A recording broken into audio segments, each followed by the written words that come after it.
Hello guys and gals, and welcome. Welcome. So I promised I'd be back.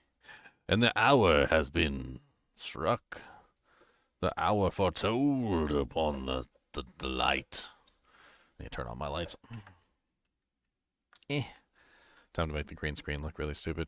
So today we're going to, obviously, we are going to be doing some theorycrafting, as the title suggests. We have a lot of new information. We have the patch notes, obviously. We got the reveal. We know more about the characters now. There was some changes to the patch notes as well, so we might have to go over those, see what kind of changes they made. I'm going to hop into the POET voice chat. You guys are more than welcome to join me today. And tomorrow, obviously, we have the launch of Path of Exile 2, which is going to be, I think, around like 2 o'clock Eastern Standard. But I'll probably start my stream early, as always, because I like to hang out with you guys before the league starts. This league, obviously, we have some interesting changes. First off is the new class. That's like the main change that looks really good. So what do we know, like, about the classes and everything? I think I actually have a notepad here with, like, some of the PoE 2 stuff. Yeah, it's like we can go over that.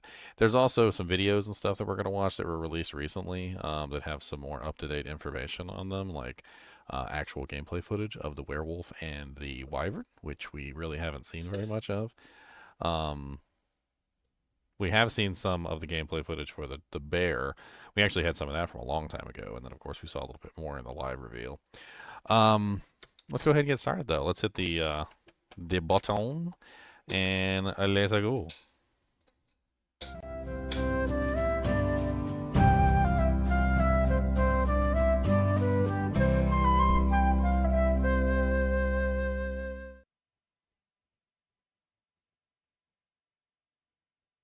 I got Cody a new horn for today. It's his Christmas present. Come here. Come here, buddy. Come here. Let me see your horn. I heard some really concerning noises over there. I just want to make sure you're not cutting your teethums or nothing. Let me see. Let me see. Let me see. Okay. Yeah, you did get a nice little dent in it there. Ugh. That's grody, though. I thought like a big piece broke off, but now he kind of like just chipped off a little piece at the end. I think made a loud noise, too. I guess it is a horn, and it does kind of have like a, well, a trumpet-like shape to it, so maybe it's amplifying the sound effects. Amplifying the sound effects. I did forget to put a poll. Let's do a poll.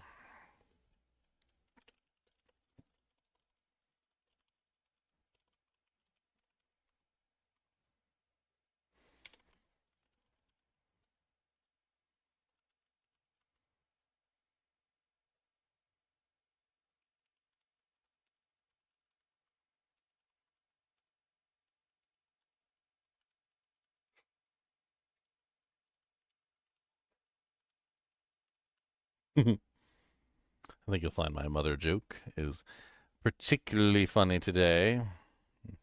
Feeling quite enthused about this particular joke. It's a very nice one indeed, a very nice one. I like it a lot.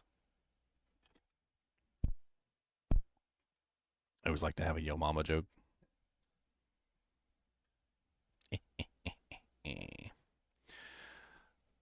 Yo mama, yo daddy, yo sick granny.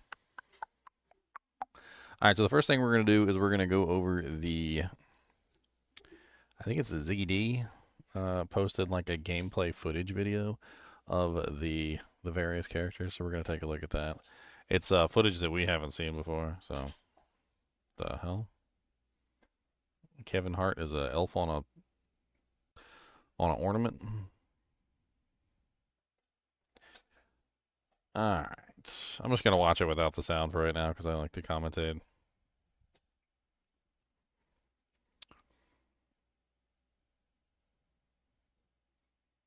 Now, I know this is just like a, that was just like a regular boss in Act 1. But look at how big and chunky them hits are on the boss. Like, watch the boss's HP. And like I said, this is a baby character. But look at the boss's HP and watch. Like, chonk, chonk, chonk, chonk, chonk, chonk. Like he hits, and when he hits, like chonk, chonk, chonk, chonk. It ain't going down in no steady values. It's going down quick. This is really bad quality, by the way. Why is it 480p? That was disgusting. I was wondering why the hell it was like, ugh. Ugh.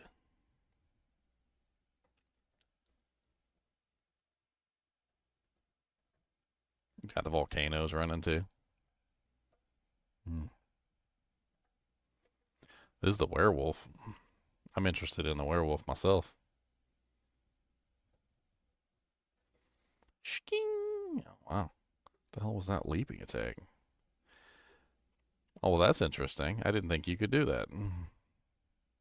So he's werewolf form right now, and then wyvern. So I don't know. Well, actually, I don't really know. Like, I'm not sure if the talisman really does anything more than just changes your basic melee attack. I think I originally thought that the talisman was actually choosing the form that you were going to be, but like it seems to be that there's like a button on the talisman and it really just chooses your basic attack, and that's pretty much it. Like it doesn't do anything else. I'm pretty sure I was watching this a little bit earlier, and I think Ziggy actually talks about it, how you have like a talisman and you choose the talisman, like the which form you want to be for your basic attack. So I mean, I think you essentially get access to like all three basic attacks, but not at the beginning. So he's got the werewolf and then the werebear. So talismans let you shapeshift into powerful animal forms. Right now, you can select the bear or werewolf form, and you can change this at any time. But choosing the form doesn't seem to specifically stop you from being able to use the other character's attacks. It seems to be more along the lines of just like, um, choosing the basic attack essentially. What the hell is bear form? Oh yeah, yeah. See, like there you go. Now he's got the bear form instead of the werewolf form. He just switched it.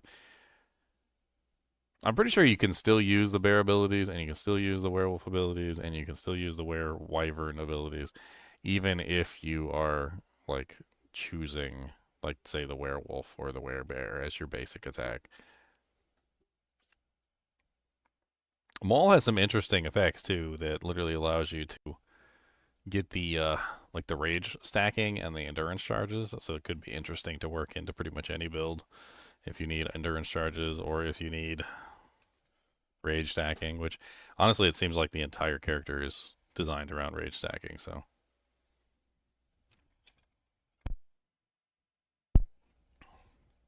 those volcanoes are so Diablo 2 volcanoes. They are the most Diablo 2 volcanoes I've ever seen.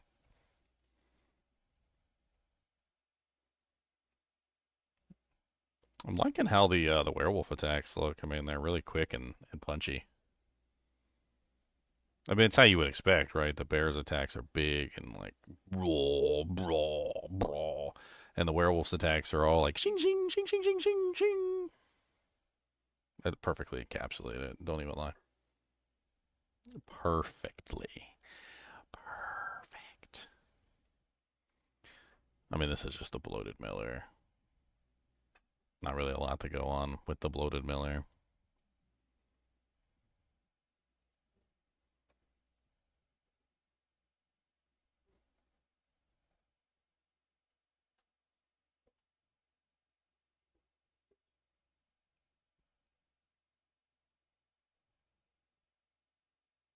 Shred's initial attack also has a small gap closer built in. This makes wolf form much snappier feeling.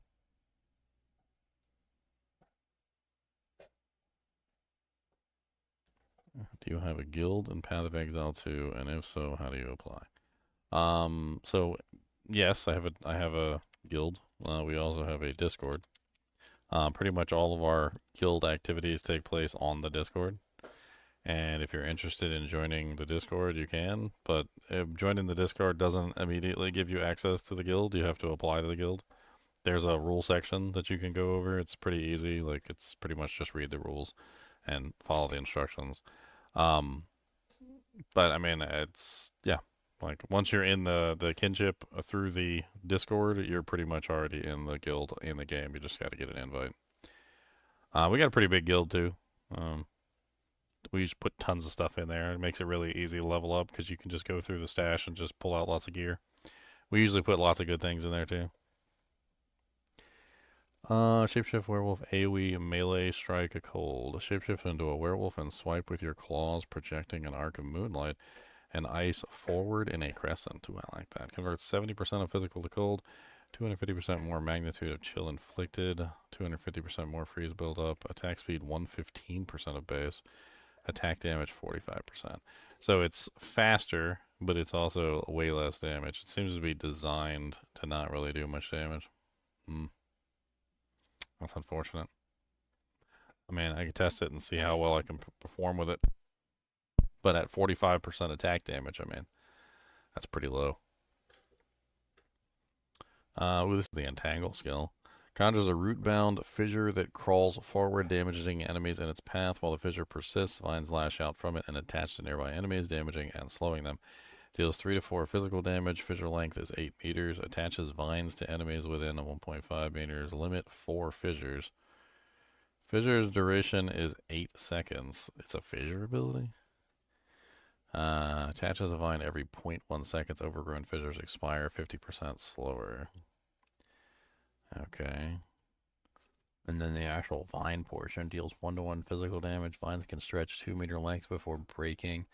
Vine attachment duration is 1 second. Each attached vine slows enemies by 15%. Can attach up to 3 vines to an enemy. Overgrown fissures can attach up to 2 additional vines. Huh. There's the Maul ability. Gain 5 rage on melee hit. What did that say about shape-shifting time? 0.3 seconds to base use time when shape-shifting. Oh yeah, I'm not really sure why, but like, you know, a lot of abilities have like attack time and stuff like that, which is essentially how long it takes you to actually use the ability.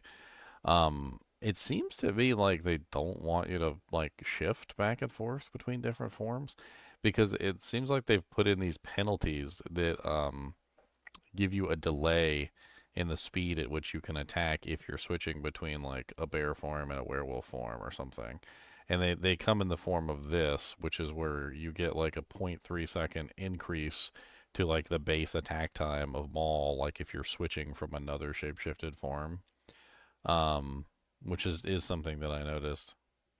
I noticed it in a couple of the other abilities too.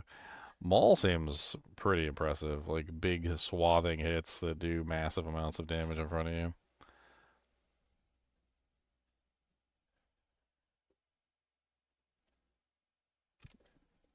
I mean, I don't hate it, that's for sure. I don't hate it.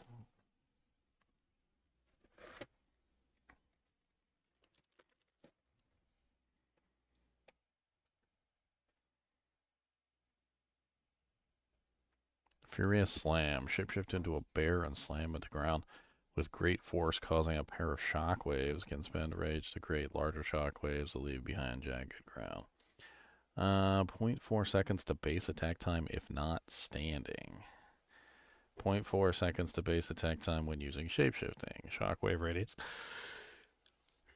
Sorry. 3 meters standing. What do they mean? So you have to use Maul before you use the ability, or it like increases the attack time? That's a lot of attack time, by the way. Especially when you consider that like the attack time on the ability itself is already going to be high. And then like you can also add another 0.8 seconds of attack time if you're not standing and you're shapeshifting from a different form.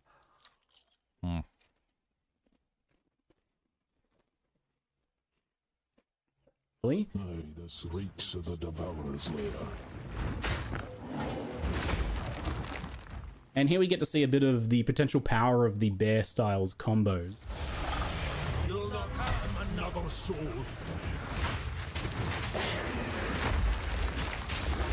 So volcanoes spit fire globs at an even pace, but slamming them causes an extra set of projectiles to fire. So placing volcanoes on bosses and bear slamming them while generating and spending rage is a simple and chunky feeling combo. And it makes pretty short work of the Devourer here.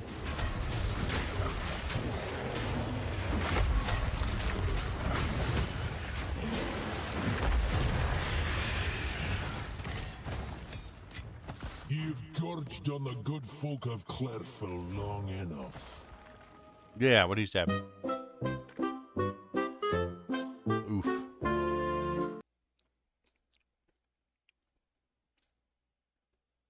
With the first gem, I grabbed Fist of War to empower the Furious Slam, which plays very smoothly. It's perfect pairing with this, as you naturally tend to space out the slams anyway as you move around or as you generate rage with Maul. So the double empowered slams that you get from Rage and Fist of War also very satisfying, so pretty happy with that as a first support gem choice for this playstyle. There was some other interesting options there though, such as Overabundance and Burgeon for Volcano.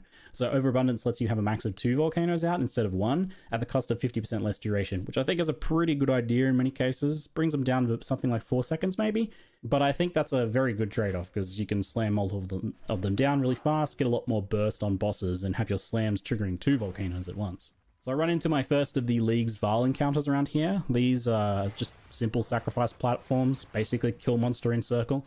Thankfully, they aren't even too strict about you needing to be in the circle. You just kill monster from the circle. So this video is primarily about the Druid. I'm not really going to be focusing too much on the League mechanic here, but I will touch on my very limited experience with it. The basic premise is kill monsters from 6 circles, and then you go raid a ruined temple for loot and a bunch of crafting options to improve your gear as you level. It's fairly unobtrusive as you play through, and then you get the chance to spend a little bit more time in the actual temple to do some gear crafting. That felt pretty powerful. For now, though, I get a chance to pick up the Wolf skill, Lunar Assault, and the plant spell, Entangle, so I'll test those out in the near future. Entangle first, it places a fissure that grabs nearby enemies to deal rapid small hits of physical spell damage while slowing the entangled foes. Skills like this are always really good for utility, like Oil Grenade, for example. Slowing enemies is really effective on Crossbow. I anticipate Entangle might feel similar here as a utility spell. And similar to Volcano, it's got that duration-lasting benefit design, so it kind of means that regardless of your actual leveling setup, your build, you can throw in some Entangles for some extra damage and slowing. I'm immediately pretty impressed with the feeling of bear form for blasting bosses here. Double empowered Volcano Slams is very rewarding. And the hybrid gameplay option on Druid means that if you need to kind of back off for a little while, you're taking a bit too much damage, your flasks are getting run down, you can give yourself some distance and throw down some volcanoes, entangles, and later on other spells while you're recovering. I'll take the opportunity before we test some wolf form here to comment on the overall feeling of shapeshifting, and it is, thankfully, seamless. GGG have done a really good job here of leveraging the weapon swap system, especially after they kind of changed it to not have delays and things like that. And they've done it in a way that requires zero thought on the player's behalf, which I think is really important. We've dumped a bunch of new players on the Druid here, and then you had to like teach them a bunch of complicated weapon swap mechanics and set up for the UI. It would be a real problem, but you don't actually have to think about it or do anything initially to use it in its simple form. So spells just naturally swap you to human form and your staff or wand so that you can use them, right? Because they don't necessarily work otherwise, and the shapeshift abilities need the talisman, so they automatically swap to that and thus swap you into your form. There's no real delays here, and it just feels smooth and seamless, even swapping between multiple forms.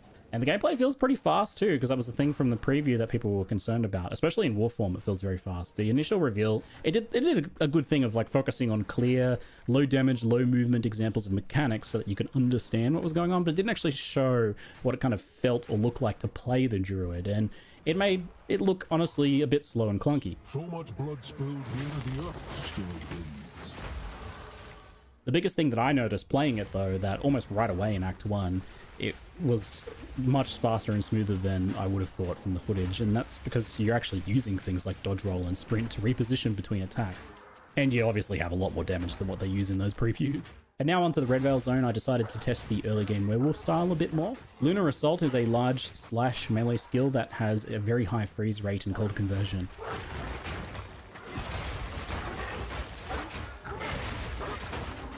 And that can be paired with the Ice Bite support to give you a big bonus cold damage buff that's up pretty much all the time with this skill, as it freezes so easily on regular mobs and even fairly easily on most bosses.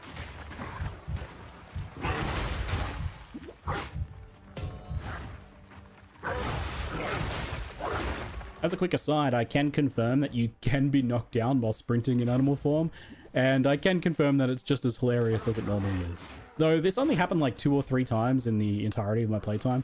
I'm not sure if I'm just getting better at using it, or if the shapeshift forms are naturally more resistant to heavy stuns maybe. Either way, it only happened a few times. Anyway, the Werewolf doesn't have any immediate synergy with the Volcano stuff, but there's no reason to not just use them anyway. Like, you slap them down and then go into melee and tear them apart and you're getting the bonus damage, right? And it's all scaling kind of just as well as each other at this point in the game. The early combination for Wolf is using the Shred attack on enemies frozen by Lunar Assault. Shred's that basic attack for the Werewolf. It's a rapid combination strike with the final hit in 5, I believe, hitting twice. Each hit from Shred on a frozen target chips off a chunk of ice, which then explodes after a decently long delay.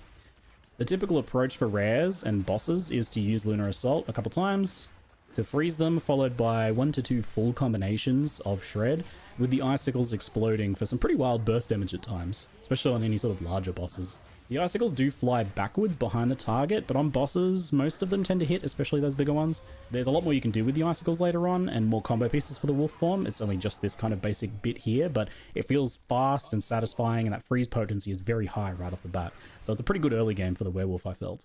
Honestly, for the first half of Act 1, I would say both Werewolf and Bear felt like very valid approaches with support from the spells. I don't know that I would go pure spells unless you maybe worked in something from one of the other elemental trees as well. There's no reason you can't mix and match those if you're using a staff anyway. Volcano and Entangle are like fairly good on their own, but you want something else on top of that as like a burst skill. Obviously you can use the basic staff skills, those are okay, but you could use a third gem maybe to pick up a spell from the elemental tree to round it out with a bit more immediate damage if you're going for more of a pure spellcaster, for example. Since those pure druid skills are pitched at being kind of like ongoing effects that keep going as you're doing something else, so you want something else to do. So after Red Veil, the next tier of gems gives access to Shockwave Totem, Rolling Magma for the Wyvern form, it's actually a Wyvern skill, and Pounce for Wolf, and Wing Blast for Wyvern as well. So Wyvern gets 2 here because it's kind of first introduced at this point. You also like unlock the ability to swap to it on your talisman at this point, even if you've got the original talisman, I believe. I suspect Shapeshift into werewolf form, leap to a target location, damaging enemies in the surrounding area like land. Predator's mark will be triggered, targeting the highest rarity enemy hit. If a mark gem is socketed into the skill, then the mark will be triggered instead. Using this skill allows any wolf minions you have to leap immediately. maybe it's based on character level. That would make sense. So this expands your build options in quite a few ways, about 4 different directions right away. There's a lot of lines of play on the druid here, even right at the early game. So you can totem with bear form for jagged grounder options, for example. Rolling Magma plus Volcano as a combo there for fire-focused Wyvern. The Magmas trigger the volcanoes. You can incorporate Pounce into wolf form, which gives a bunch of benefits. And you can also grab Wing Blast for like a lightning-focused melee Wyvern with its default attack.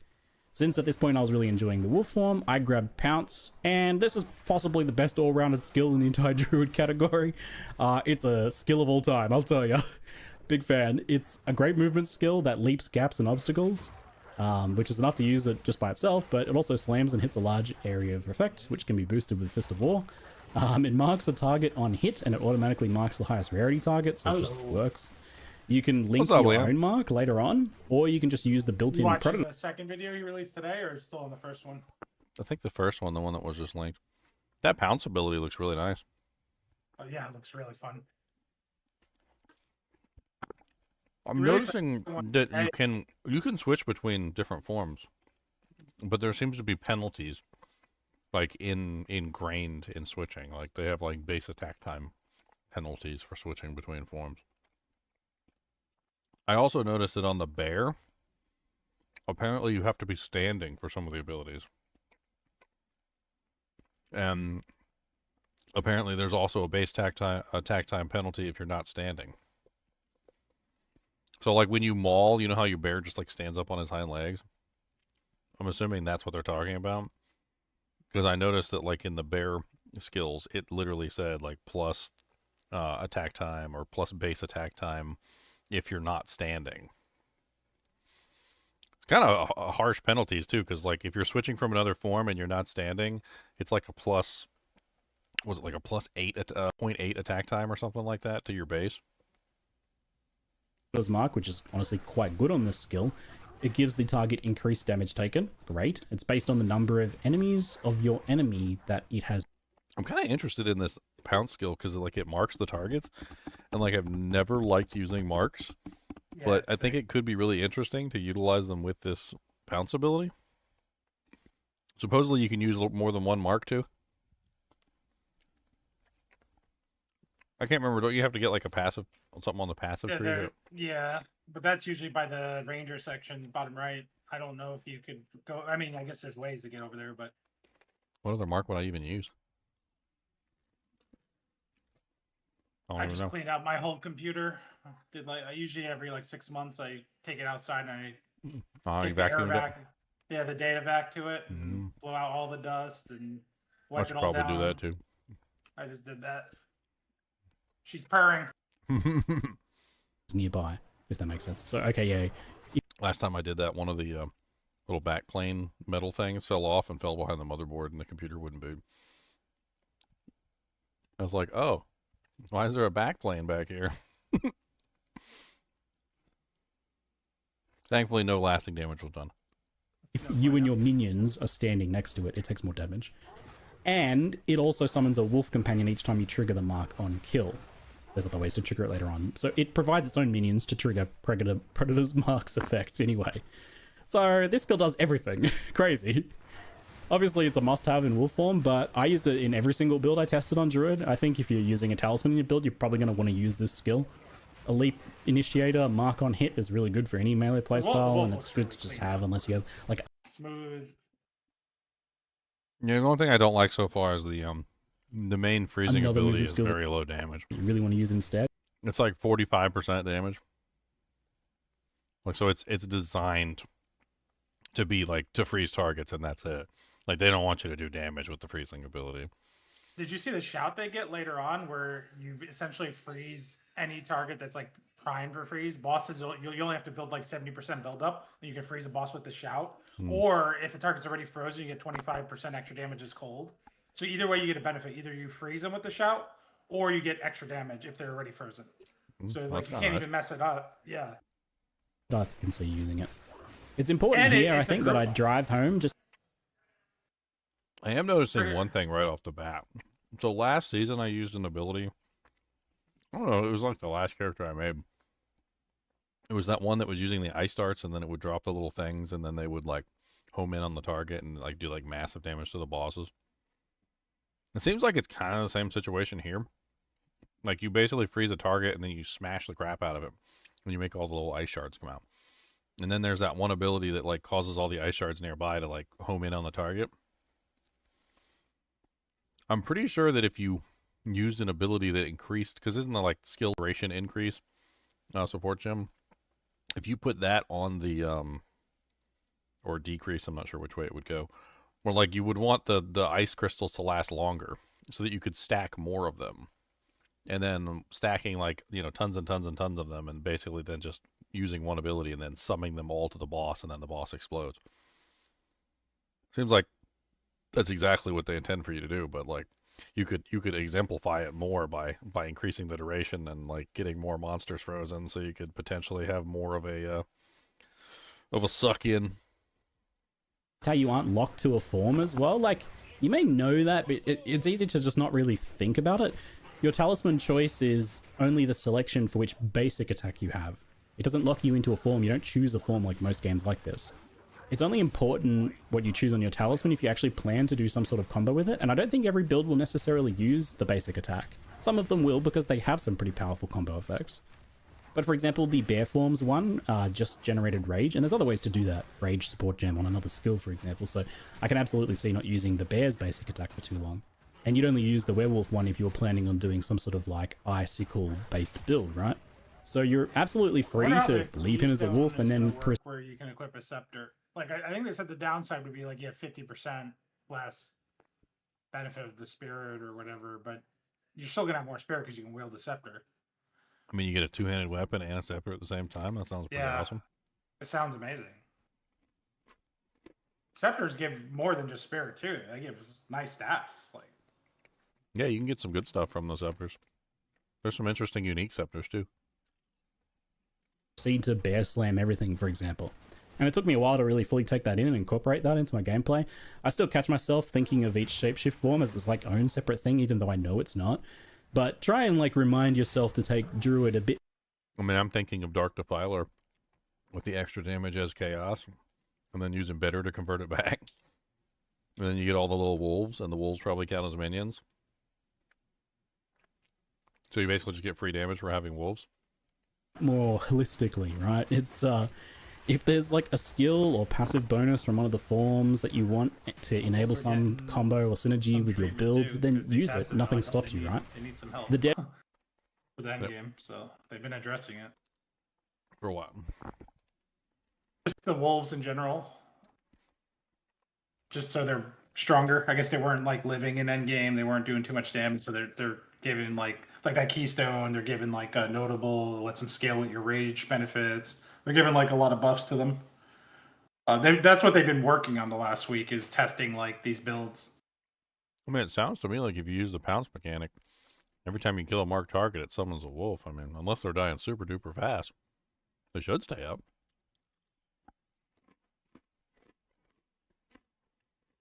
It must be really weak if they're dying that easily. But then again, the companions die that easily too, right? I think it's just, like when you get to the higher modifiers and maps and stuff is when they need more scaling for survivability. devs have given some guided and more obviously spelled out combos within each particular like shapeshift form or archetype. Like for example, Bear's Maul generating rage and then Slam consuming it, right? Like these are pre-packaged items that we're given as obvious starting points, but there's plenty of room for cross synergies between forms and potentially even other weapon types too. Like I don't see why you couldn't like generate rage on a bear and then consume it in wyvern form for the big flame breath or something. Or even alternate between bear slams and human form mace slams. I'm sure there's a build there. So wolf form, which already felt really good with its high movement speed and attack speed, definitely got with how faster you and more can dual furious with spec power. passive points, Witch Hunter looks crazy with Druid. Witch Hunter? Yeah, because you can get like 100 passives, like each direction. Like one you can do one on the spell staff side and then one on the attack side, and just like go nuts with that. I mean, basically the Druid's nothing more than a talisman for the most part. Yep. I mean, you can play it on any class you want, I guess. You could be a monk druid and get cold benefits, or you could be a Stormweaver druid and get lots of like crazy effects with your spell damage. Everyone's hyping up Pathfinder this season. The changes they made to Pathfinder is crazy. Overall, this The fact that playstyle you is a change fairly like straightforward. all your attribute points to whether global defense, damage, or reduce cost efficiency. And I you saw can have that. that like the whole time. You can have that everywhere. And you can start anywhere on the tree. There's a lot of exciting stuff with it. That's the one that had the the throwable potions that they took away. Yep. Melee attacker with some room for some pretty good skill expression, I think, in how well you position and freeze and then swap to shred enemies so that you There's been kind a of couple choose which patch direction the updates icicles fly at the off. bottom. I think if you are pretty good at it, you can perform, get Yeah, I mean, it doesn't take a genius to look at the patch notes and be like, oh, look, that's broken. And then somebody's like, hey, GGG, this is broken. And they're like, no, really? And they're like, yeah, this is broken.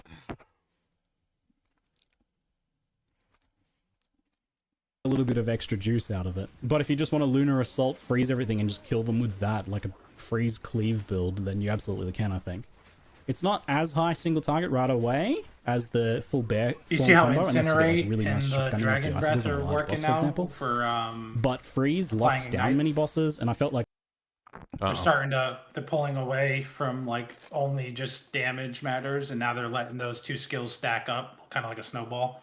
They're gonna say like Almost they're gonna exactly start, what I said last season. they're gonna start addressing it based on like a theme of the skill. Like constant burning, they figure should stack. Like if you're if you're doing something like Incinerate or Dragon's Breath, and you're constantly putting fire in the target, it should stack. They're gonna try to like do it theme based, and those are the first two skills they're doing that way. I mean, it's always been stupid. I was talking about that last season. Like, Freezing Arrow doesn't need to, like, do massive damage to freeze. That's the way the skill works. Like, Glacial Spike doesn't need to do massive damage to freeze. That's the way the skill works. Like, you shouldn't have to fight for the benefit that you're supposed to be getting from the skill. It doesn't make any sense.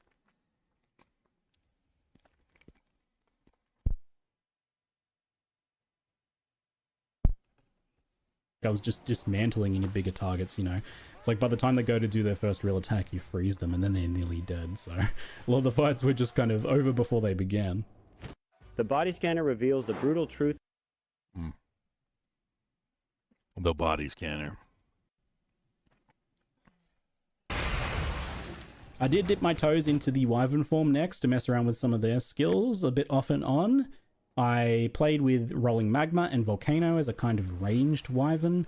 Magma Orb bounces also trigger Volcano's projectile pulse, so it's pretty difficult, I think, to position and take full advantage of, especially if like the enemies are running at you, for example. Something like Entangle can slow enemies down to help with that, so you can throw down some Entangles and Volcanoes, and then Yeah, there was and then you something just going run on that with small DTR, temple to but clear the rooms you placed, Sure. leaving whenever you want. You don't have like a specific objective here. You can clear the rooms and you'll get like I believe a portal to send Yeah, I you heard out of something about a there patch for once you're Diablo done 2. with all of the rooms. But basically you're just going in there for the actual specific rewards of each room. And that is like a bunch of chests and weapon racks and things that drop gear, or a bunch of crafting benches that do things like improve quality, add sockets, let you Alk reroll a magic item, which is really good while leveling, Regal a magic item, Exalt a magic rare item, and so on. So I mean, they have the just doing like one or two of these. they have the 22 Knights of Terror coming soon, which is apparently they're going to have some interesting effects. Yeah. They're apparently not going to rotate the buffs like they were the previous years. They're just going to have the buffs like stack. And they're going to be active at all times. So like each day, like it's just going to get crazier and crazier as the buffs literally just stack throughout the thing. It's too bad it didn't happen during the beginning of ladder season. It would have been way cooler. So people are all hubbub about apparently supposedly they're going to be adding new stash tabs. So that's apparently the rumor.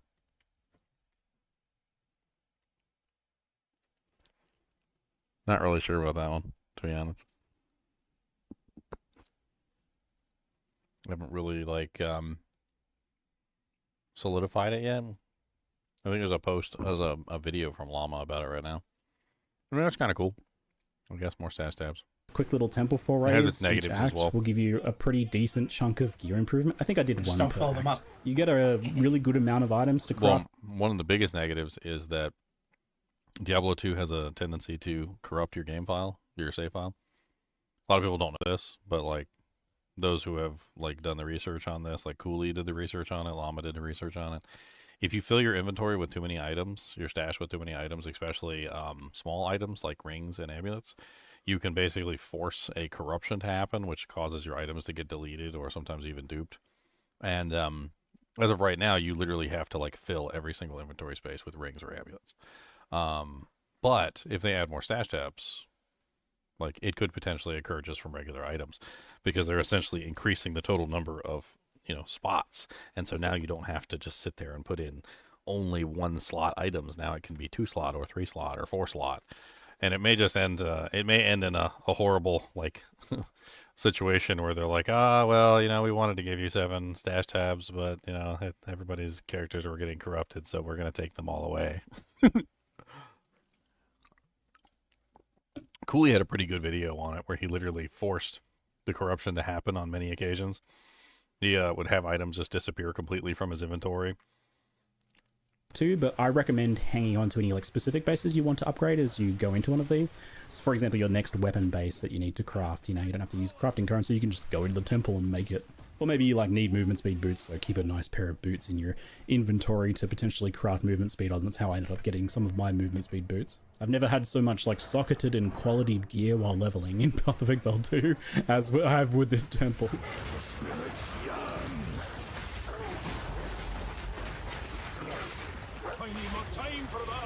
Do they have the corruption problem in China? I don't know. So after my quick 5-minute temple gearing session, I quickly returned to the cemetery to absolutely embarrass Draven in wolf form. I don't know if the Chinese version is even out yet. I thought it was only in like beta or alpha or something. Like they had like a beta release that was a while ago. I haven't heard about an official release. And then I do much the same on Lachlan too, which is often a decent difficulty spike for a lot of builds. No, Lachlan just has a bunch of BS attacks that you can't see coming. Like his double slam, where he slams on one side and then slams on the other side. I like spot you can stand and he can't even hit you. Like right behind where his family grave is right there. Like if you get there before he starts new attacking bearskin on the hoodie spawn, he can't even, like the slams don't even hit you. It's like the perfect spot. Yeah, but he's the reason why he's hard is just because he's got a lot of BS attacks, not because he's actually difficult. Gift him, lest I take an arrow to the Most of the time, you just die to him because you didn't know the attack was coming. You're like, oh, well, I died to that. Okay, I know he did that. I couldn't even say, there was no tell. Like I couldn't tell he was going to do that. It just looked like a regular one of his attacks. The other set of Wyvern starter abilities is Melee with Wing Blast and Wyvern's default attack Rend. So Wing Blast is a bit like Spear's disengage skill. It's a backwards leap that can get you out of harm's way and do some other utility things. Look what the But in this Druid's case, line is there. it also is a large Hunting AoE that grounds. stuns primes for Best be stun careful enemies. shapeshifting. The what? The zone you're in is called like hunting grounds. Mhm. And the druid had a line there saying, "Hunting grounds, best be careful shapeshifting unless I take an arrow in the artist." And triggers an extra explosion for arse. some nice kind of like AoE clear on those stunned enemies. It also generates charges on stunning enemies, power charges with a surpassing chance, it's called. You can scale it past 100% for more charges, potentially, for example. That's how that works. And one change that GGG has already told me about here with the Wyvern is that this skill has been buffed a bit by granting 3 charges now on stunning unique enemies, which is good because I felt like it was difficult to actually use the power charge stuff in boss fights, but having 3 charges means you can get like 15 seconds plus of empowered attacks or something. You can like chain it through the rest of the boss fight. So I could see you kind of just getting 1 stun and then that carrying you through the rest of the boss fight as you expend all of your charges. So that does sound like a nice improvement. So the Rend basic attacks can spend a power charge if you aren't currently buffed to give you a buff with empowered lightning attacks. It gives that skill a much bigger AoE and adds lightning damage. And it does a few other things with a few other skills too. It actually turns it from like a very basic little melee attack into like a pretty hefty, big cleaving skill that does quite a lot of damage. Empowered Rend, it is slow, but it is big and chunky and really satisfying, and I'm really hoping that there's some potential for like melee Rend builds that maintain empowerment with that, because it felt really good when I was cleaving my way through packs with it. Wyvern's early game was definitely the hardest to get the hang of all of the kind of types here, at least when you try to stay purely in Wyvern form, because again, just like you can just use something like Wing Blast alone for a melee escapes skill and then like play your bear build, right? There's no reason you have to kind of like force yourself to stay in any one form if like overall it doesn't feel like it's paying off for you. Still kind of wrapping my head around that. I did also kind of take Wyvern through one of the most difficult areas in the early game here, but once I got through there, the first Spirit Gem gave me options of Savage Fury, which is basically a Druid-like Berserk buff that drains your health for a short boost to speed and damage. It looks very strong for bossing, and it's probably not too hard to manage that life loss as long as you got like a flask charge or something. Probably well worth it, and I expect we'll see some use. Anything that boosts your damage and speed for a duration is usually a popular. Gain 1 fury on attack, no more than 20 per skill used. 20 maximum fury. Buff duration 1 second per fury. Buff grants 21% more damage, 32% increased attack speed. Buff grants 16% increased movement speed. Buff causes you to lose 3% of your maximum life per second. Yeah. That seems kind of crazy.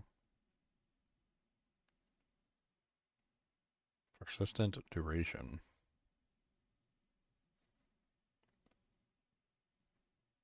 So it's a skill that you generate fury for, and it's like those other skills. Okay, so it's basically exactly like those other skills, like the ones that literally you attack and you build up like amount of like power glory. for it, and then once you build up the power, it like lights up on your skill bar, and then you can press the button and it unleash the fury that you've gained. It sounds to me like that's exactly what it is. It's very, very similar to like a charged spell. It also states you can't shapeshift during it because you lose it if you return to human form. If you return to human form, you lose the buff. So you have to like time it with some kind of window where you're not going to change forms.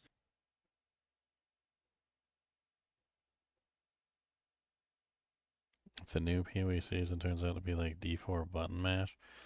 I mean, I don't know. That's definitely not like D4, but D4 is very button mashy, but PoE is combos usually. They push combos heavily.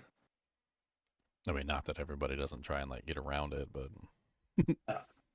they're constantly trying to get around it. Cody, do you want to show everybody your new harness? Why don't you come up here? Come here, Mr. Monster Dog. Show everybody your new harness. The small's new harness. The small's new harness. I got some new harness today. And I like it. It's a very nice harness. It's got a good, nice harness. Did you got some buffalo horns too? Where's your buffalo horns? Where's his horn at? Oh, no kisses. Keep them one up.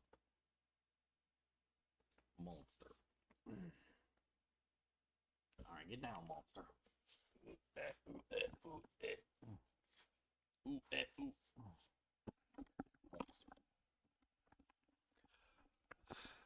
Monster. Choice. I didn't get to chest it in this run though, as Spirit Gems are pretty hard to get hold of in the campaign. And I instead went for Briar Patch. So this buff stores some... Briar Patch stores 1% of physical attack damage dealt up to 20 thorny ground. Radius is 3 meters. One patch of thorny ground. Thorny ground duration is 6 seconds. Cannot create more than one patch of thorny ground every 8 seconds. While active, a portion of physical attack damage you deal is stored. Casting a spell using star damage to create a patch of thorny ground that needles moving melee enemies. physical damage that you deal to enemies to automatically place a thorny ground when you next cast a spell. So if you put a volcano down, it'll be surrounded by thorny ground, or if you cast like a lightning strike or something, it'll be thorny ground as well. It's got a built-in delay, but it's super easy to charge up with just like a single pounce on enemies, for example. It's pretty low impact overall, though I was thinking that there's probably some good utility supports that can go on there later, especially for plant druid styles. Between That's Thorny Ground, Volcano, Entangle, and Totem at this point, we have a lot of persistent effects we can dump out before engaging in melee. And they all scale fine together at this point in the game, right? Like, so there's no real reason to just not go ham and use everything. It's just like throw everything in the kitchen sink at the boss and then go in and bear slam them. You know, you got time often while most bosses are doing some sort of monologue to like pre-place like 4 Entangles, 2 Volcanoes, a Totem, and automatically place down the other Thorny Ground. So you're absolutely going to go that route. The other notable Spirit Gem choice that I passed up earlier was Herald of Ice, and I wasn't able to get my hands on one for the rest of the 3-act session. Some sort of drop for Path of Exile. Do I have to stream in the Path of Exile section, or do I have to stream in the Game Awards section? Path of Exile Game Awards. Watch the Game Awards live stream and earn Druids of Magi Portal and battle-hardened Werebear skin. Yeah, I think you get the portal for free, and the Werebears you have to donate a sub for the like the MTX for the bear.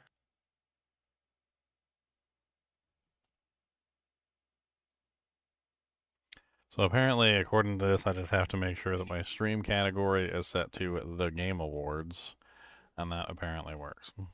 So somebody will just have to remind me, like, when is the Game Awards? It's like 4:30 or something. I will have to change my category at 4:30 to the Game Awards. Which is something I wanted to note, because it's a bit... I don't actually want to watch the Game Awards, though, because, like, it's usually just, like, completely full of copyrighted music, and it just, like, borks the hell out of my channel.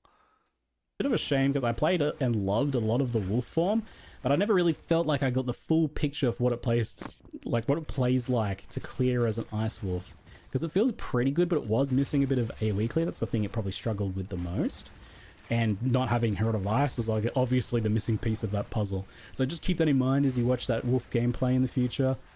And just mentally add some of your own ice explosions to that gameplay, just to kind of imagine how your werewolf leveling might go. It's already really satisfying, like doing the icicle explosions and freezing things and watching them shatter. I can only imagine with Herald of Ice how satisfying that's going to be. If I go wolf, I'll definitely grab Herald of Ice. For bear, I'd probably grab that Savage Fury. And Briar Patch if I level like a nature style druid, maybe, I don't know. Activating it with Pounce, maybe. I think that's more of a specific build thing. It's nice, but definitely not as impactful as other Spirit Gem choices. Oh yeah, lots of werebears. Werebear, werewolf, werewyvern.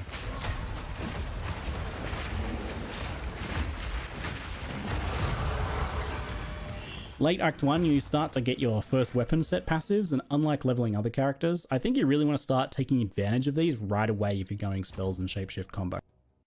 If you're a gun owner searching for the perfect gift for your If you're a butt owner and you're searching for the perfect toilet paper, absolutely think you should. It's super fun.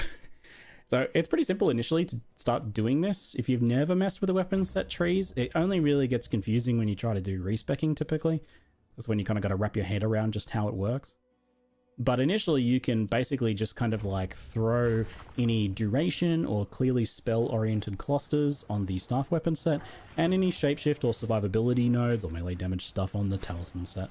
I spent and tinkered with these a lot as I went, and it felt like a pretty nice payoff for it. There's like quite a lot of it going on that you can cherry pick between in the druid area of the tree.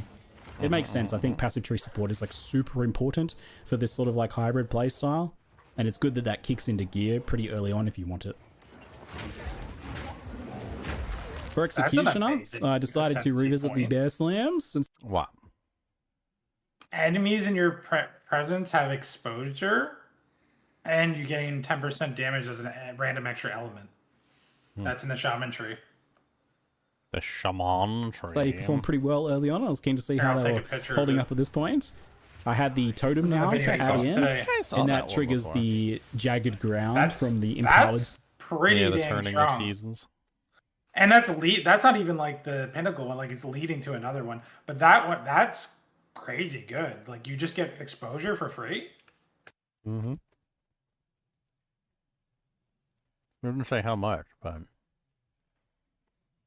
what's the default exposure? Default Like 20, 20%? 20 yeah. it's a Plans to default, create unless you another scale it. explosion for some more bonus combo damage. You have much to answer for. I'm noticing that like every single class or shapeshifted form has like a slam. They all have a slam. Well, Every that's single what's one of them has a slam. interesting to me because I was thinking about that, and a lot of the werewolf stuff are labeled slams, and I'm like, wait a minute. I was thinking bear. Bear looks obvious. Bear looks like very similar to the warrior. The fire stuff, you create the fissures, you slam them, blah blah blah. You get aftershocks. But I was like, if the wolf has tags that are slam, I can do a wolf slam build. And that was like starting to open up thoughts there for me because wolf slams would be crazy. I mean, technically, you kind of have all the slams. I mean, you could do a combination of them, really. Like, you got the wolf slam, which is a pounce, and then you got, like, the bear slam, which is, like, a double slam, and then, like, I mean, technically, you could go, like, pounce, bear slam, wyvern slam, and, like, in order or something. You could hit, like, all three slams back to back.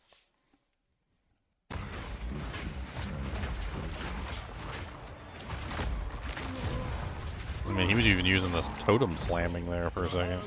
You think the totems would trigger the And volcanoes? yeah, their form is pretty amazing Totems on are bosses. really strong because And overall in the pretty second well-rounded. video he says the totems you can set up where it just gives you constant rage. You don't even have to worry about generating rage yourself. The totems will give you the rage, which will then feed into the slams of the bear, and it just like it's a loop. There was a question they asked the devs. They said something about like each individual fissure tine was generating rage or something, and it was like insane. They said they would be basically like full rage all the time.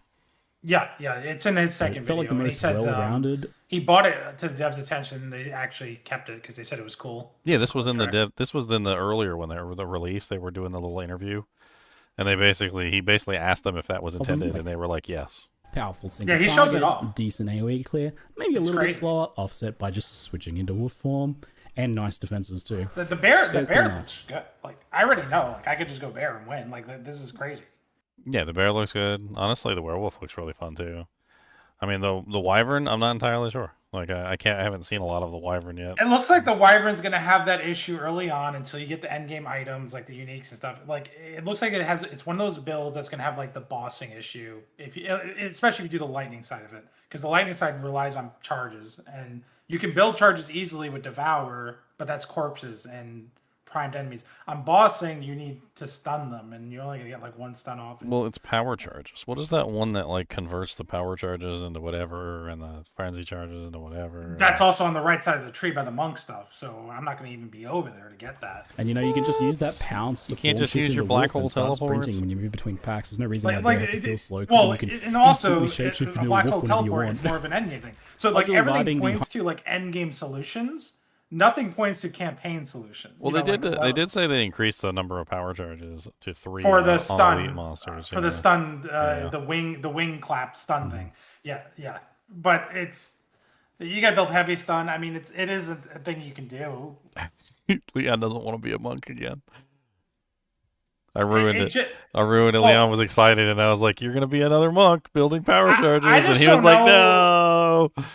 It just looks very clunky. Hybrid for wolf early. bear and Like before you have the solutions, it looks very clunky. human spells. It feels like you get to cherry pick the best parts of every part of these kind of 3 forms. Like it's one of And those. just It add them probably together scales to very create a- well in the late game. Hmm.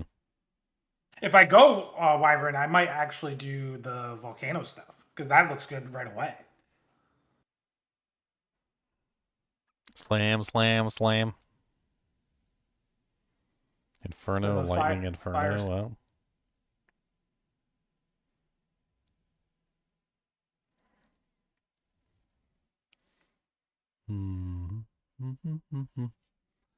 I don't know.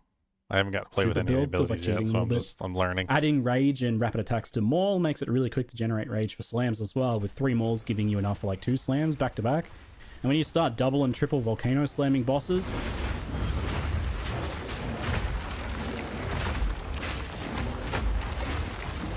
oh yeah, so good. Poor Candlemass and indeed poor Geonor. Guy really got outclassed on this whole shape-shifting trope, even after selling his soul for it, right? So anyway, I don't know if you can hear in the background, but I have a newborn baby and our family's all sick right now. So I'll end part 1 of this preview here and optimistically hope to be able to get part 2 out before launch if I can. I'll try.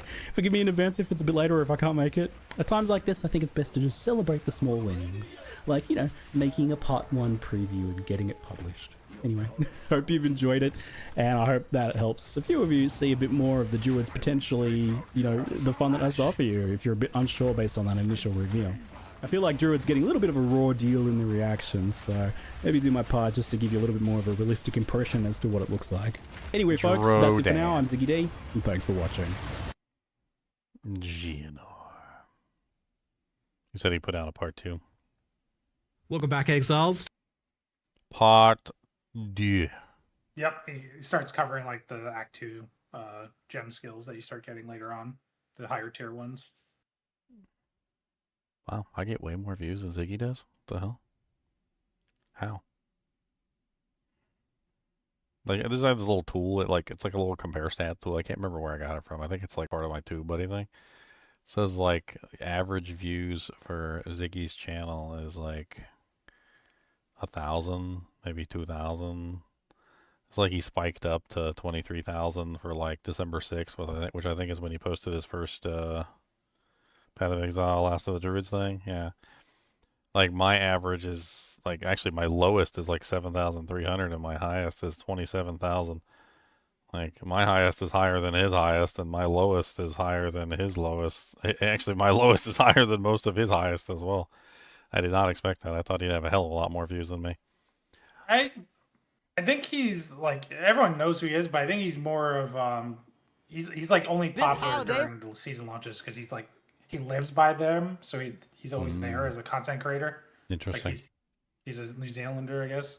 But he also has like way more subscribers than me. Like, I mean, a Yeah. lot more subscribers. I think he's Well- like triple. I think he's like he's 240,000. Like, and I don't want to take anything against 70, him, but 75. are you being advertised every season launch of a popular ARPG like on the official stream? I mean, that every would be time? great. That would be great if I could be. Yeah, I mean, that'd be amazing. he literally has gameplay that no other streamer does. He's playing the Druid. Oh yeah, like right playing- now, if I want to watch like the gameplay footage of the new season, like this is the only place for me to go. Basically, either that or the reveal. Like I don't have a choice. I mean, you know, well, it is what it is.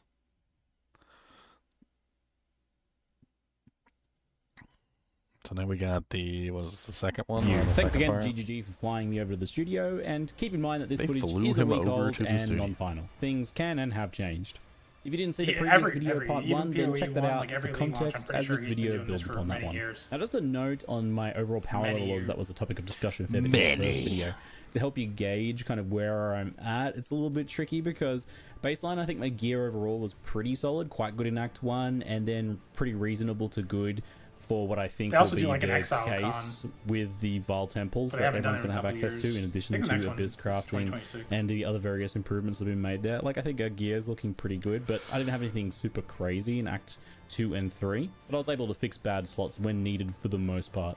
The biggest gap was spellcaster weapons affecting spell power I do like the level, so they were all plant a little stuff, bit like more the vines and Yeah, I was looking at the plant stuff too. Like I like the I creep didn't that. necessarily like the idea of it when they were first talking about it, but like right here, like in this particular scene right here, you see and him the other using it various as improvements that across have the been made there. bridge, Like, and he's like casting I multiple think our vines gear across this is bridge, looking pretty and good, but I like, didn't have it anything super seems crazy in pretty Act dang 2 effective and in like 3, a straight but I was line able to fix effect bad because it grows outward and then it kind of like branches at the end. Kind of Yep. seems like it would be pretty insane if you set it up properly. Although it looks like all those vine spells are physical damage, so you'd have to set up for like armor break and whatnot. slots when needed for the most part. The biggest gap was spellcaster weapons affecting spell power level, so they were all a little bit more underpowered than they probably should be to look at. Also, due to skipping through some of the larger zones and missing a side quest or two, I ended up a bit underleveled and underpassived. And because I'm trying to test as many different setups as possible, my gem levels and supports are all a little bit bad for a long time. I'm quite a few levels behind on some skills and don't have supports kind of filled out for nearly everything. So probably a that bit better guy than is, average gear, but a bit evasive worse energy than shield average owner, and he's having a passives hard time and killing gems. it. Anyway, make of that what you will. As I move into Act 2, I get a chance to cut my first level 5 gem, and this tier gives That's a access juiced up to rare. some pretty key skills for a few of the Druid playstyles. You've got Thunderstorm with synergies for plant, lightning, and cold damage builds. More on those later. Devour for much easier charge generation on the Wyvern, pretty key piece for those builds. And Arctic Howl for freeze werewolves. And then Fury of the Mountain for the bear form, which is what I take first. And this one is excellent. This is a slam skill that creates fissures. You can have up to 12 of them out at a time, and it generates rage on hit.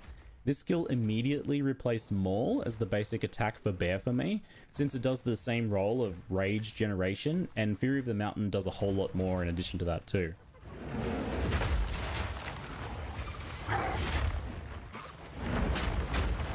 I can see I'm gonna have a lot of fun with pounce.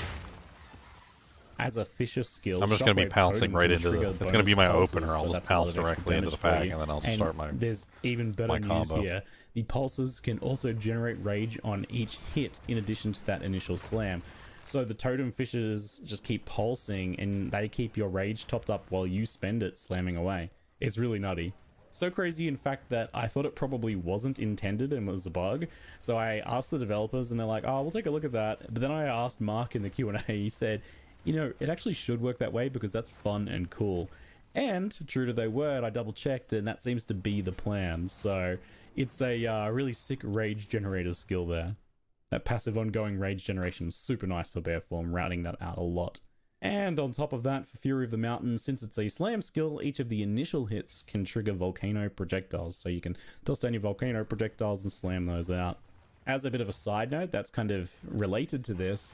In the updated patch notes, they just posted that the rage decay rate was halved and the time before it begins increased from 2 to 4 seconds. So it's now much easier to keep rage up between packs as well. So all around rage and bear form is looking really comfy to play.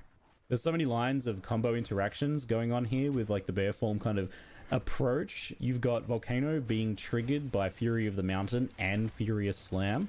Then you've got Shockwave Totems triggering the fissures from Fury of the Mountain and the jagged ground that you create with empowered Furious Slams. And it's all fueled by the continuous rage generation going on from the totems triggering the fissures on enemies, powering those Furious Slams. So it's kind of looping. There's a lot of feedback loops of damage going on here. Makes for pretty satisfying bossing. And it's actually like pretty straightforward to play as well. You don't really have to think about all of those like complex lines of play. You just kind of do all the things on top of each other. It works great. So I didn't actually play this setup for too long because I was a bit unsure if Fury of the Mountain was working as intended. So I don't think I did it full justice gameplay wise. But basically, you can drop a volcano or two with the extra charge, and a totem, then Fury of the Mountain, a couple fishes out, pounce in via wolf form, and then Furious Slam repeatedly until everything is dead, or you repeat that cycle. At higher levels, I think you'll be able to work in Ferocious Roar with Infernal Cry. It should be a great addition for some extra fire damage, and Rampage could also be lots of fun to use instead of or before the slams, maybe, to trigger the fishes as you run around. Anyway, I'm sure many of you at this point are sold on Bear. I know I am. So let's take a look at some of the other things. Arctic Howl. Shapeshift into a werewolf and let out an icy howl that damages enemies and freezes primed enemies. If an enemy is frozen or a frozen enemy is hit, the skill empowers your attacks with added cold damage and chilled ground. Grants your allies added cold damage, and this skill's cooldown can be bypassed by expending an endurance charge. 17-25 cold damage cannot cause freeze buildup, knocks back enemies, freezes enemies that are primed for freeze, and powers 1 attack per 10 enemy power in range. So it's basically a war cry. So it is actually a war cry. Okay. Okay, so that means I'll probably, if I end up using that, I'll end up grabbing that, what is that, minimum power thing? That way it actually has good power rating. Yeah, absolutely. It's basically a requirement for filling Arctic nice Howl all is the a time. Cold Warcry light skill for werewolf form that deals some cold damage in an area and knocks them back. Mainly though, this one insta-freezes any enemies that are primed for freeze, which is, I believe, anything over 70% freeze build-up on bosses and lower for other enemies. Upon freezing enemies or hitting an already frozen enemy, Arctic Cry gives your allies bonus cold damage and chilled ground generation. Well, I mean, it's kind of how the whole character's designed. Added cold damage. And he didn't even grab Herald frozen Device, enemies is really key to it not being awkward to use. Yeah. So, I mean, it's great when it lets you freeze enemies earlier, especially bosses, but in most cases, regular enemies. But he said Herald just Device would be even stronger with the wolf. Yeah, but Herald Device will only help with clear. It's not going to help with bossing, so... Frozen from one lunar assault anyway, right? You're doing so much damage proportional to the health, and we have so much freeze build up scaling that everything's frozen and you don't really get it. You kind of miss your opportunity if it was like that. So there's like a support element to this skill that'll be pretty interesting for party play, or of course minion builds like Wolfpack builds. But I should note that in the version of the game that I was playing at this point, the Wolf minion parts of the Druid were still being finalized, so it's not something I could really gauge. An issue of this particular Lunar Assault and Shred style with Arctic Howler that I noticed is that any empowers often end up just getting used by a quick shred attack, which is pretty low impact for an empower. Empower typically makes more sense for big, heavy hits. I mean, definitely slams, the animations and nature everything, of the way those they finished empowerments it, fits better, definitely right? reminds me of And that's just a somewhat at modern odds with the DT Wolf, Druid. which is pretty fast and lots of really fast little Looks hits. good. It's possible that it can be used to empower maybe like a pure Lunar Assault. I like the way he gets setup back more on all for clearing, fours I when he's imagine, with running. Herald of Ice at Yeah. endgame.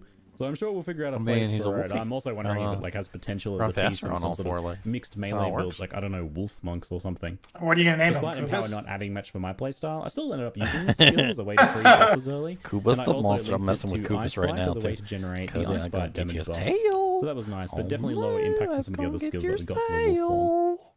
Crypto has opened up so many more He doors. said, you Token- better stop messing with my tail or I was going to bite you back. And I'm going to use my lunar assault on you and then you're going to get messed up. You need red-haired version, so it's like Kubus, the monster ginger. Kubus the monster ginger. Kubus the monster ginger. Did you hear that, Cody? The monster ginger. Oh, no, not the monster. Cody, would you like a donut? It's a cinnamon sugar donut. Would you like a cinnamon sugar donums? Look at that. That's a cinnamon sugar donums. He said, Daniel, that's good stuff. That smells good and that's got good flavors. All right. First off, I want you to sniff it. Give it a good sniff. Okay, what does it smell like? Smell good? Okay, now taste it. Okay, taste it. There you go. Give us a taste thumbs. Okay, what does it taste like? That tastes good? He said, oh, that tastes good. That's real good. Are you ready? He said, that's delicious. That's the lumsum-sums. Give me the more of those. I'm not entirely convinced about this this Val Temple thing. I don't know. It sounds like it's gonna be I don't know. Not really sure. I'm sure we'll find good stuff in there, but like I don't know about like the like corrupting and double corrupting and There's essentially like a couple different strategies to it. Like you can go boss rush the final boss, that's area. You can go kill only the lieutenants. You can go for just all the crafting stuff, or you can just spend a lot of time in there and like kind of like make each room super powerful and just get regular monster loot by buffing the rooms themselves. loot.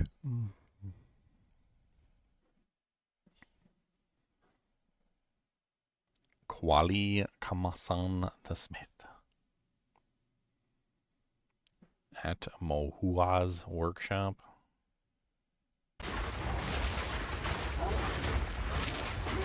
I mean, apparently in the campaign they give you like free regals, free And exalts, indeed, and after those my workbenches and stuff. a little temple foray to upgrade my gear, I pieced out and went right into the Rudia Free fight. alchemy We get to orb, see the power one of of them he freeze said was. scaling this setup has Like you can access just to out here. something in the bench.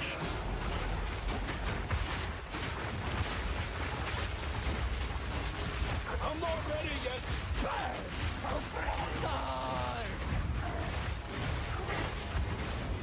I think she got to do like one flamethrower attack in between long freezes, which is Give starting me your to get freeze, scaled by Kubus. some freeze duration buffs at this point from the tree and supports. Yeah, everything Didn't you've get a watched so chance far to is do a without final melee cross slash. form. Ooh. Once you put in cross slash into the rotation, So after you that, scoop I up got to all try the out ice Thunderstorm. fragments and put them This into is one like- central X. Yeah, that's why I was talking about there. If there was a way to increase the duration of the ice fragments, that way you could build more ice fragments on the panel, and then you could wait to do your cross slash until you have like thousands of fragments. Spell that has Just a lot of instantly different one-shot applications. bosses. It strikes an area with lightning bolts over a long duration, so it's just another sustained damage Fragments thing are you can cool, throw too. in. But it's a combo piece for quite a few setups because the range. I mean, I played around with it a lot with the ice dart ability. There's an ice dart ability that they added to the sorcerer or sorceress or whatever, and it does the same thing. Like, and there's like a way that you can force all the fragments to like hit the target at the same time. That's how I was like one-shotting the bosses in the campaign. I was using it, and it was just like the bosses would just get deleted. Storm like also creates rain. It moistens things. The rain drenches enemies. I feel like this is a meme skill at this point, so PoE, making them have it makes them have substantial buffs to the chance to be So I shocked think and you their freeze get build up more on enemies like fragments. Just then. So if you have to attack with shred during frozen targets. I Yeah. think. So if a monster's frozen and you hit a monster that's frozen, they make fragments. And then the So- fragments explode after a long delay. So if you're fighting a boss, you can get more fragments because they stay alive. So it sounds to me like you want freeze duration and you want attack speed because you want them frozen longer and you want to attack more while they're frozen, and then you get way more fragments that way. Well, yeah, but it also helps if the fragments stay on the ground longer. I'm not sure what their current duration is, but if you can make the duration of the fragments last longer, that helps out a lot too. I'm assuming, my assumption is that you could potentially slot in like, what is it, skill effect duration, like increase, maybe, and then it might increase the duration of the fragments. That way, like if they're on the ground for like 4 seconds, you can make it like 6, and then you can stack more during that particular time period. Yeah, I need skills effect duration in real life, you know? That rain also waters your plants. It's so silly.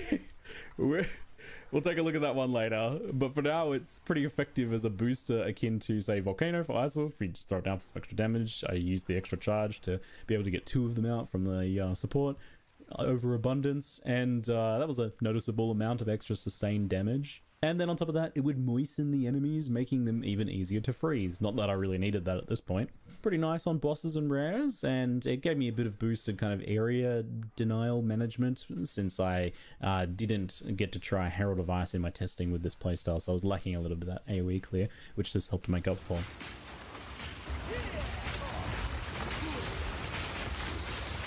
It was pretty satisfying pinning the Jinn in a corner. She's usually quite the pest, this boss, teleporting around and everything. And the ice shards stack and explode right under her when it gets against a wall like this as well. You can get that nice shotgunning going on. It's pretty awesome, even though I actually kind of screwed up the combo by backing off when she was frozen to do some other spells. I should have kept just shredding away. Anywho, I grabbed Devour next, and just give it a brief test. This skill allows you to leap onto a colourable enemy or corpses and eat their bloody faces. Eating Faces gives you a flat regen buff to heal up and generates power charges for you as well. This skill represents a pretty big turnaround for the power charge issue for Lightning Wyvern. It makes it really easy to sustain Empowered Lightning form while clearing.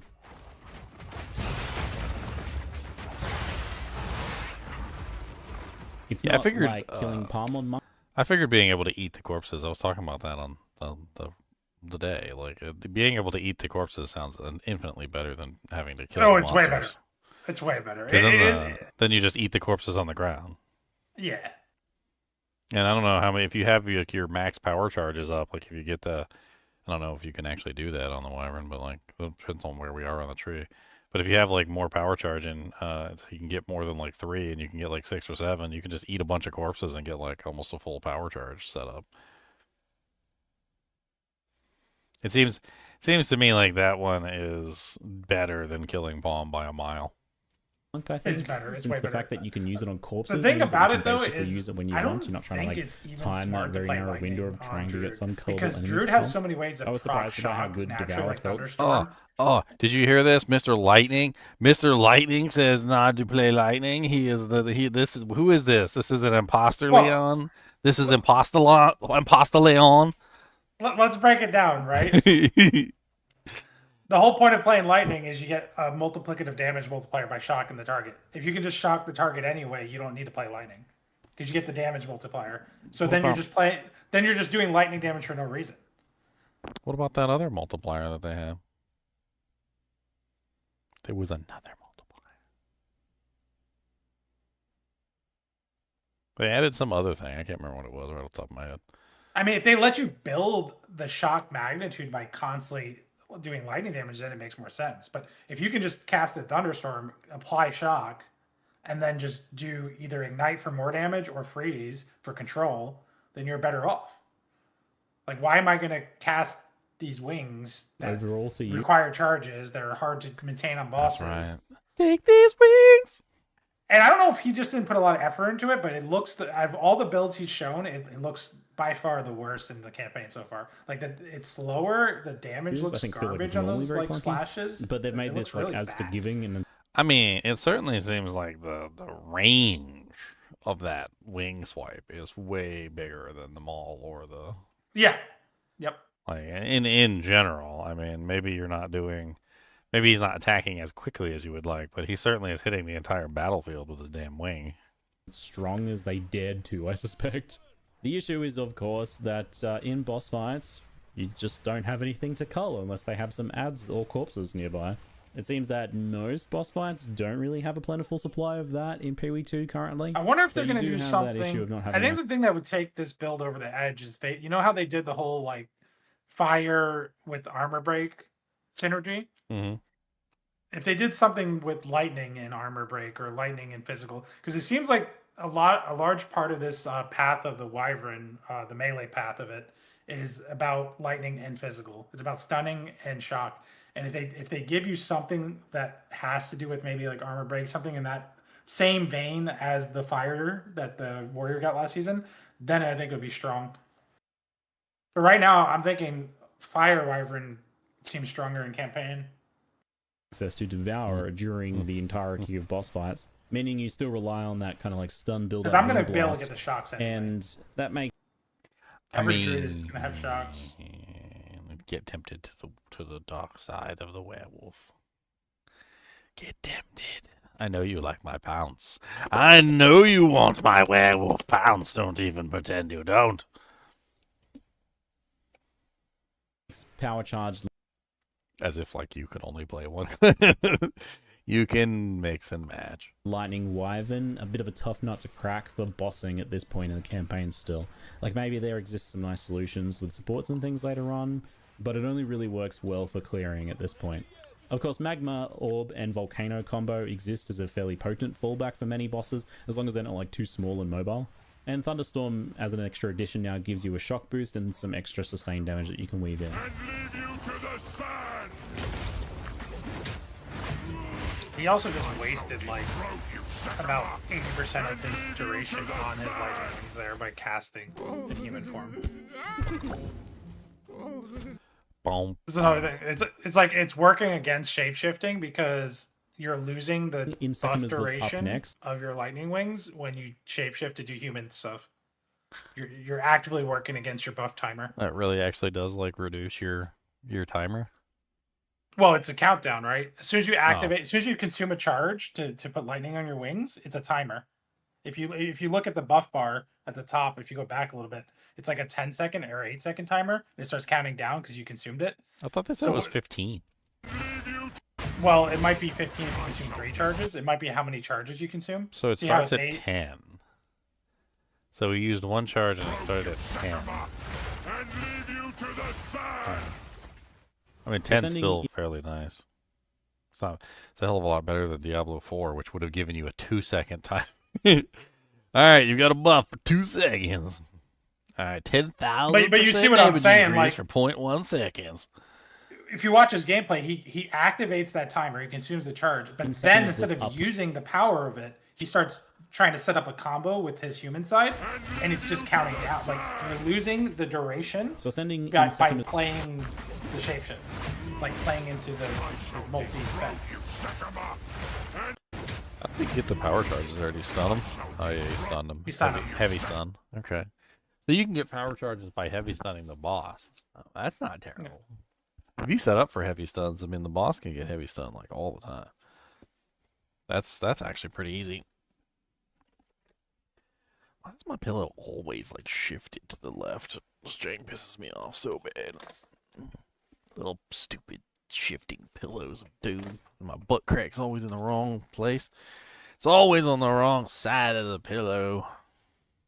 And leave you to the side. It feels to me like staggering palm. So sending monk Insecumers until, was up. like, and then they finally buff staggering palm to be like 30 seconds, and then it's way better now.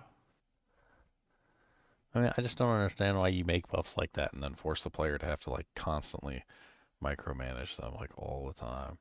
The problem with it is that when you do that, every time that I have to stop what I'm doing to refresh the buff, I'm losing damage. And if you make the duration too short, then I'm constantly stopping to refresh the buff and I'm losing all the damage that I'm getting. You give me like, you know, an extra 50% damage, and then like I have to stop and like reactivate this buff every like 8 seconds, and I'm losing the 50% damage just to cast the buff. Yeah. I think it's one thing that because they seem to be very enticed, trying to entice everybody into doing these combos, but they don't understand that like if you don't set up the combo properly, the combo becomes worthless. Like at a certain point, it's better just to keep Working swinging. against you. Yeah, it's better just to keep swinging your hand as opposed to stopping and doing something else when you have to like, I don't know. It's just stupid. next, and I think any of the strategies can work here.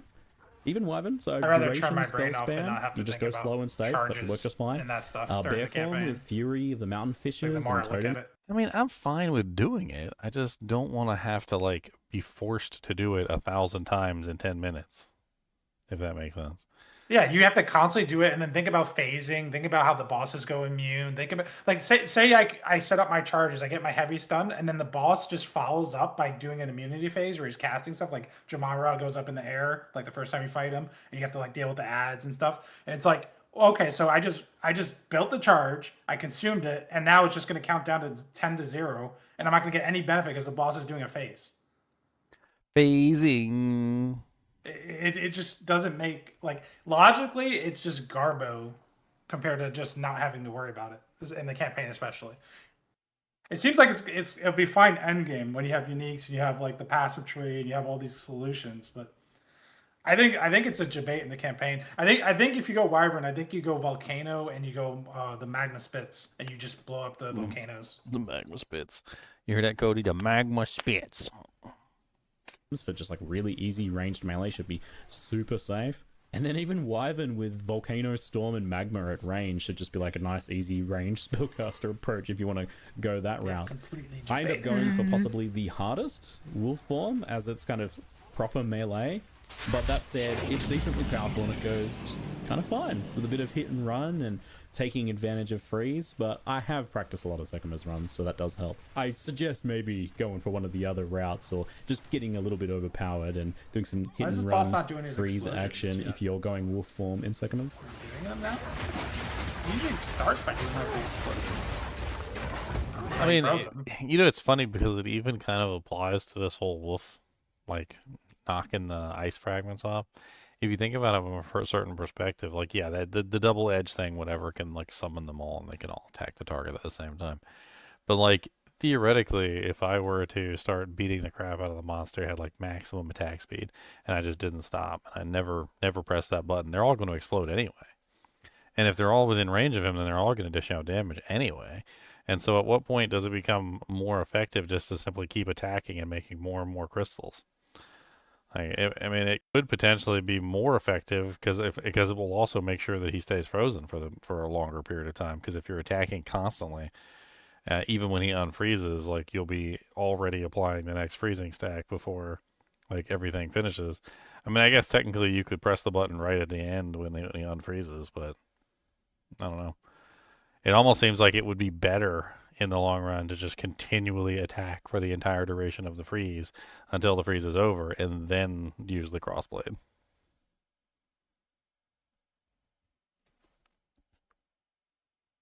And the reason is because you would just get more fragments, unless there's a limit. If there's a limit to the number of fragments, then that would obviously not work, but Out for the slam.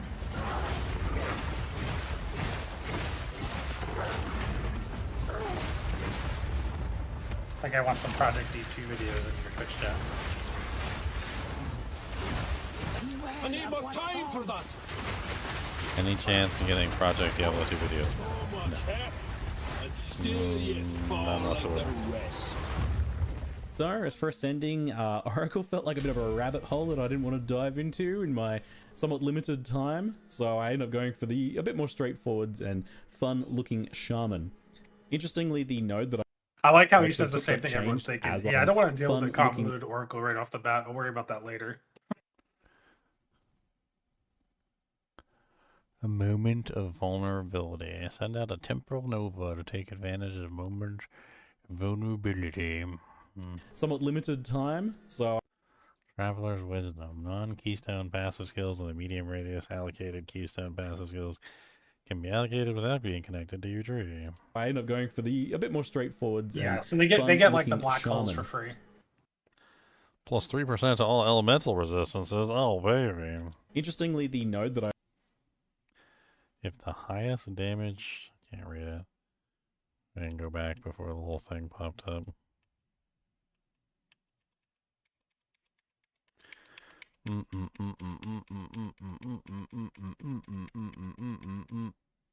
If the highest damage type of hit you take is elemental, gain an adaptation of that type. Each adaptation grants 4% less damage taken of that adaptation's type. That's actually kind of crazy because most of the time when you fight monsters, they only have one element anyway. Yeah, no, that they have two very good survivability nodes, and I'll probably be taking those until my character's like super strong, but probably gonna need them. Oh, but you have to choose which element, right? Because that's why it has 3 there. It looks like it has fire, ice, and lightning. the node that I actually took got changed as I was playing. So that's what happens when you're playing on the live dev version of the game in the I end. think it No just point showing shows you those the three earlier because it adapts based on the hit you take. I don't think you have to choose. I think it's based on the hit. Oh, he literally says that it was changed while he was playing the game. So this ability no longer That's what happens when you're exists. playing on the live dev version of the game in What the is end. the middle Nope. section? So that one that we were looking at that gives the 4% damage reduction per element, it doesn't actually exist anymore. It got removed. Now it's called Turning of the Seasons, which is the enemies in your presence have exposure, the one you were talking about earlier, and gain 10% of damage as extra of a random element. Point showing you the earlier version, but the newer version gave enemies in my presence exposure and 10% extra damage as random element, You're gonna which release is these fun and ascendancies fits today with the or node what? that I get later on too. Funnily, it took me way too long to figure out Apparently they're still how I messing was with giving enemies exposure. Because he said they literally changed while he was sitting there playing with them. So Because this Yeah, just have you happened seen in the Avatar background. It was a different Evolution? node when I picked it, 'Cause right? that one It looks didn't have that strong, mechanic at Avatar all. Evolution. I That's was the main one very I think I'll take confused it until I eventually just defense. randomly looked at my ascendancy and was like, huh, that looks different. Like So, that, with some that bonus seems elemental damage. amazing. well, there's cross slash. Shapeshift into a werewolf and leap backwards. I don't like skills that make you leap backwards. Gouge the ground with both claws. Hitting marked enemies with both gouges will activate the mark and cause an additional shockwave. Ice fragments will be pulled into the location where the gouges cross and explode immediately. The skill can be used while using other skills to interrupt them. Gouge length 4.7 meters, gouge width 1.6 meters. Flings ice fragments within 7 meters. Shockwave. Image online. I head back into Act 2 with my beloved wolf form to test out the new cross slash skill that I picked up at some point. This executes a short hopback with a massive X-shaped slash. It's a pretty important skill for many wolf builds for two main reasons. It triggers any marks on the target, which in the case of Predator's Mark from Pounce means that you can summon wolves on demand. I imagine that also means that you can explode freezing or voltaic marks with it too, if you want to get some extra damage from that. And on top of that, when triggering marks this way, cross slash causes an extra shockwave of damage too. And then for the Ice Werewolf builds, cross slash is very powerful, as it scoops up any of those ice fragments in the area and dumps them all in the middle of that X. That means that you go from sometimes hitting bosses or rares with half or so of the icicles to being able to hit them with every single icicle every time if you time it right. That's a big burst damage boost to the build. So this unlocks like a new play strategy now. It looks a little something like Pounce in, marking the enemy, Lunar Assault, and maybe an Arctic Howl to freeze them. Then go for a full Shred combo, and Cross Slash to dump all of the icicles from that Shred combo on them, and then start shredding again while those explode until the enemies unfreeze. Then when it's unfrozen or you finish your next combo, hit another Cross Slash for good measure to just scoop up all the rest of those little icicle shards. With a bit of attack speed scaling, it seems like you definitely get time for like 2 full Shred combos during the course of a lot of freezes. Especially if you start scaling freeze duration as well. Yep, freeze duration would be nice, and attack speed.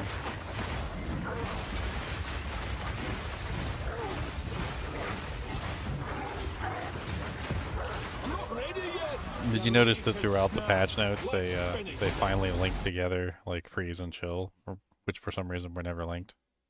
Yep. So like on every ability now, it says like it says monsters that are frozen are also chilled or whatever. Like it didn't make any sense. Like I don't understand why chill wouldn't build up to freeze, or why freezing a target wouldn't chill it. Like it doesn't make any sense. They should have always worked that way. Like it's just yeah. The hopback part of the cross slash could have felt annoying, and there's been cases where this has been, the case for other skills, especially when trying to do like single target damage. You don't really want to be like going away from the enemy you're trying to damage. But in this case, didn't feel like an issue, thanks to Shred having that built-in mini leap to the target on the first attack. That made it feel really smooth and satisfying, and only like kind of added to that already crazy mobility feeling of the werewolf form. You're leaping in and out really smoothly. They really, I think, captured the frenzied feeling of what I want from a werewolf. Something about the way like you pounce in and then tear away with your hands is very satisfying. It often makes it feel like, oh man, I'm just like dismantling these bosses. I'm pulling them apart limb by limb. It's good. It plays into the fantasy. Even though like I wasn't initially on board with the ice form of this. Like I feel like I'm surprised it wasn't kind of like a more physical blood oriented setup, but I guess they have a more of an overall elemental theme for the druid, and the ice wolf is a bit more unique, I suppose. I'm on board at this point. Yeah.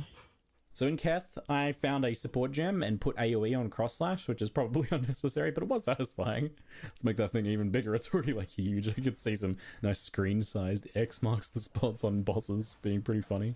And I had a pretty interesting encounter here too. So the first unique boss that I saw on a Vile Sacrifice platform kind of caught me off guard a little bit.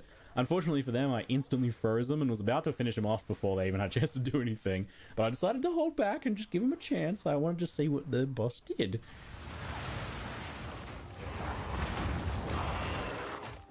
He mistimes his cross slashes so much during this video. It's so funny.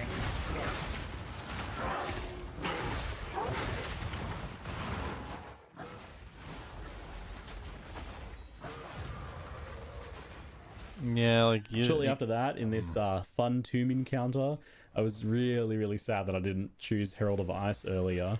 Because, oh man, that's going to be so satisfying there. Well, it launches soon. I can try that again, perhaps.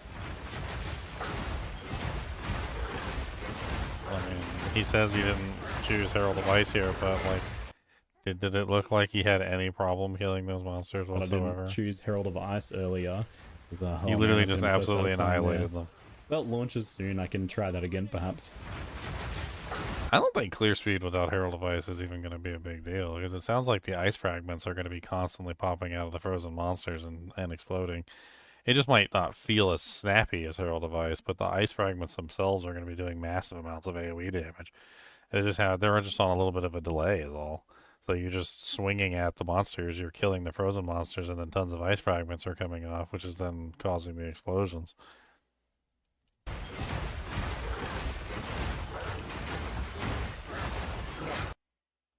I mean, there's probably a fun game in there somewhere, Carlo, but the problem is that with PD2, they just kind of like completely ruin the balance of the game just so they could add end-game maps.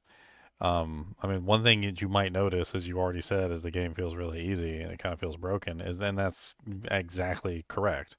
Like, normal difficulty, nightmare difficulty, and hell difficulty are basically worthless at this point if you play PD2, because PD2 is designed in that way.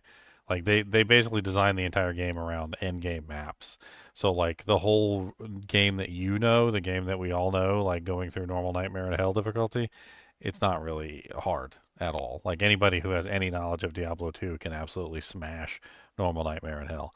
And then once you get to the end game maps, then maybe you might actually struggle a little bit. But, like, it's stupid to me, because I don't know why. It's like, that's basically Diablo 4. Like, Diablo 4 sets up the entire game where, like, the entire difficulty, like, all the way from, like, the easiest difficulty to, like, Torment 3 are basically worthless. And until you get to Torment 4, that's the only difficulty that matters. And that's pretty much how PD2 is right now. Like, it's like the whole game is basically worthless except for that last, like, difficulty spike at the end, and that's where you're supposed to play your character. I mean, I don't know why they would do that to a game that's so well balanced in the first place, where literally hell difficulty player's 8 is like the balancing mechanic for the entire game, and then just like completely ruin it. But that just seems to be the mantra of PD2. They just love to take the balancing mechanics of things, throw them away, and then just like do something. They're like, well, like, you don't need this balancing mechanic. Let's just throw this away. And then the whole game gets easier, and they don't really fix any of those issues. Like, they increased the total number of monsters on the field, and they did that because they wanted like every area to feel like the cow level, where you have tons of monsters all over the place.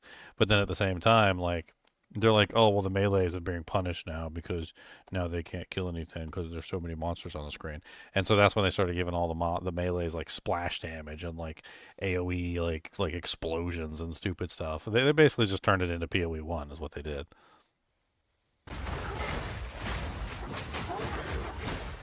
And finally for Keth, finding new and fun ways to torment the sad fire baby boss is a personal hobby of mine. I don't know if you've heard of this genre of activity, but I'm pleased to report that Wolfform has a pretty fresh take in this regard.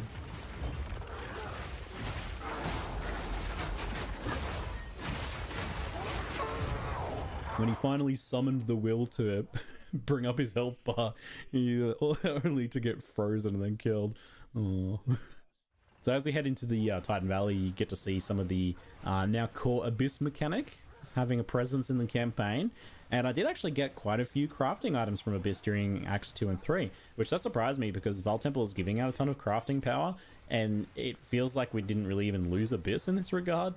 I expected that Abyss would just be like non-existent till endgame, but it's there and you actually get to use it. I used it a few times. I was maybe getting a bit overconfident at this point because I suffered a classic for me giant skelly squish death. I swear it's like one of my most common deaths in PoE2 is just getting these guys falling on me.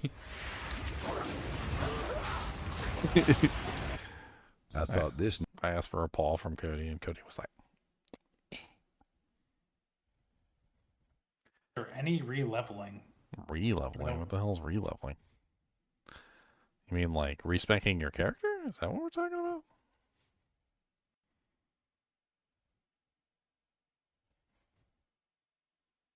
A minor nuisance in freeze builds like this. You can respec. Some larger bosses in PoE2 have a mechanic where they cannot be frozen or like stopped during certain attack sequences or time frames. That can mean that you basically don't get to freeze them if you're killing them fast enough, which is kind of a bummer. I get that there's a few reasons to have a mechanic like this, but I think that maybe you could use some fine-tuning, or maybe like a change like allowing the freeze to function, but the enemy's still able to move while frozen if they're like a giant Titan enemy like this. They just, get slowed.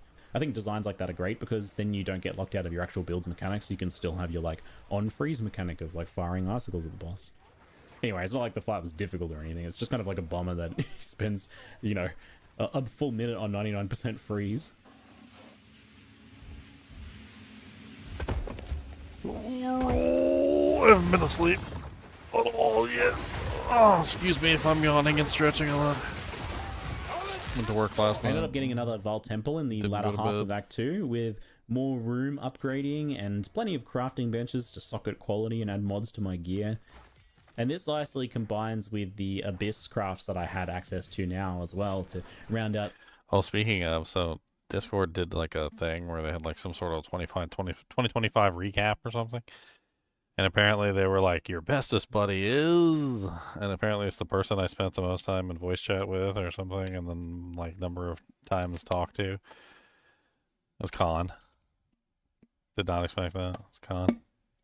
I guess Khan's always sneaking. He's always sneaking around. That's the thing. He's always like behind the scenes, sneaking.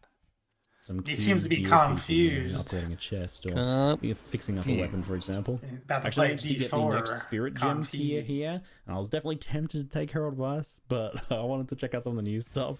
I There's can't two wait options for here. tonight's So, announcement to be a nothing burger. That'll be hilarious. Everyone will be raging. weapon, for example. for? I mean, either they're stealth dropping a paladin, or it's a nothing burger and they delayed everything, and they're just gonna get steamrolled by PoE. I mean, I can tell you already they're going to get steamrolled by PoE. It's going to be like the worst season that they've ever had, basically. It's telling when like the live reveals happen and like the campfire chats, and then like PoE does like a live reveal and they have like 80,000 people watching, and then like Diablo 4 has a live campfire chat and they have like maybe 5,000. Did you see that they even let down the people who are looking forward to like the new system with the leaderboards? That's delayed again. That's like not coming out to like a month or a month and a half into the season when nobody's playing anymore. They're always so stupid though. Like, well, the last leaderboard that they came out with, it was like, oh, go play this mini game, and the mini game was like something that nobody even really wanted to do. And yeah, there were people on the leaderboard, but it was like yay. I think I did it like a couple times, and I was like, yeah, I don't really have any interest in doing this. I have no interest in doing this leaderboard at all.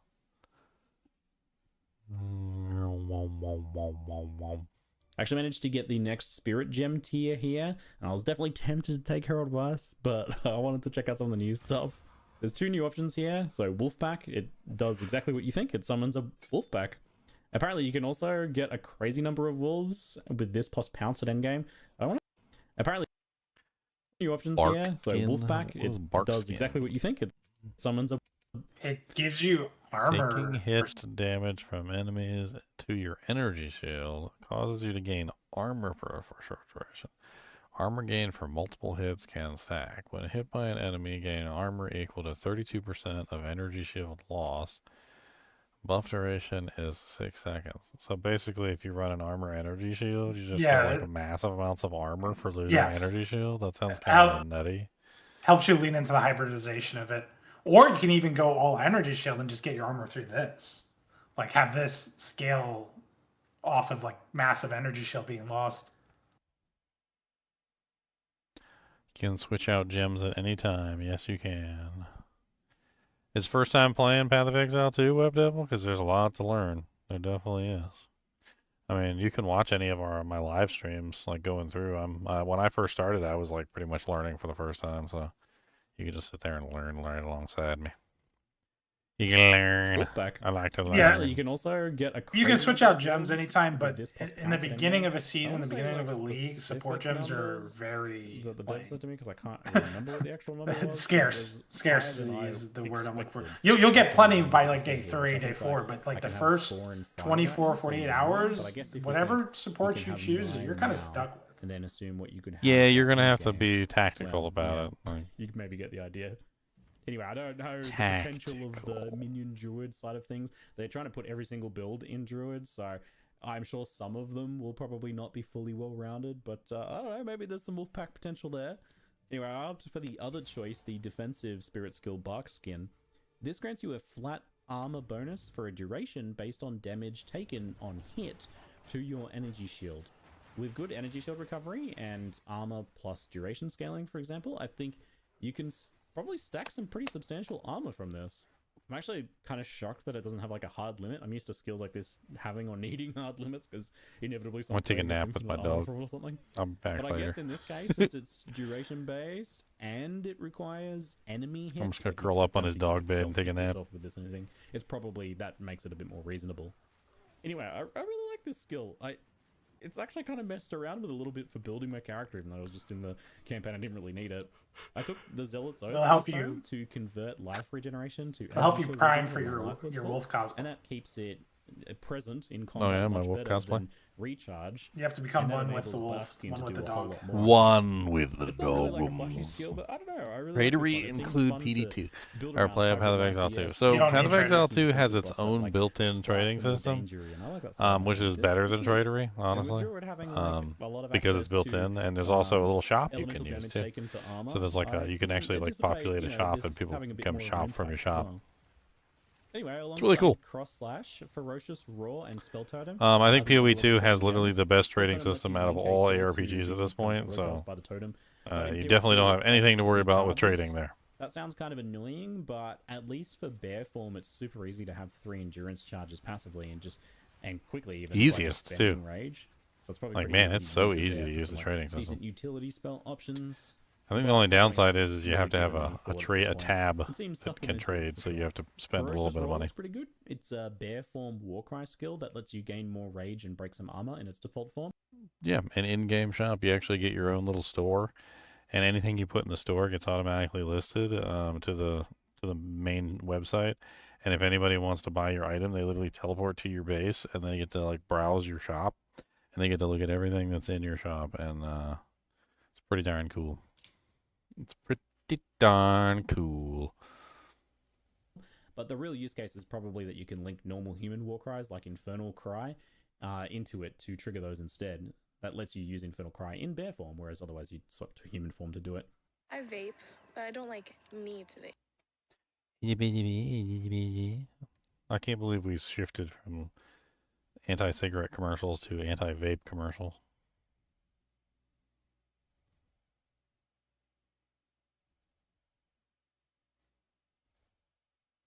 Dun, dun, dun, dun, dun, dun, dun, dun. I mean, I haven't seen anything that's made me not want to play the werewolf so far. I know that much. You know, pair nicely with the Fire, Fisher, Volcano playstyles. For whatever reason, I can't really recall. I didn't. Can I Fire, make Fisher, Hurricane Volcano Gilbert though? Is that the question? Is that styles. that's the For question? whatever reason, I can't really recall. I I didn't gotta end make up getting a chance Gilbert, to test either and of then Leon these. can make Lilbert. Probably because they need like other skills to make much use of them, or I forgot one of those. Anyway, end of Act 2 is often a huge difficulty spike for many builds, and weirdly I was getting a little bit under-leveled through Act 2 and 3, and also feeling like the cost of my erratic gem cutting choices as I try to test anything and everything. So, despite that, I managed pretty fine, with the sustain spells helping in those sketchier choke points, and freeze taking care of everything else.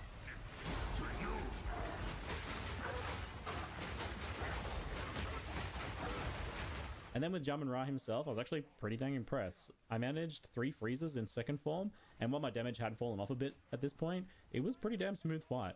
It didn't give me much grief. I noticed that when the bosses, they have some sort of like anti-freeze mechanic. I think it was they talked about it like last season or something.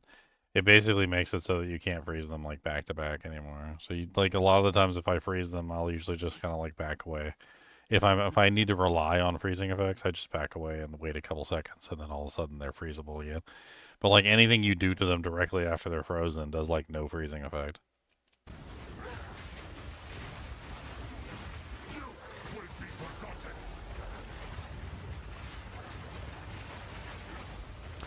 Do you sell for in-game gold? No, gold is generally used as the currency to actually like perform the transactions. But what you're actually trading Heading for into is Act usually 3, currency, just the same way that like in Diablo 2 you trade usually for runes. Runes and currency are pretty interchangeable in terms of like Diablo 2 and Path of Exile 2. So if you think about like trading for an Ist rune, it's very similar in Path of Exile 2. There are certain items, certain pieces of currency in the game that basically fulfill the same function as runes. It's very, very similar. Not quite exactly the same, but very similar. spent a bit more time on Wolf. Am I playing Season 11 of Diablo 4? I mean, it's the same day as Path of Exile 2, CNA Gene. Even if I was going to play Diablo 4, I'm not going to skip Path of Exile 2 season for Diablo 4 season. Not when it's literally just another boring, like, copycat season. Which it really is. Like, it's got a couple notable changes, but it's mostly just a boring copycat season. Form. I can't help myself. It's so much fun. It's fast to run through zones. First, though, something pretty unexpected awaited me on the Vile Sacrifice altar.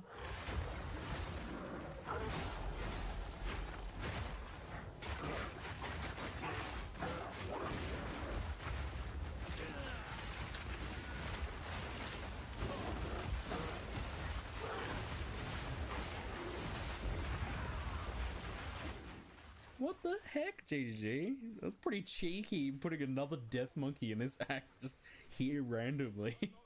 Anyway, it's time for that build change up. Apologies in advance, but I do not get time to return to bear form. But you know it's good, right? I think you've seen enough to say that. I do have something else for you, though. The moment that some of you have been desperately waiting for. It's officially time to water my plants. Now we're Path of Exiling. Gem level 9 gives Thrashing Vines. It's a plant spell that summons large vines that slap the ground and enemies too. With that, plus Entangle and the Thunderstorm spell, we have everything we need to water our plants. The accelerated growth support seems pretty key here. That's a good one to incorporate into this. It lets you trigger exploding flowers whenever you overgrow your plants. The new Bearskin Hoodie 4.0 claims to be the most advanced. Oh, it's so good. So, each plant spell here has a mechanic where it will overgrow in some way if watered by thunderstorms. I can't get over how silly you plant druid is. Anyway, for Entangle, it makes the fishes last longer. And for Thrashing Vines, it makes them 50% larger and do 50% more damage. So really chunky for that. But Entangle's not really doing much. Just making them last longer is not really a big deal by itself. It's not something you would do if you weren't just kind of doing it for other reasons anyway. But that accelerated growth gem adds explosions. So that makes it absolutely worth it. I'm pretty sure you can also do the same thing on Briar Patch too, though I'm not sure I ended up testing that. So yeah, I see some accelerated growth on Briar Patch and on Entangle, and then you're scaling up the Thrashing Vines in other ways, most likely. So this is a duration sustained damage spellcaster style, and there's plenty of nodes for that in the Druids area, including an actual plant cluster that has a chance for plants to overgrow immediately, even without Thunderstorm raining on them. So that, with the support from earlier, means you get some exploding flowers when that happens too, so that's a nice little boost. It's mostly physical damage here with the plants, so you could likely walk in the later Tornado spell that's physical as well.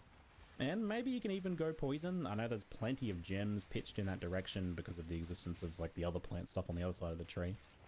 I have to mention my favorite upgrade that I messed around with, and that was putting Pin on Entangle. I'm in love with Pin after playing a Tactician. Pin's amazing. And Entangle did an excellent job of rapidly building up Pin too. And I do think Pin or some sort of slow scaling seems like a very good idea here, as you really want to cause enemies to, just get bogged down and stacked up in your 4 overlapped Entangles and 2 giant vine-slapped fields with Briar Patches and Double Storms on top. That's where all the fun's happening. You want all the mobs to be in there. So pinning them in place is really nice. But you could totally add maim and do like slow effectiveness scaling as well. I've done that sort of stuff on grenades before, it's really nice. Now you may be thinking, looking at the footage here, that DPS looks a bit meh, and you'd be right. But in Rainy Druid's defense, I was still using my level 2 fire damage stuff at this point, so I just kind of forgot about it all this time, so I was focused on the other shape-shifting stuff. Classic spellcaster builds using Act 1 weapons into endgame, right? But bear with me though, as I do get myself a physical spell staff kind of soon. It takes me a little while, but I get it eventually. In the meantime, I do grab Oil Barrage for the Wyvern, which exposes and slows enemies, just like Oil Grenade. But we'll come back to this skill a bit later, as it's got a pretty fun empowered inversion that I test later on. Oil. So my lower DPS from gear and underleveled gems and missing passives and all that caused me to have a bit of mana issues with this playstyle here. That's not untypical for things like this, and it was made much worse by my questionable choice to use overabundance on everything, doubling the cast that I needed to do on my, you know, lacking DPS. I'm happy to say that this was a problem that solved itself after I got a couple of upgrades, since it was mostly just the fact that I was missing a lot of damage ultimately. Zycluthian.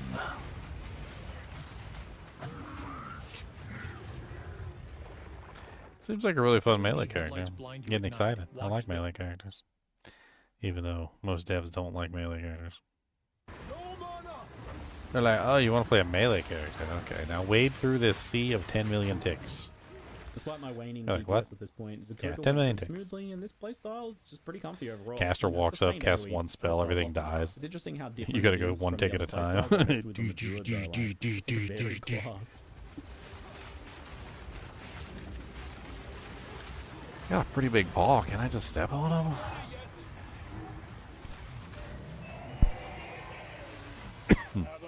Don't give anything for free, do they? So I finally managed to get myself that proper staff, getting a Fizz Spell Gems 1 with some nice Fizz Spell damage too. And I didn't do the math on my crafting choice, so I don't want to hear about it. Don't worry about it. Either way, this thing made a huge difference from my old piece of garbage that I had like 50% fire damage or something on it. And I got it just in time to go through the often aggravating Trial of Chaos, and I'm super happy with how smoothly it went. Slows, pins, range, sustained spell damage, it all worked really, really nicely for most of the encounters here, and at this point with the upgrade, the damage was enough to move through, even through the escort quests pretty comfortably. I actually had one of the comfiest nightmare bird kills too. This thing is an absolute menace so often. I was really happy I didn't have to like rerun it just because like it went perfect. Did he just say the plague bird is a menace? The hell? I did like thousands of runs of that stupid, what is it, the Trial of Chaos?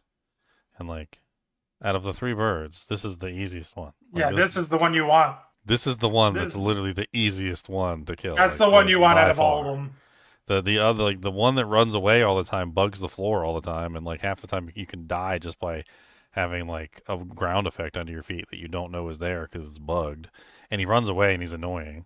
And the other one like can straight up just one shot you with the freaking like blasts or the tornadoes. Like this one Gatling is the gun. easiest one. Like he literally just said that this was like a tricky boss, and I'm like, no, this is the dirt easiest one out of all 3.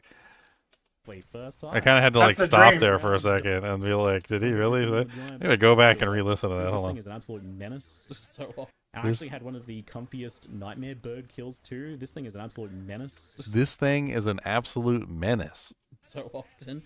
I was So often. really happy I didn't have to like rerun it just because like it went perfectly first time. Circle around, dump He called Chetza the Feathered Plague an absolute menace. everything on the giant. I'm excited when I get this one. Like when I get this one, this is the one I'm like, yes, the easy bird. And I just like face roll him. boss. Perfect. Like the only thing you have to do is just not stand in front of him when he does that big attack. Like he has like one big attack he does, and it's really choreographed. And as long as you don't stand in front of him when he does it, usually you're fine.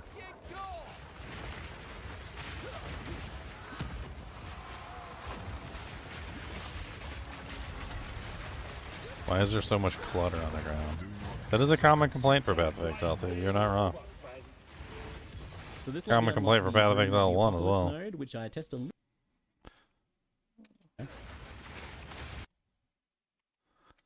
Hold on, So he this let me shows some unlock stuff the in there. Bringer of the So this increased elemental damage on both of Apocalypse those. node, which And then the Apocalypse. I test a little bit later on, as I was still testing the Planty Druid on my new stuff. I just got the stuff, let me have a chance with it.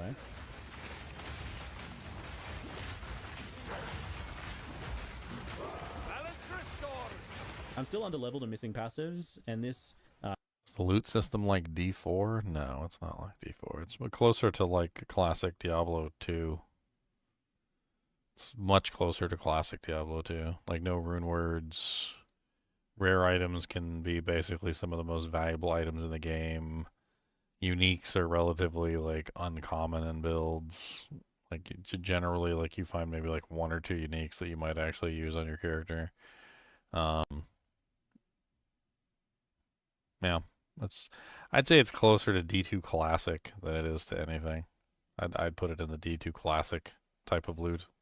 Cheeky lady here likes to roll out of my AoEs, so that took a little while, but overall, like, once I got it online, the plant druid, the water my plants druid felt very comfortable and very fun. Enjoy watering your plants at launch, garden druids. So next up, I wanted to mess around a bit. What did he put up on the Enjoy watering your screen? plants at launch, garden druid. He said, "Shh, don't tell." I think flip so fast. Druids. Don't tell the nature druids it's a meme build, but don't worry, they can't Next up, read. I wanted to mess around a bit more with Wyvern and also test Apocalypse, the uber skill from the Shaman. We'll get to Apocalypse in a moment. First, I wanted to return to the Oil Barrage skill. The loot is basically whatever, like, you want it to be, Love Devil. So, like, there's an option for the loot type that you would like. If you would like free-for-all, you can change it to free-for-all. If you want it to be, like, individual loot, you can change it. You can put it up. You can also put it at timed loot, where, like, it gives you, like, 4 or 5 seconds to pick up something that's assigned to you, and then, like, and then it automatically goes to anybody after that 4 or 5 seconds. I mean, there's a couple different ways. You can choose whichever way you want. So, like, it's in the options. You can just choose whichever way you want. They didn't lock it like all the other games do to a specific type. Like D4 locked it to one type, and like D2 is like always free for all, and so forth and so on. They gave everybody a choice as to what they wanted, which I don't know. Like, yeah. I mean, I guess it depends. I think it depends on who the leader is too, because you're stuck to whatever the leader's loot type is at that particular moment. So that's also a thing. What's normally a utility skill here becomes a pretty hilarious lightning single target barrage when empowered with a power charge. So it spends a power charge if you have one to make the barrage much longer with a bunch of added lightning damage. And if you have 3 charges, you can just like hold the button down for one long mega barrage. With Devour, you can very easily, you know, generate 3 power charges. So I was actually able to use this in the melee lightning form a bit more comfortably here. Indeed, like, the combination now of having Devour, Wing Blast, and Oil Barrage made Wyvern feel a bit more well-rounded, but is still definitely the more complicated one to play here. That lightning barrage is just absolutely hilarious. The more complicated one to play. Boss barrage deletion endgame build here. I don't know if you can really call it a one-shot when it's a barrage like that, but, you know. I expect to see something disgusting with this. That's if, you know, people figure out some easy way to get those first set of power charges at least.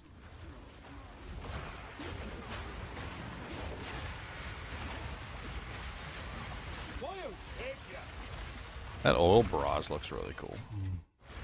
Yeah.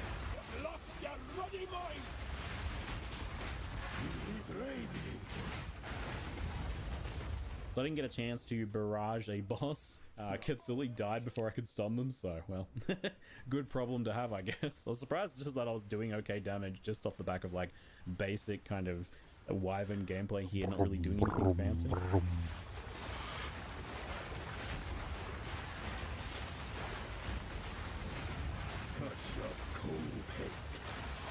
I wonder if with the bouncies, right?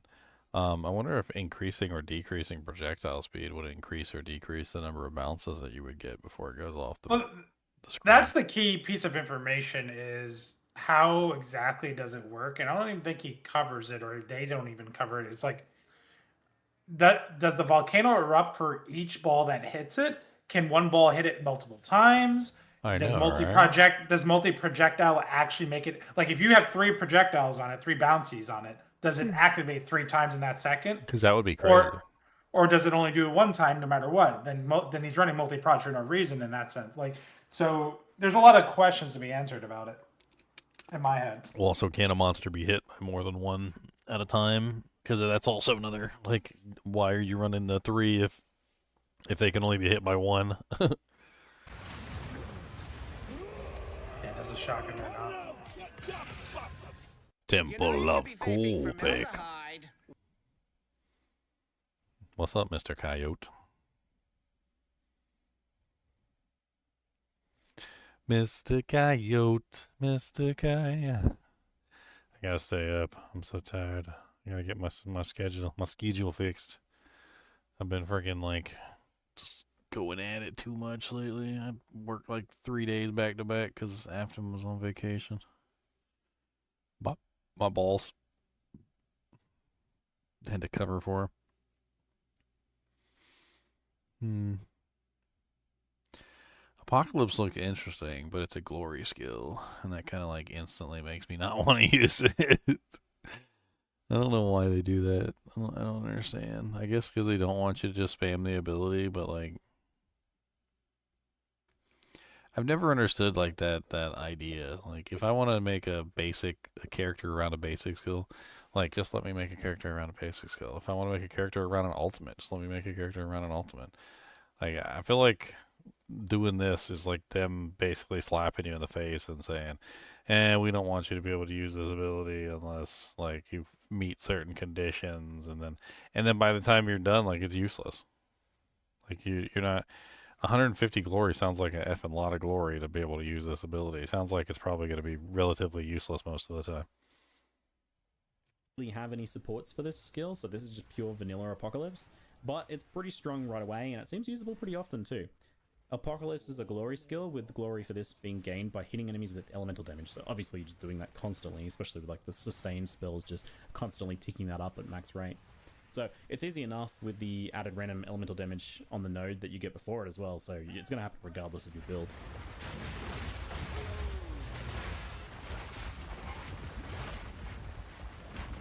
Man, he is like almost dying half the time with his wyvern. Do you see that? Yeah, it's I don't know if he just built it horrible or it is just horrible early on. It's easy enough. It might be but watch, like he almost dies right there, and then it's gonna happen regardless of your and then he almost dies like right here, I think.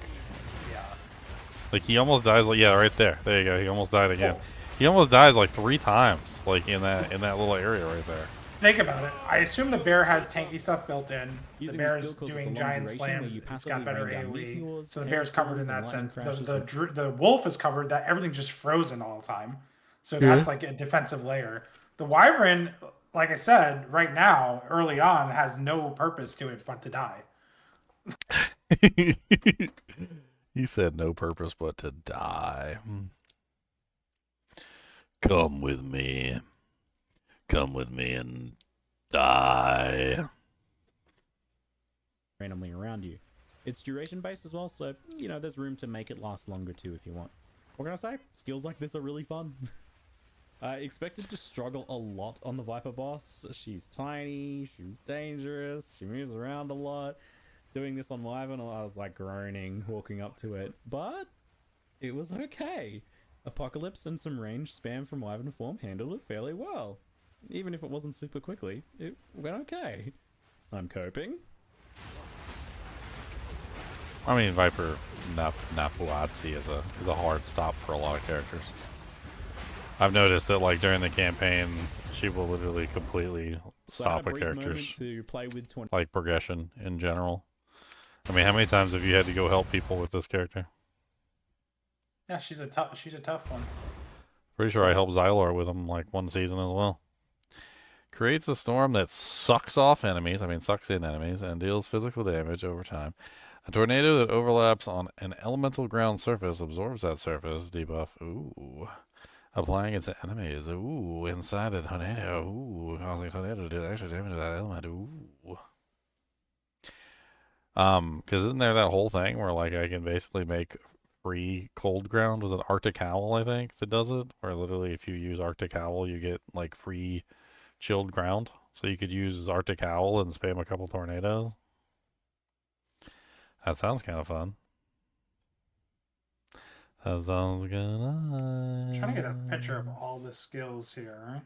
It's right after this frame. Sounds kind of nice. I'm gonna put tornado down.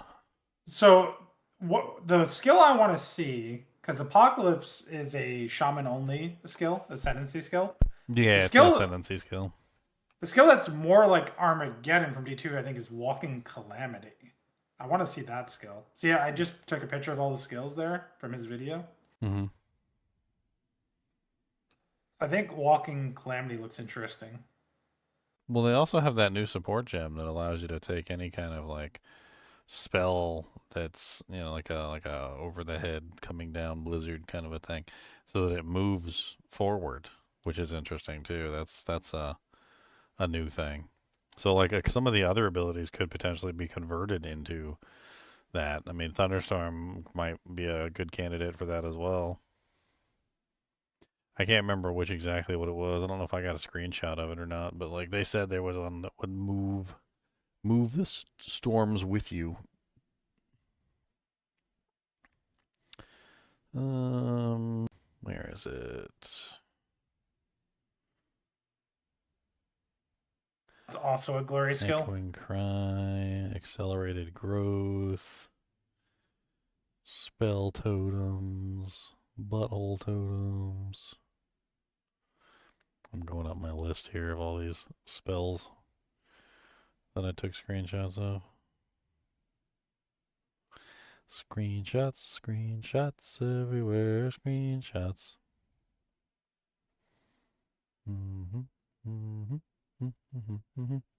That is specifically tied to bear form.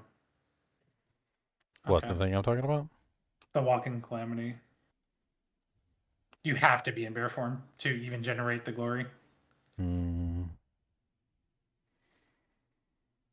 don't want to be in bear form. I want to be a wolf. I don't care what you say. I want to be a wolf. I mean, it's wolf or wyvern for me. Because bear, I already know. I already know it's good. I will make one eventually, but I already know it. I kind of know the play style. I like it, but I don't want to do it right away again.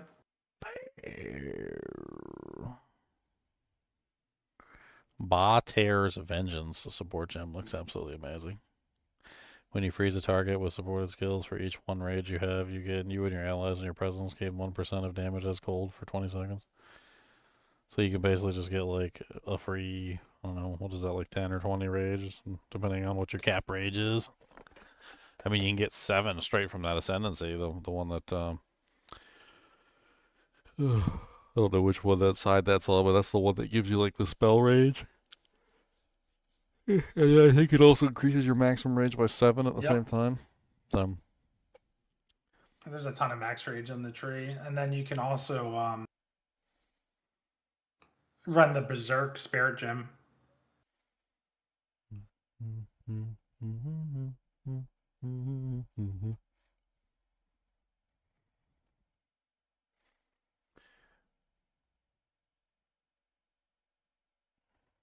Mr. Wyvern. I mean, this is literally we're now less than 24 hours before the Leon signed up on the sheet. Leon's not on the sheet, dude. Leon's a ninja. I'm putting Leon on the sheet. No, he's a ninja. Leon's on the sheet, and you're gonna be a huntress. A huntress. You're gonna be an Amazon wyvern. You're gonna be a poke zon. There you go. Look in your chat. Or it's supposed to be Zon, not Zib. But... Wyverzon. Wyverzib. Wyverzib. That's even better. Wyverzib. Had a brief moment to play with Tornado, a physical duration spell I mentioned earlier. Is there anything on Twitter or X about like they were supposed to give us something? Are we getting surprisingly nothing? hard to do that on the Druid's basic skill set, at least. So there's the Are they oil just like giving us barrage, is nothing the now? only way that I really know of by For what? default, and you can ignite that. But it's a little Well, difficult to do, official and ascendancy, it leaves like so we can look oil at the ground. ascendancy, passive skill tree, the video that they said they were going to demonstrate some end game builds on the Druid. The skills fully released. You know, like are we If getting it's the anything or are we non-powered getting version, nothing? So if you have a power charger, Because and they you try said to put then, oil but ground now down, we're less than it 24 will- hours at this point. Itself. The only problem is that it's surprisingly hard to do that on the Druid's basic skill set, at least. So there's the oil barrage is the only way that I really know of by default, and you can ignite that, but it's a little difficult to do, and it leaves oil ground if Speaking it's of which, the I gotta log non-empowered into the version. website. So if you have a Apparently I'm power not signed charger and in. you try to put Time me out after all this oil time. ground down, it will it will just use the lightning version instead. So that's kind of funny. Are you human? So I am sure that there's like some easy spells you can Am I pinch human? from the elemental tree, Yeah, or are you human? like support gem combos. And I'm not. No, I'm not a human. something to generate ground to empower The tornado seems tornado. interesting. And in If the I end, could it's a generate chilled fizz ground, that seems spell like a you good can accoutrement. combine with the plant, rainy Seems like a Druids, giant version of tornadoes the are something you can add into your Twisters, store like the and Worm / dispose for a Twister bit build. It extra seems like a sustained gigantic area version damage of there. that. And you can also work it into your elemental builds with that ground empowerment. It's another sustain Like a spell more you can throw down central before shapeshifting too. Focus You've got a version lot of them that at this build. point. Well, you could also just use the lightning or the fire boots, and you could just have permanent lightning Sadly, or fire that tornadoes. is all I managed to do in my brief visit to the Grinding Gear Games studio this time. Permanent lightning or fire tornadoes. Let's boot up Path of Exile real quick so I can actually look at something.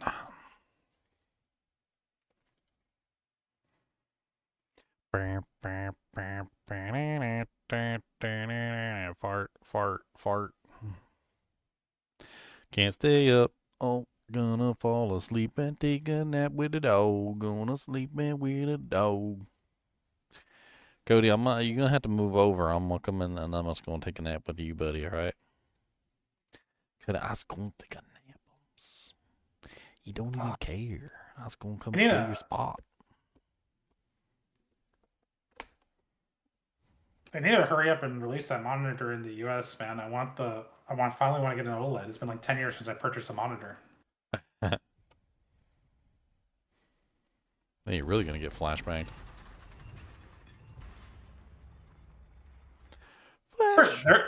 There were some good deals, and I should have taken advantage of one, but I didn't. I ain't got no money to take advantage of anything right now. I need them doll hairs. It's Christmas. I've been spending my money on Christmas gifts. Yep. And one for myself, you know what they say. I just want to go and check something. And do dang dong bang dong bang dong ding. What just happened? Login expired. Your mama expired. Okay, I'm logged in. I'm logged in, boys. Path of Exile. Is it pathofexile2.com/trade? There's no noise up here. We ain't doing nothing. Just me and Cody. Cody's asleep and I was doing my stuff. And I was gonna curl up into and take a nap with Cody. That's what we're gonna do. Cody, I'm gonna take a nap with you, and you can show me your fancy new harness. That's right. He said, "Don't care. I've got a fancy new harness, and I was the biggest boy, the biggest and the gooderest." Man, it's taking forever to load in.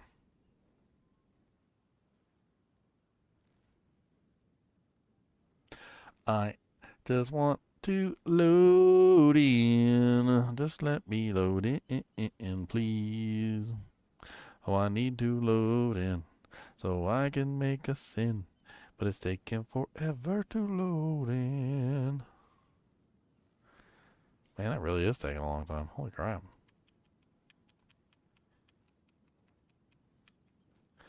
I don't know what to do with you.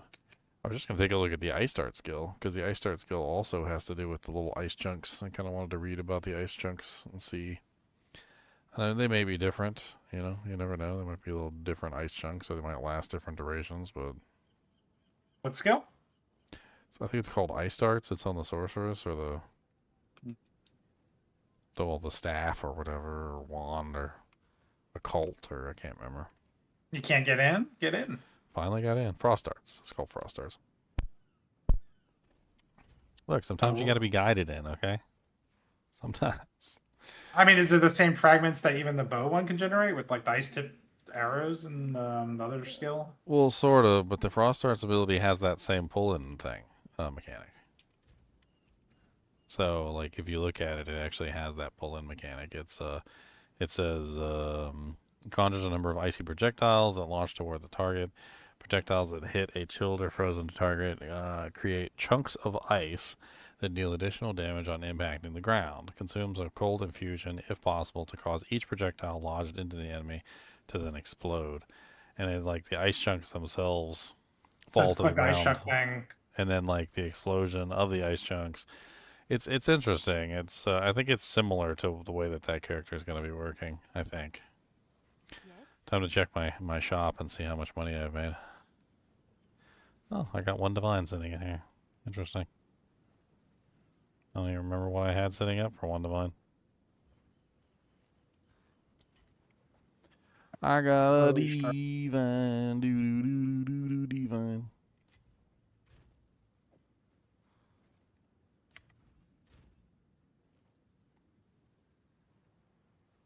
Have we already gotten booted out of the league? It looks like we already got booted out of the league. Yeah, they already converted it. Yep. All right. Good They sign. already converted. Hmm. Mm-hmm.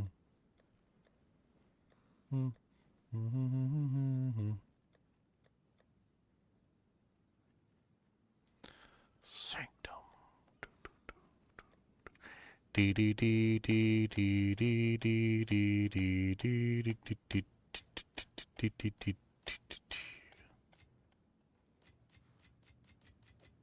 Man, that tree looks so empty right now up there, and it's going to be so full tomorrow.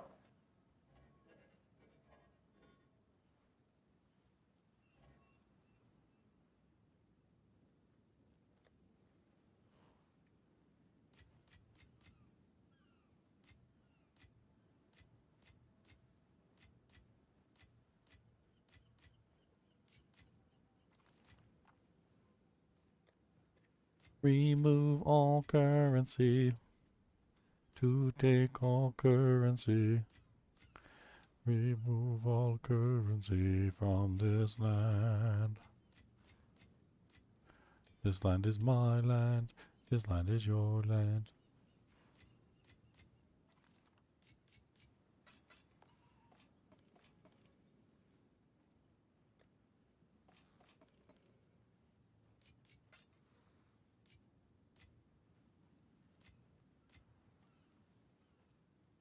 Interesting.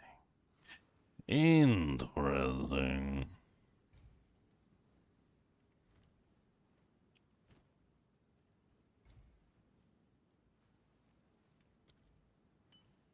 Rolling magma. They have rolling magma posted? Don't you want to roll the magma?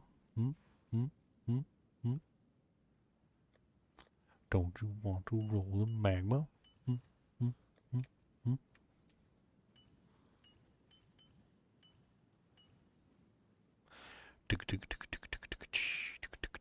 They do not have it posted. Maybe PoE 2DB? I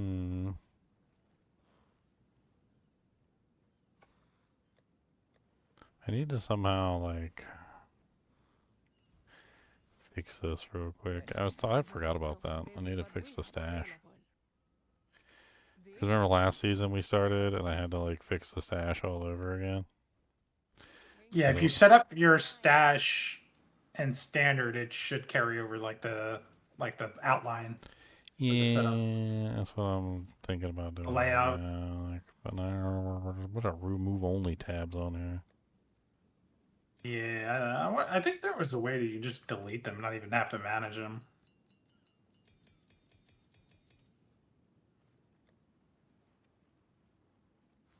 I think you can like name them. You essentially create like an outline or a template.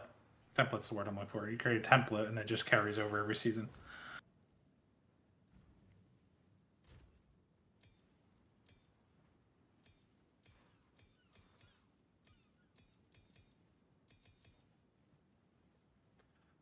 Huh. It's like a full-time job. Don't spend it all at once.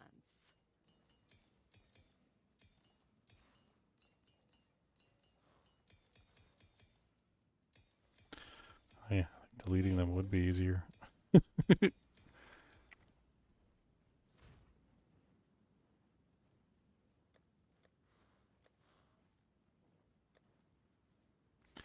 How do you do this? I do not know. I wonder if he invested in area of effect. He probably didn't.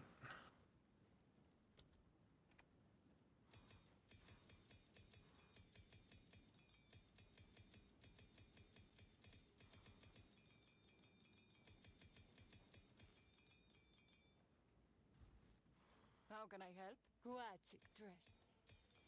What, Ziggy? Yeah.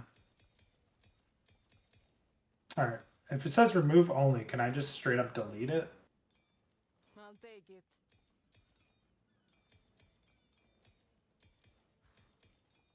I mean, the only reason I was interested in doing it was potentially to try and get the stash set up for, like, the template for the other thing, but...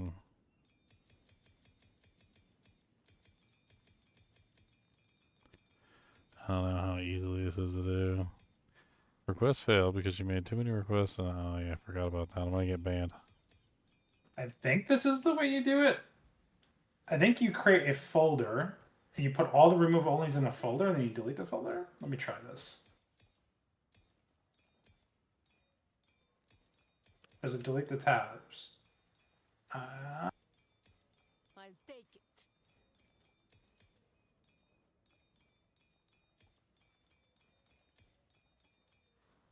Good fortune. Have an order? I don't know. It does seem like once you remove all the items from a tab, the tab disappears. So like that is a thing. I'm testing it with various tabs right now just to see what I can do. Of course, some of these tabs can hold like 500 items, so like that doesn't necessarily help, does it?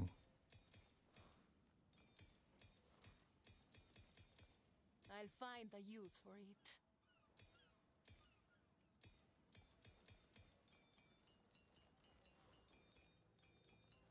Beware those altars.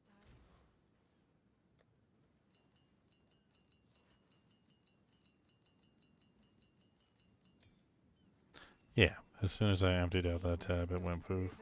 Okay. You could just also just hide remove only tabs. So you can either dump them in a folder or just hide them. You can hide them.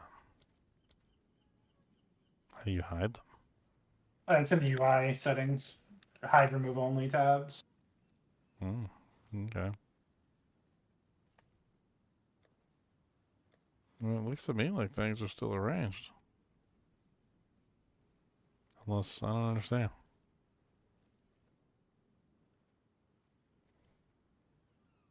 So how do I save that as a template then? You just you color them, you name them, you set everything the way you want it to, and it should carry over to the next league, just like the way you see it. Well, actually, I'm pretty sure it was like that last league. It didn't carry over. That's the thing.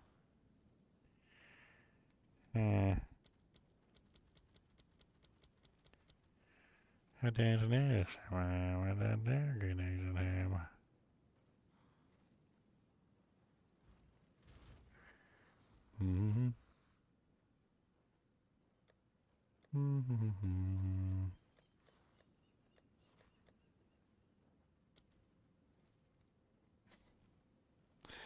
The number of remove only tabs.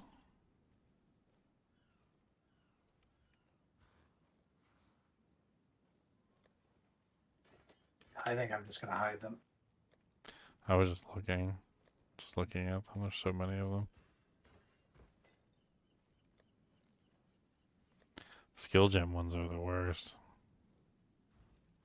Seen more. What do you think? The nameless creep. There we go. Okay. He feels better now. I feel much better now. My shop is there. Should I add more shop stash tabs?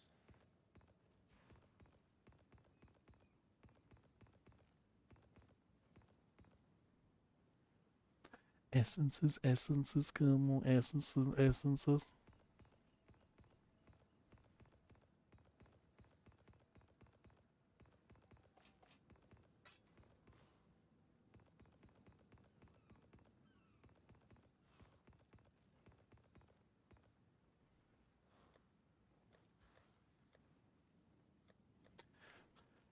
Some of these remove onlys do not remove only. I don't know what's going on.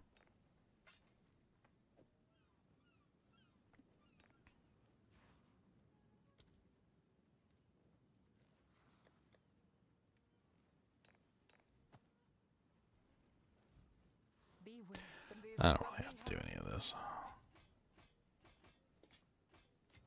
I don't know why I'm bothering. I just don't like an unkempt house. Damn it.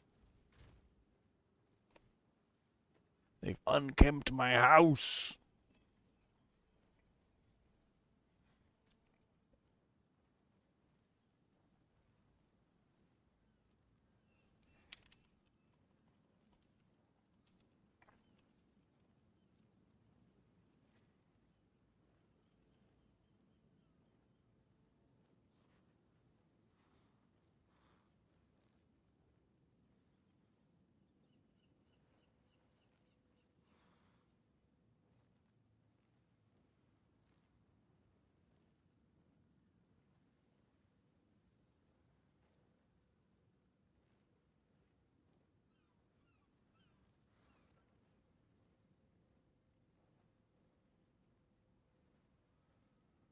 I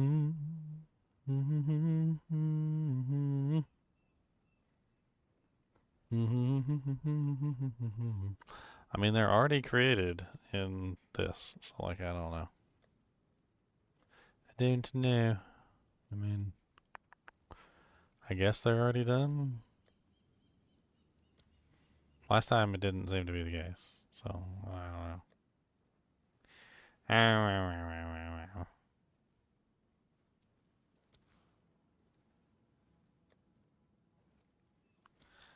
Finery. Finery. Got all these doojanks in the finery tab. So bad you can't just like drag one tab on top of another and say like take all the items from this tab and shove it into the other tab. Can you take everything that's on this tab and shove it into that tab? Thank you very much.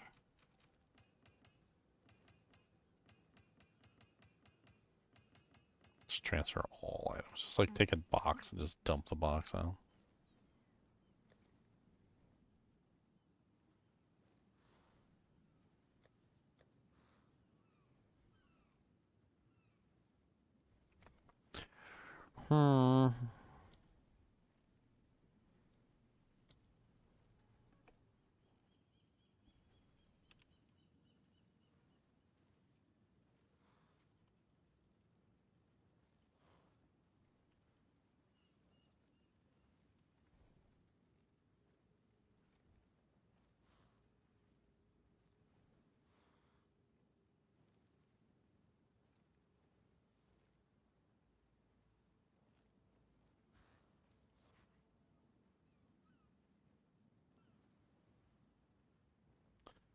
Create a new folder and label it trash. Remove the tab you want to delete into that folder. Rinse and repeat. That actually work?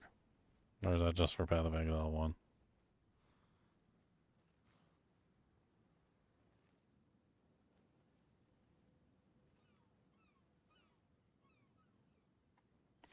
Nah, so much work to clear out the old tabs. Hide, remove tab open. I don't know. I think that's the key there. Just don't know it's there if you ignore just the hide it. problem. Yes, just ignore the problem and it will go Like you put a carpet over it or put newspaper over it. Put something over it and we'll look at it. Cody, you looking awfully comfy over there with your blankie and your pillow. You're looking awful comfy. I'm gonna have to take a napums with you, sir. He said, no, don't take napums with me. I was gonna take a napums with you, sir. What's this? This a footums? I'm gonna get this footums and I'm gonna eat it. And what's in these toes? I'm gonna get this toe and I'm gonna bite it. What's this? That's the hook toe. That's a half black, half white toe. That's racist. A hook toa. A hook toa.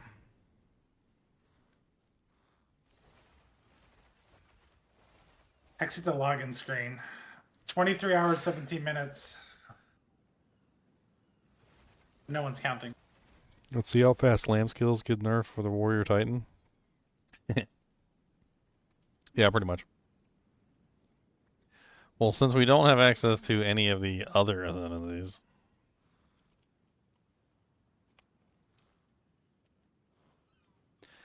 I guess we could always take a look at the current ascendancies and just like play around with the ideas.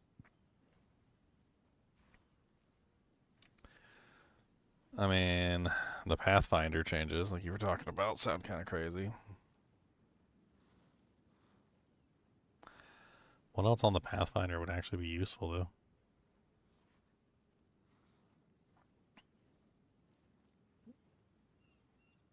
It's an evasion rating class.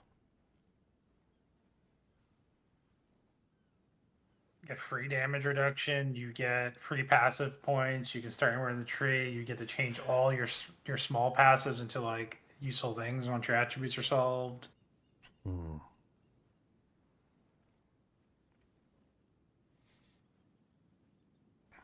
Deadeye, like you can. First time it seems mostly useless for like these builds. I don't know.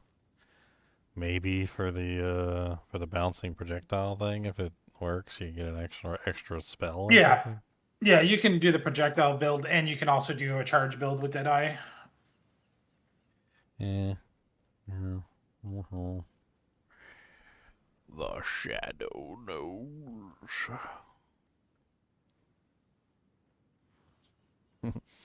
Which gender? F. I mean, Infernalist is all about fire damage. I guess technically you could do a Infernalist fire bouncy version. You can do Blood Mage too. Burn the Heavens. Lich and Abyssal Lich. I never did take a look at the Abyssal Lich.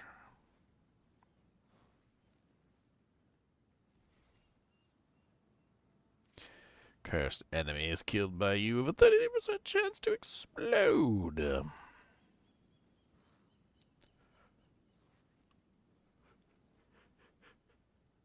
Man.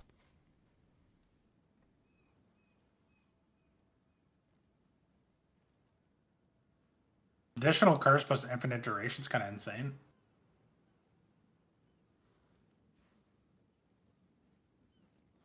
And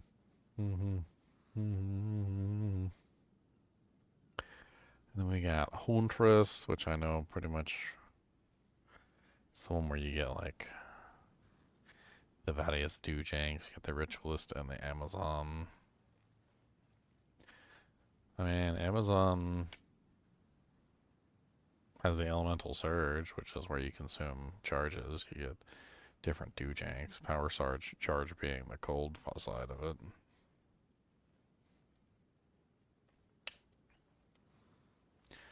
It doesn't line up with the power charges for the lightning and the endurance charges for the bear. Well, no, I guess the endurance charges actually do line up with the fire. With the power and the frenzy are swapped. The frenzy are generating the lightning and the power charges are generating the cold.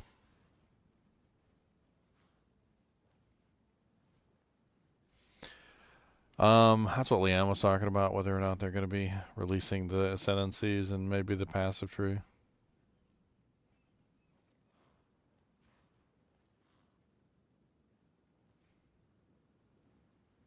Mr. Carbon. Yeah, the skills, like all the skills, the updated versions of them, the ascendancies, the passive tree, the video that they said they were working on. Are we getting any of it? Or are we getting none of it? Because it's like minus. None. We're literally in a T- countdown at this point. I mean, it doesn't matter. Like, if I was a content creator, I can easily recommend the safest build to play, and it's literally the Bear Druid because it's literally a warrior. It's literally just a Slam Warrior, an even better version of the Slam Warrior, actually. Yeah, I think it is a better version. Like, if you want to be safe and play Druid, go Bear, because it's literally already exists in the game. You can practice it today. You can do a warrior slam practice playthrough and just make roll. Just be slam, slam, slam. Or you can even do a war cry. You could do the war cry warrior, which is what Titan for the slams and Warbringer for the warrior for the war cries. Because there's like a whole war cry setup too. Warbringer would be war cries, Titan would be the slams.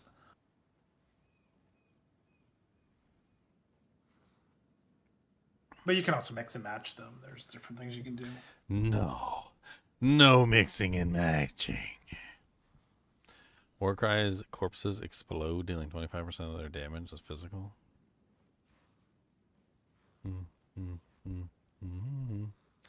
20% increased war cry speed.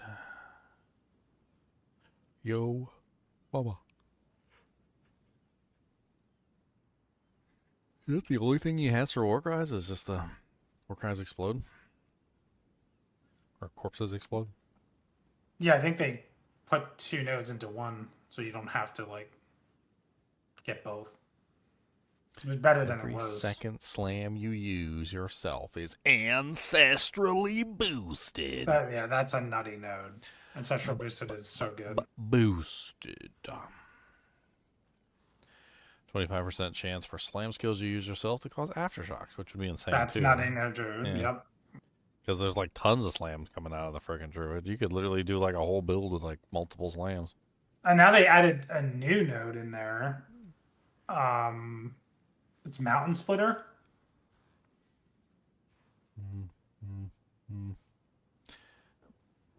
Mountain Splitter.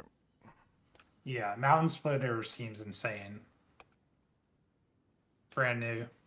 It's in the patch notes. Smith of Catawba. Also just a generically good one, especially for SSF. Tactician's good for glory, if you're going to do something with like a glory thing, but... I'm just looking at all of them. I mean, why not? Just give myself some opciones. I mean, you don't always have to go with the ascendancies that they add. You know what I'm saying.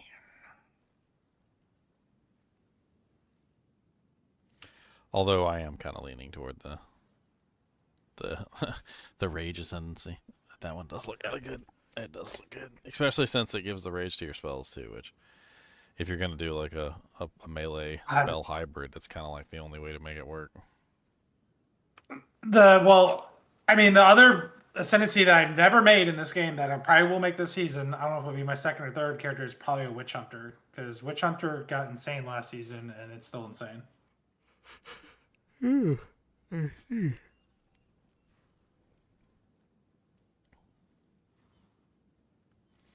10% chance for enemies you kill to explode. The sorcery ward, 35% less armor and evasion rating. 40% to damage based on their missing concentration. Passive skill points to become weapon set skill points. Titan Bear Slams? Oh yeah. There'll be a bunch of people running Titan Bear Slams. It'll be pretty OP. I'm thinking of the Werewolf. I want to be a werewolf. I want to be a werewolf. I mean, Invoker's a pretty good werewolf because it already synergizes with the cold stuff if you do that side of it.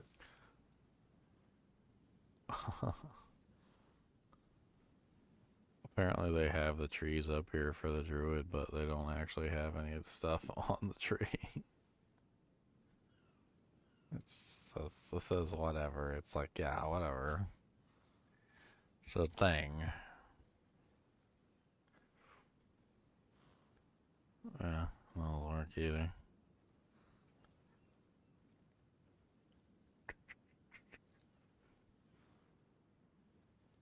We have some information from one and some information from the other, but like I have this overwhelming feeling that we're missing like big pieces of the puzzle with the Oracle and the Shaman. Like, yeah, they showed us some goody goodies, but then they left out like half the tree, and so for all we know, like half the tree is actually pretty darn good. Don't know.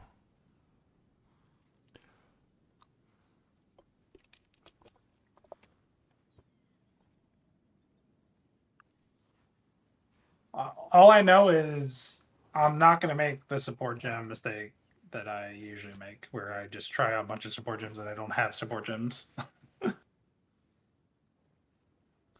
Beep, beep, That's beep. not happening. What? You're not gonna do that this season? Because I think you are. Oh, no. I'm going to be stubborn. Whatever I choose, I'm sticking with until the campaign's done. That's my story, and I stick it too. That's his story. Well, this is interesting. I got like a semi-full sheet here from Mobalytics. They're missing like that one change that Ziggy D talked about, but it looks It's all mostly there. The developers already said it's not accurate, but who knows? I don't think it'll change that much. I think Avatar of Evolution's insane if that stays there. That's probably definitely a guarantee for me for defense. Gain 40 spirit for each available empty charm slot. That seems nice too. +4 max rage nose. So there's probably like +4, which is 8, and then you get +7. So like you're getting, man, you're getting like 15 rage right there. That's kind of nutty. That's kind of nutty. That's a nutty booty. 4% of damage recouped as life, 4% of elemental damage recouped as energy shield. Wow. That's kind of nice. I like that. Yeah, Avatar of Evolution, 5% physical damage taken as cold, 5% physical taken as fire, 5% physical taken as lightning. Adaptation has a duration of 10 seconds. Take 4% less elemental damage per adaptation, matching the adaptation's type. Huh. I mean, It's going to be nice. Being able to convert some of the physical into elemental is always good. Makes you much more tanky. Makes your armor more effective. Let's take a look at the Oracle. The Oracle.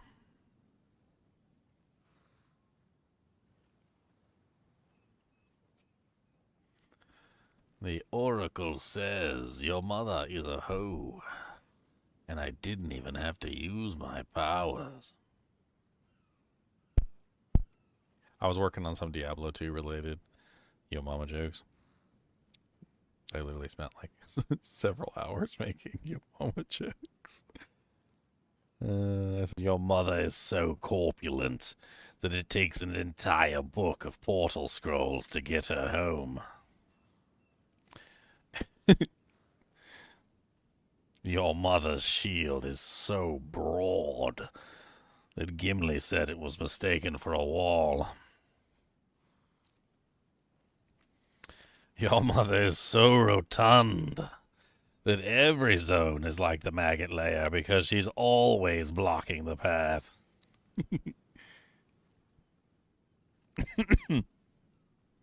Your mother is so fat that Deckard Cain said to her, "Stay a while and listen to my diet plan."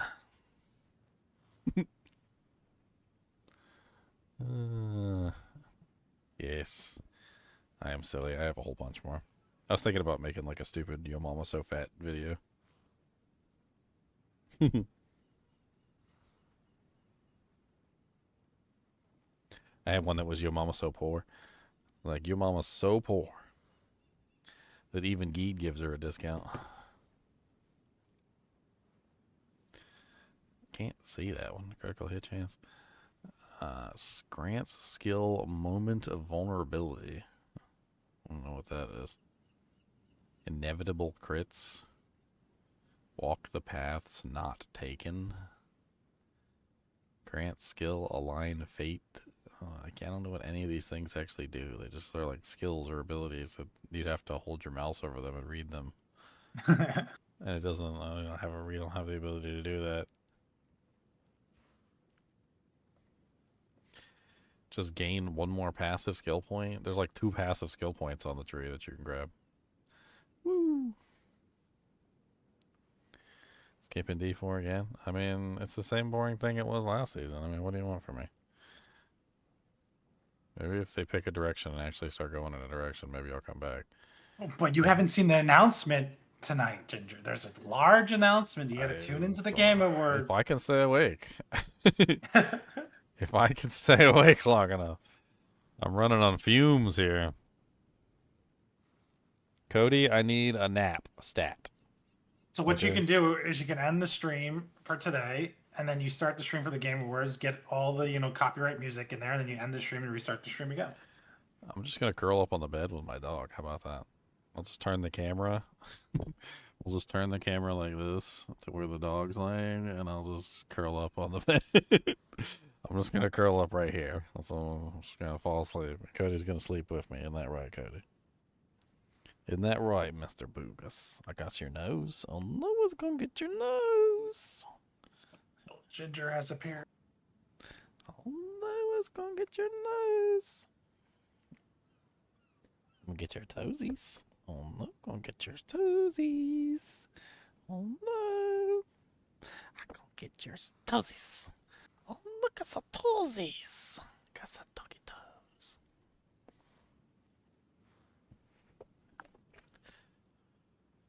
Well, you do, and it's fun. I mean, I played Diablo 4 for like 12 seasons. I don't know what you want. It's like 12 or 11 seasons or something. I've probably played more Diablo 4 than most people have dreamed about playing Diablo 4. I mean, everybody loved the way resistances worked on launch of D4. That's why they changed them, and now they're putting them back. So you want resistances that don't make any sense, so you don't get, like a 75% cap, like, traditional ARPGs like D2 and PoE, but you want resistances that scale forever, and you have 12,000% poison res, and then you still take like massive poison damage. Good luck with that.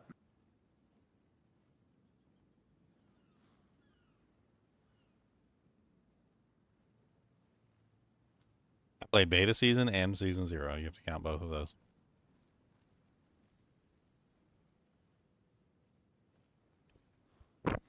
So that's season 0, which was the beta season. That's season season 0. Then there's the beta season.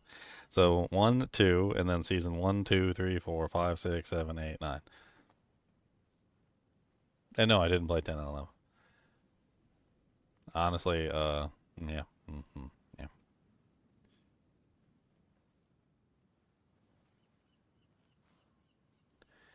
I don't know. This all seems like just completely useless. Unless there's more there than those. It doesn't say enough about the abilities. I hung in there longer with Diablo 4 than anybody. Okay. You guys gave me shit about playing the game for every single season that I played it, for literally multiple seasons. Like, it was like people at my door, like, knocking on my door, being like, Ginger, if you don't stop playing D4, we're gonna kill your dog. And, like, I literally pushed through it and played anyway. Like, I'm giving up on the game, and honestly, you should too. That's my opinion. Like, I have literally been one of the most stalwart, like shoehorns, like, holding in there, like literally a nuclear bomb's going off, and I'm like grabbing onto the handles, and I'm like, I will not stop. Ah! And like just my skeleton is like flapping in the breeze. It's like, if I've given up at this point, like there's not much left. I don't know what to tell you.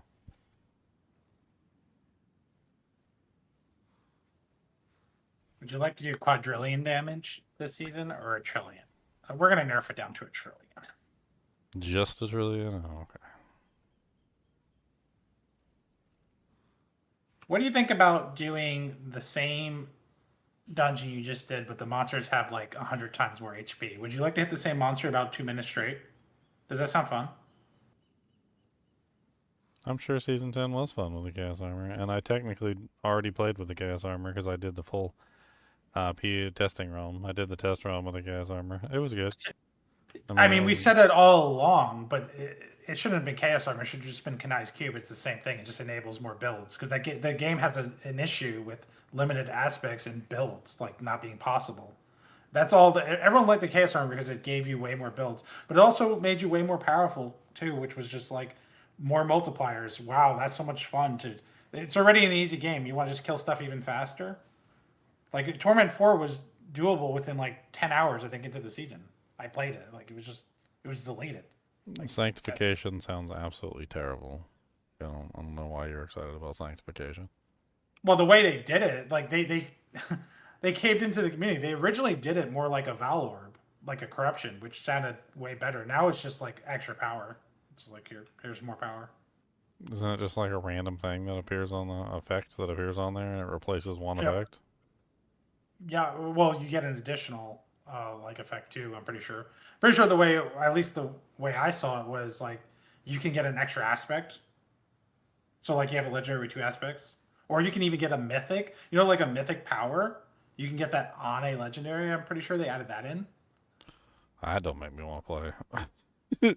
Yeah, all it is like multipliers on multipliers. Like if you break D4 down, it's just more multipliers. Like, would you like more multipliers this season? Would you like 10 times the damage? Would you like 1,000 times the damage? Here's Diablo 4. We're going to simulate Diablo 4. You guys ready? Okay, my base skill is 100 damage, and I'm going to multiply that by 5.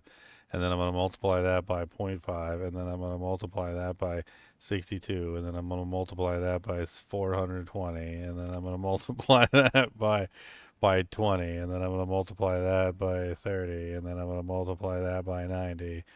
It's pretty much how Diablo works, like Diablo 4. It's literally just like multiplications on multiplications on multiplications, and it never stops. Like the skills just keep multiplying on top of each other. I don't even understand. And your build's either viable or not viable based on the amount of multiplications you can do.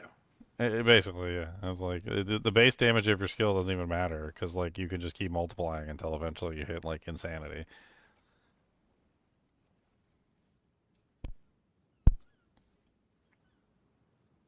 Yeah, but I don't understand why you're in this stream right now talking about D4. Like I don't get it. Like I've already made my choice. Like I'm obviously trying to do some PoE 2 content right now. I mean, what's the point exactly? Are you hoping to like sway me back to Diablo 4? Because what you're doing right now just makes me go the other way. You're just making me sway the other direction. You're just making me never want to play ever again. Like if there's one thing that makes somebody never want to play something ever again, it's coming and harassing them and trying to make them do that thing. They're like, hey, you should go play Diablo 4. Why aren't you gonna play this season? I mean, that's cool. Play Diablo 4 then. Like, I've never told anybody not to play Diablo 4. If you want to play Diablo 4, play it. I don't want to play Diablo 4 anymore. Like, I just don't want to do it. I don't want to do it, and you can't make me.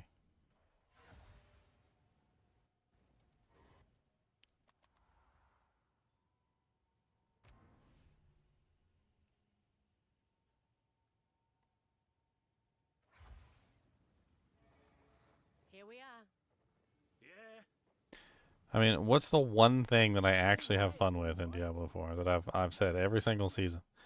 Like every single season I talk about what I had fun with in Diablo 4, right? It's the theory crafting. It's like every single season, if you listen to what I say, I'm always talking about the theory crafting. Like being able to like make a character and make it function. And it's to the point now where I feel like there's no more theory crafting anymore. Like it's pretty much just get the highest multipliers and move on. It's not about like trying to make an interesting build or trying to like work with neat interactions between abilities or like finding the right unique items that fits your specific build. It's pretty much just look and see what multiplies my damage by the highest number. And I mean, they might as well just have it written on the skill. They might as well just have it written on there. It says that this multiplies your damage by 5,000. And then you can just choose based on that, because that's pretty much what Diablo 4 has devolved into at this point. Is it's down to like which ability or which item multiplies your damage the most. Like if you have 2 aspects and one aspect gives you like 4 extra projectiles on your ability, and the other one just gives you 5,000% extra damage. the 4 extra projectiles is always going to lose to the 5,000% extra damage. Because it doesn't matter that you can do 4 extra projectiles if you can do 5,000% extra damage.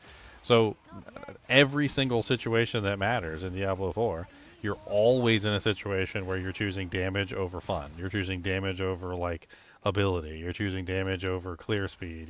You're choosing damage over everything because damage is the only thing that matters. Like, so it's not about like how many attacks I can get off per second. It's not about how many, you know, like projectiles I can fire, or like the spread effect or the piercing effect or the mini game or anything. It's just choose the aspects that do the most damage and move on. Because if you don't, you're not going to be able to clear the content. And every single aspect that is boring and bland has huge amounts of damage on it. And every single aspect that is fun and interesting that actually makes fun build has no damage on it.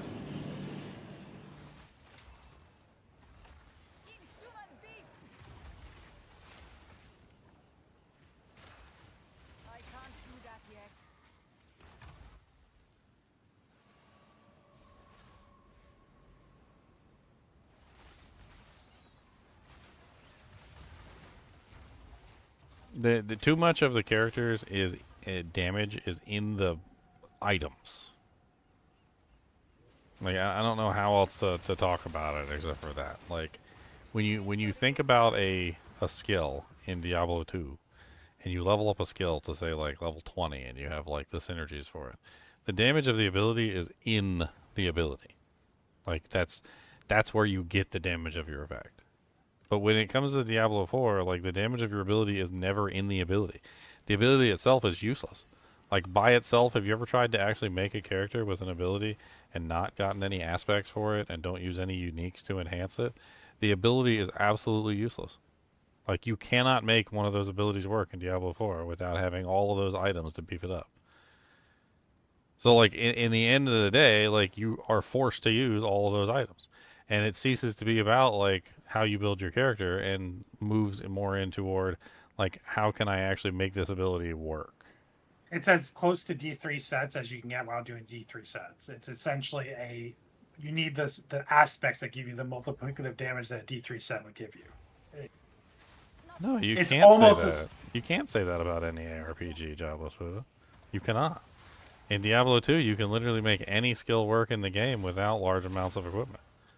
And yeah, in Path of Exile 2, you don't need to have like a bunch of equipment to make an ability work most of the time, unless you're trying to make something work that isn't supposed to work, and that's a different story. There are some abilities that aren't supposed to be main skills that literally GGG comes in later and nerfs you when you try and do it. But like you literally try and force an ability to become a main ability, and yeah, in those situations you need items to make those abilities work. But like in the most of the cases, like you can make an ability work in this game even with just no support skills.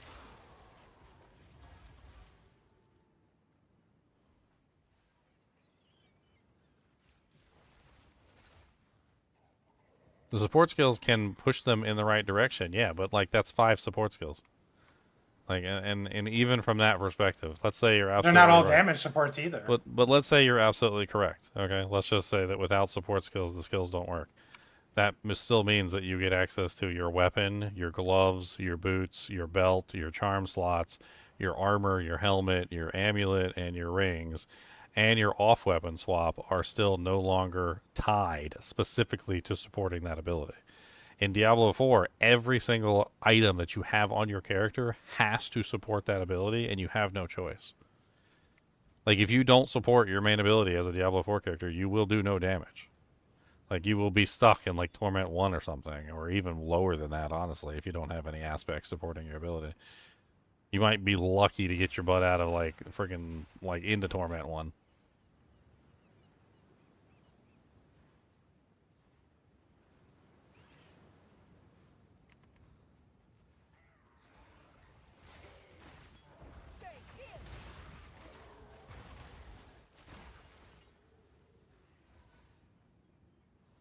It's Ice Start skill.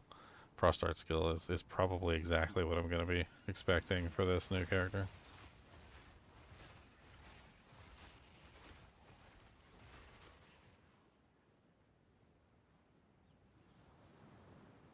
Sorry, when they add in Torment 20 and D4 is when you really start having fun. That's when it kicks in. Can't wait for Torment 20. I need more time.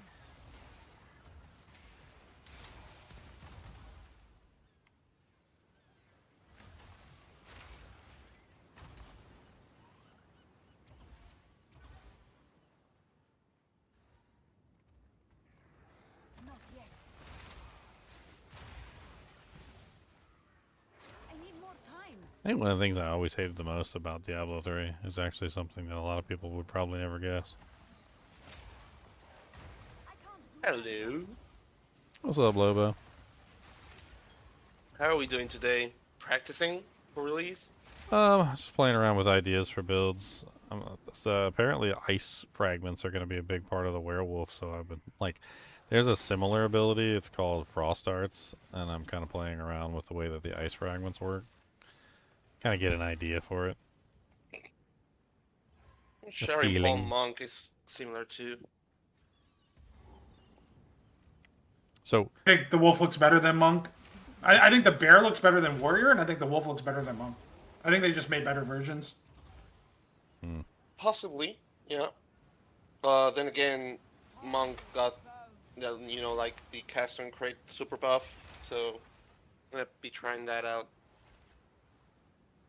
So the thing that I hate the most about Diablo 3, that a lot of you probably wouldn't expect, is how Diablo 3 separates out the player base. Like, I think that's the worst part about Diablo 3. Out of all the nasty things, and there's a lot of nasty things about Diablo 3. And Diablo 4 does it too, to an extent. Is that literally it takes all these different difficulties, and it separates the player bases all into all these different difficulties, to where nobody's really in the same place. I mean, you got like 16 torments and like multiple grift levels, and like one person will be at like torment 2, and another person will be at torment 4, and another person will be at torment 7, and another person will be at torment 10, and so forth and so on. And like by the time you're done, like none of your friends are in the same torment level you are. Like so nobody's playing together. Like I used to call Diablo 3 the single player game, because that's literally what it is. It's like a single player ARPG that happens to be online, that other people are also online, but you can't trade with them, and you can't play with them, and you can't group with them because they're always in a different difficulty than you. They're always in a different area, a different zone, a different torment level, a different pit level, like whatever it is. Like they're never grinding the same zone you are. It always just ends up you're just never like in the same place as anyone else. That's the real like horrible thing about Diablo 3, beyond all the other stuff that you could say. That's the one thing that pushed me away from it the most. And Diablo 4 does it too. Like, dude, there's so many times I've been playing Diablo 4 where it's like, oh, I'm finally Torment 4 capable, and then somebody else is like, I just finished Grift 150, and I'm like, Pit 150. I said, Pit 150. I'm like, oh, I can barely do like Pit 70. Well, that's okay. I'll come down and play with you. Take pity on the poor soul. The marvel of commerce.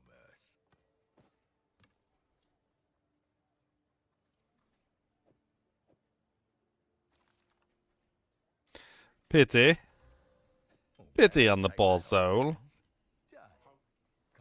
What have we got? Leon, we're gonna be playing. What am I gonna be playing? I'm probably gonna make like 3 or 4 druids total. My first one was gonna be Wyvern. I might be backtracking on Wyvern and going Wolf, because Wyvern looks like, well, He's Wyvern scared looks like, of the Wyvern.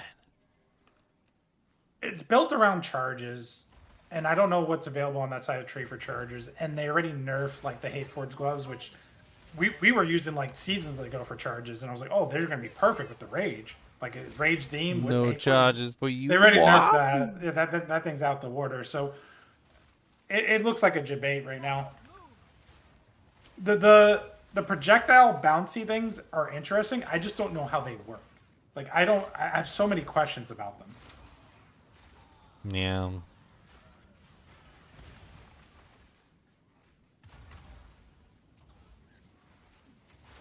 Diablo 2 is always better than Diablo 4, that's for sure. I'll pick Diablo 4 over everything. I mean, Diablo 2 over everything. I meant not Diablo 2. I'll pick Diablo 2 Resurrected over everything. It doesn't matter. And I'll pick Path of Exile 2 over Diablo 4. I'll pick Diablo 4 over Last Epoch. But then again, I don't play Last Epoch, so.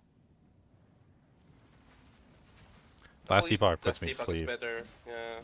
Last Epoch puts me straight to sleep. I play it and I'm literally like.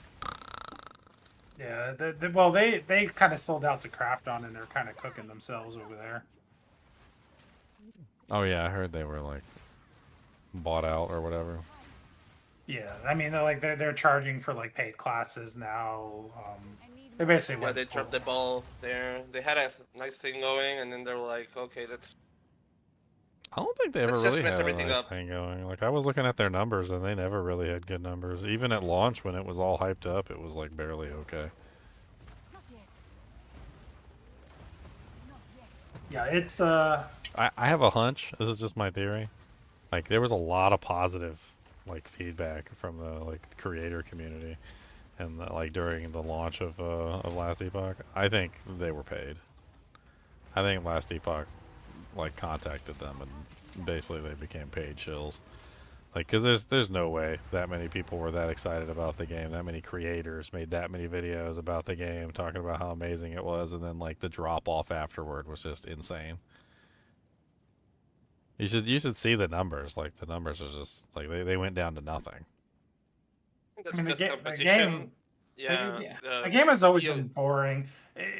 The only cool thing was like Uber Aberoth and Aberoth. Like the one boss fight they made was super cool, but anything besides that was just like boring. It was very. I mean, you can pull up Steam charts and you can go back like 3 years, like that first initial burst that they had when all the creators were talking about their title. They had like 264,000 people apparently at that particular time period, and then it just dipped down to like 5K.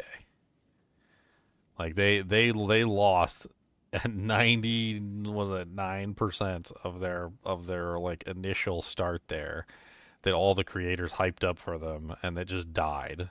And then it blipped back up to 71,000 in like July, and then died again, and even went lower than it was before, down to like 2,000 active players. And then at the launches, it went back up again and then died almost immediately, like right after. Like they couldn't even hold like more than a certain number of players for like a month. Like it wasn't even like 1 month. Like they would literally go from like April to like dead in like May.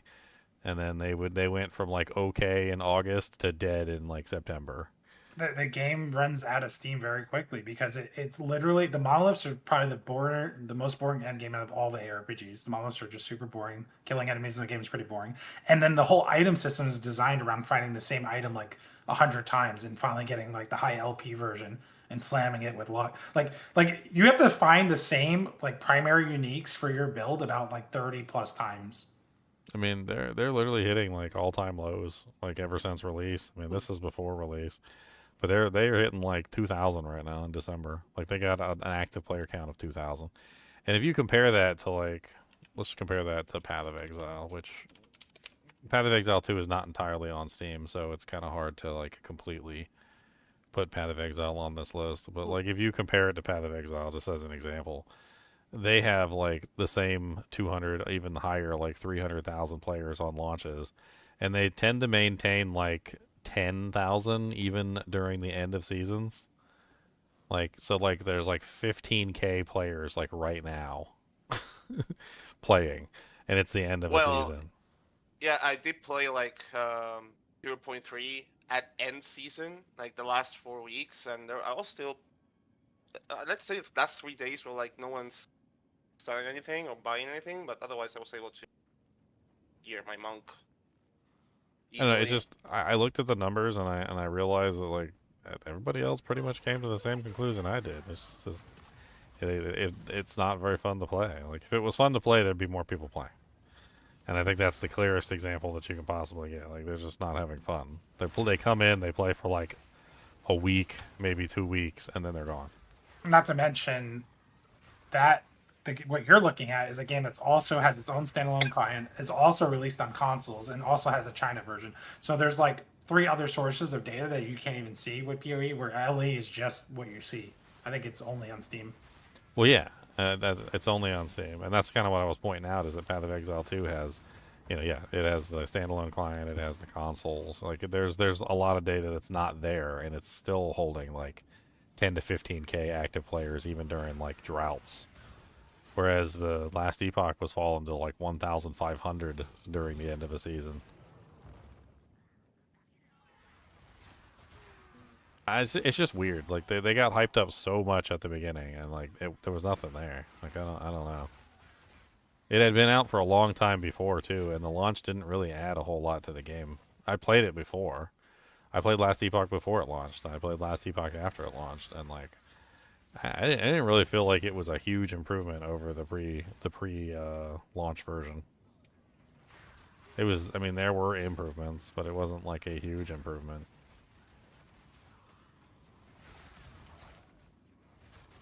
Yeah, these ice crystals are definitely going to slap in the beginning of the game. I can already tell.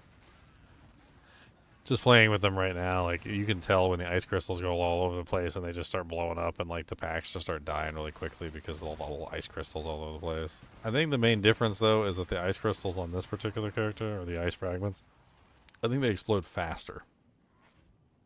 Because I think they pretty much said that the ice crystal or ice fragments on the werewolf would have a delay so that you could summon them to the monster or whatever.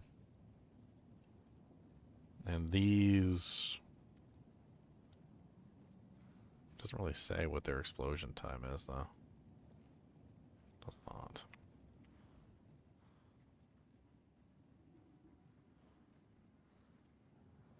I don't know. Diablo 4, I don't even know. Like, I don't even know what their player count is right now. I have no clue.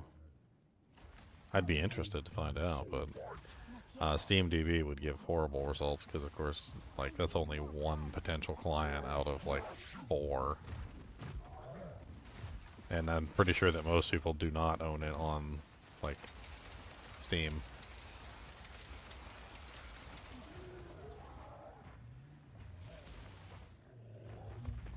You could get like a little baby picture, like a little snippet, a little fragment.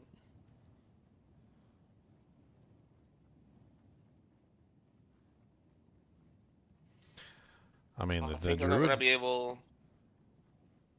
Sorry, I'm not gonna be able to play a launch. I think, and I'm really sad. What's going on with you, Lobo? How dare you have a life? How dare you have a life? I have to attend to a marriage party. And I cannot, like, make myself absent from that. You could. Okay, here's what you do. Or post-wedding. Here's what you do. You're going to want to go to the grocery store, and you're going to want to go to the pharmacy. And in the pharmacy, you're going to want to find a bottle of Epcac. No, I'm not doing that. Alright, I'm not doing that. Okay. You just take a little bit and you put it in the wedding punch. Alright, and everybody starts vomiting everywhere. Right? And there you go. You're like, oh man, everybody's sick. I'm going home. I don't want to get sick.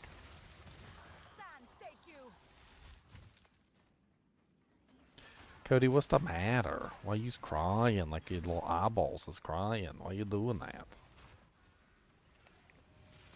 What is the matter? Do you have a mud butt? Do you gotta go pep them dues? Do you gotta drop a deuce? Do you gotta drop the kids off at the pool? Do you gotta drop the Browns off at the Super Bowl? What do you want, Mr. Doggy Doo Doo? He broke his freaking his tether this morning, and had to go get him a new one. Got him a new harness while I was out.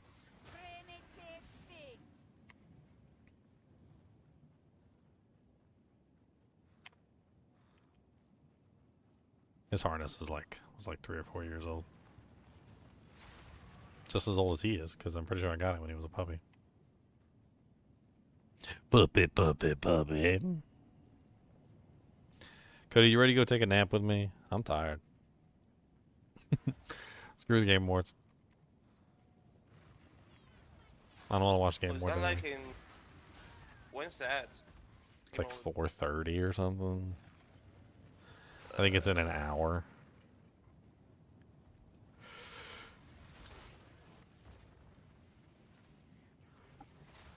Was there any, like, conditions to that pounce ability, or is it something that you can just use whenever you want to? Really just a slam-like ability that need a target to. I think you cannot use it on neutral ground. Just you need a target. Oh, so you have to have a target to pounce on? That's what I understood when I saw the clip. Yeah. I mean, it looks really powerful. It looks nice. It looks for pretty. Yeah, it will be too OP if you were able to just cast it over anywhere. It was people would just scale attack speed and use it as a movement skill. So and they don't want that. Definitely target. I don't know why they let people scale attack speed to the moon in this game. Like, why don't they just have breakpoints like D2? Well, they did nerf attack speed attacking quite a bit. Yeah, but breakpoints fixes all that. Like, breakpoints is magic. It's literally like magic sauce for developers. Like, it allows you to set a point at which like you want like the maximum attack speed to be, and to make it very difficult to go past it, but not impossible. Right? Like, you make it like, to get your first breakpoint, it's like 10%. So your second breakpoint is like 16. Your third breakpoint is like, like 33 or something like that, right? And eventually you get to a breakpoint and it's like 200% increased attack speed, and then the next one's like 600, and then the next one's like 1200 increased attack speed to reach it. Like, breakpoints fixes all that. Like, it makes it so that you can't get a skill past a certain point. It's like there's no way to get past this point unless you can build your attack speed past this level. And it doesn't make it impossible. It just simply makes it improbable, and you're going to have to build really hard around to like get those high-end breakpoints. And then you can still get them, but you're going to need like really good equipment and lots of increased attack speed from multiple sources. Like, the way that they currently have it is it's highly exploitable. Like, anybody can reach any increased attack speed, like, just by spamming as much increased attack speed as possible. And there's no breakpoints to stop it. They don't want you to do that with movement skills, or stuff that does movement, but they do want you to do that on other skills. So you would screw over like Ice Strike, you would screw over what's the other one? Flurry, and the Huntress by doing breakpoints on the. So they do want you to stack attack speed, so that's why they don't do that really. So Diablo 2 fixed that as well. So what they did is they made specific weapons easier to hit certain breakpoints on, based on the character's class or based on the weapon themselves. So, for instance, like, if you were a paladin and you wanted to use a big giant, like, hammer or something, then your breakpoints would be pretty crappy because they didn't want you to use hammers. And you could still use a hammer if you wanted to, you just wouldn't have good breakpoints.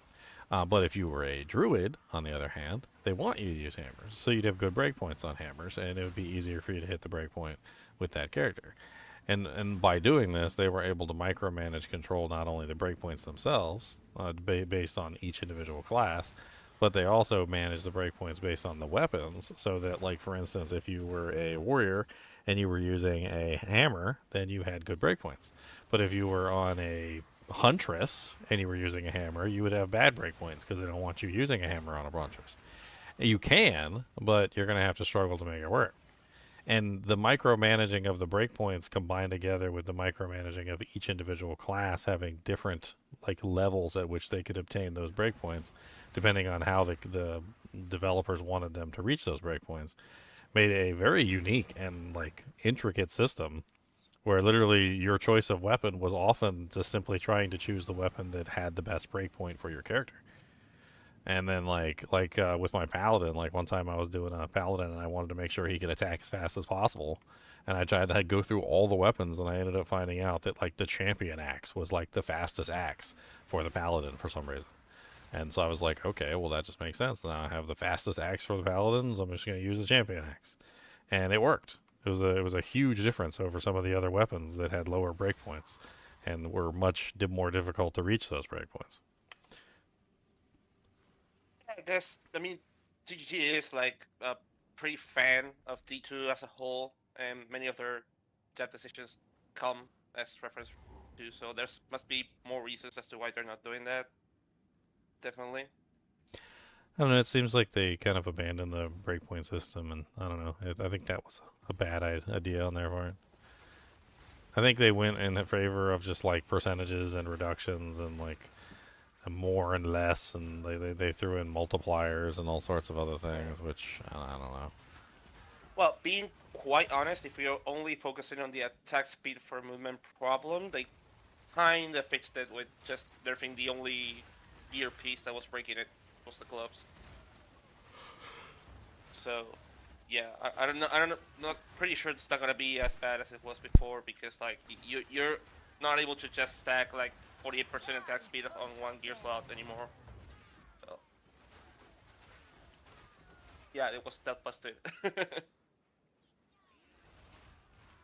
I mean, So they you can get also at best, yeah, I also 24 forgot they maybe. set caps. So like they also set caps on how fast you could potentially go. Usually based on the weapon itself. So they would cap the weapon, so the weapon could only attack a certain number of times per second maximum. Like a lot of the weapons were capped at 2.77 attacks per second. Some of them were capped at a little bit higher, depending on the skill and the ability. Of course, some skills had different attack rates. I mean, it was a pretty intricate system in D2 of like trying to control all that stuff to make sure people weren't exploiting it. You can still exploit it, but like only to a degree. Like you can still make your character attack really, really fast, but like at a certain point, it becomes like hitting that maximum breakpoint and then focusing the rest on, say, damage output or something of that nature.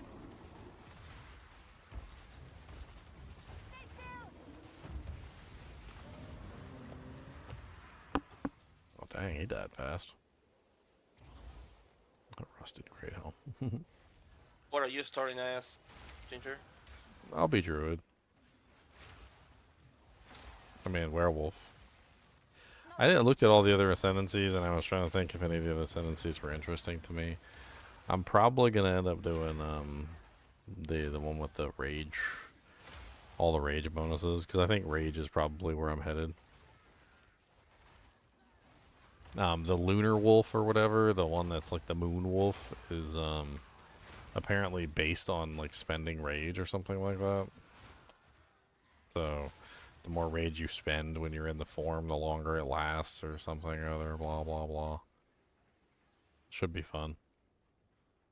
There's a ascendancy on the shaman, I think, also that gives you like a huge amount of rage, and then it also makes your rage apply to your spells, so you can do like spell werewolf hybrid or whatever. Looks interesting.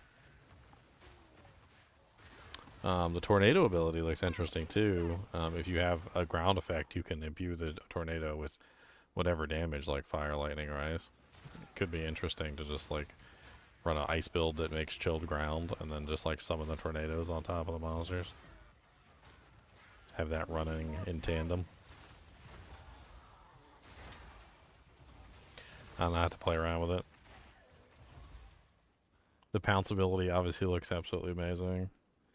I was going to play around with the ice fragments. If I don't like the ice fragments, maybe I'll move to something else, but I like ice characters, so the ice werewolf sounds really interesting. I'm completely not interested in the bear, like at all. Like, I must say, I think the bear is the least interesting out of all of them. Mainly because it's literally just a warrior. I mean, it's a safe pick. It is a safe pick. If you just want a safe pick and you just want to be like OP, I think the bear is the safe pick, because you just go like Titan or something, and you just be like a friggin' ridiculous slamming bear of Slamming Town, and you just don't even worry about it. Just turn off your brain and just do the slam builds. I'm pretty sure that the bear will literally be a better Titan than the Titan is. Because then you have access to all of the slamming stuff and the double slams and all of the crazy thing that the bear has access to. I can't see the bear not outperforming the Titan. like the normal Titan. Probably gonna be just a simple combination of having endurance charges and have a spell totem, cast Volcano, and bear away. Yeah, I mean it's gonna be That's it. nuts. But it's the play style is just too much like a regular like warrior for me. Like I've played a bunch of warriors. I've done the slams and the war cries and all the other stuff, and I feel like it's literally just a pseudo warrior. Like it's the same exact thing I've played for multiple seasons, just slightly different. Except now you're a bear. So I want to try something new. Like that melee ice character with the frosty things does look interesting. I mean, the pounce looks cool. I'm not sure if I go like volcano or I feel it's gonna play similar to any Herald melee stacker monk in the game. The wolf, probably. Yeah, I don't know. I mean, it seems to be more like this ability Frost Arts. So like the general thing that I've noticed about the way that it works is you freeze a target, and once you freeze the target, you hit the target, you generate ice fragments. The ice fragments gather, and then you use your crossblade to basically suck all the ice fragments toward the boss, doing like massive amounts of damage. And it functions very similarly to the way the current bolt darts skill is. So Frost Darts is exactly the same. Like you shoot a bunch of darts at the enemy, the darts hit a frozen enemy, they drop a bunch of ice fragments, the ice fragments then home in on the target, dealing massive amounts of damage like per dart, and you get like a huge explosion that like kills the boss in a matter of seconds. The downside to it is like it's all little tiny itty bitty hits. I don't really know what to think about it. I mean, for bosses it should work as you just said it. On clear, you'll just be proccing explosions of freeze, so it won't even matter about the shards and like in maps. I mean, so this character did really well until she got the maps, and then once she got the maps, she slowed down tremendously. I'm not sure if it's because the damage on the ability would put it out, or I didn't have the character set up quite right, but like it was much harder to kill things in maps. I was annihilating, like absolutely annihilating the regular game though. The ice fragments in like all of the campaign, dude, I literally would just walk up to bosses and just like delete them from existence. With crappy versions of Frost Arts too, with like bad gear. I'd just walk up to a boss and just like fire off a couple things until they were frozen, and then I would just start spamming ice Frost Arts into them, and then they would just melt. Gone. I can't do that yet.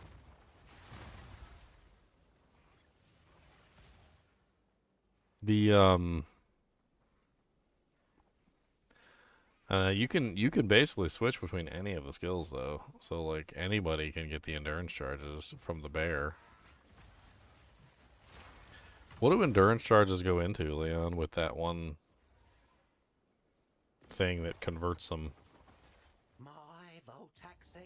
Does it turn endurance into power? Or is it endurance into frenzy? Endurance turns into frenzy, frenzy turns into power, power turns into endurance. So you could potentially generate frenzy charges with the bear also then. Yeah, you'd have to go over to the monk tree, but yeah. Well, you could black hole it with one of those little gem things. Wait, no, you can't get those with those, can you? Because they're notables. No, that's node. keystone actually. Keystones. Yeah. They're fancy. Resonance is stone.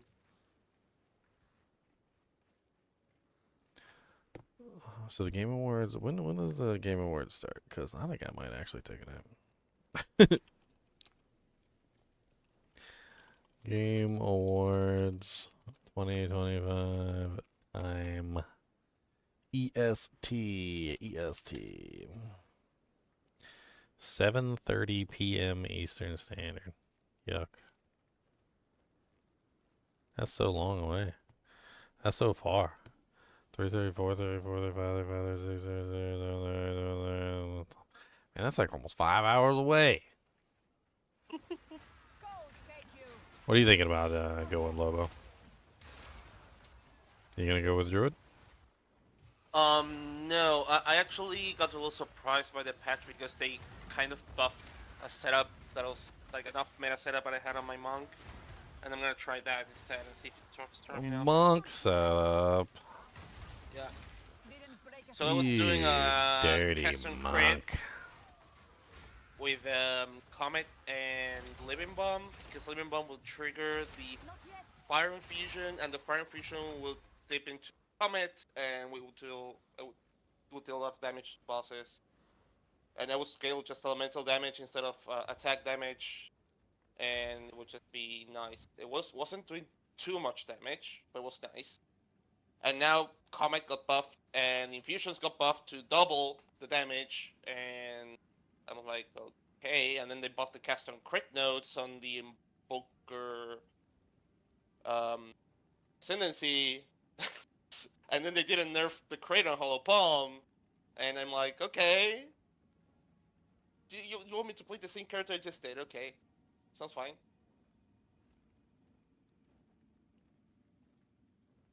So yeah. Probably Ice Strike Invoker with cast on crit. A lot of cast on crit.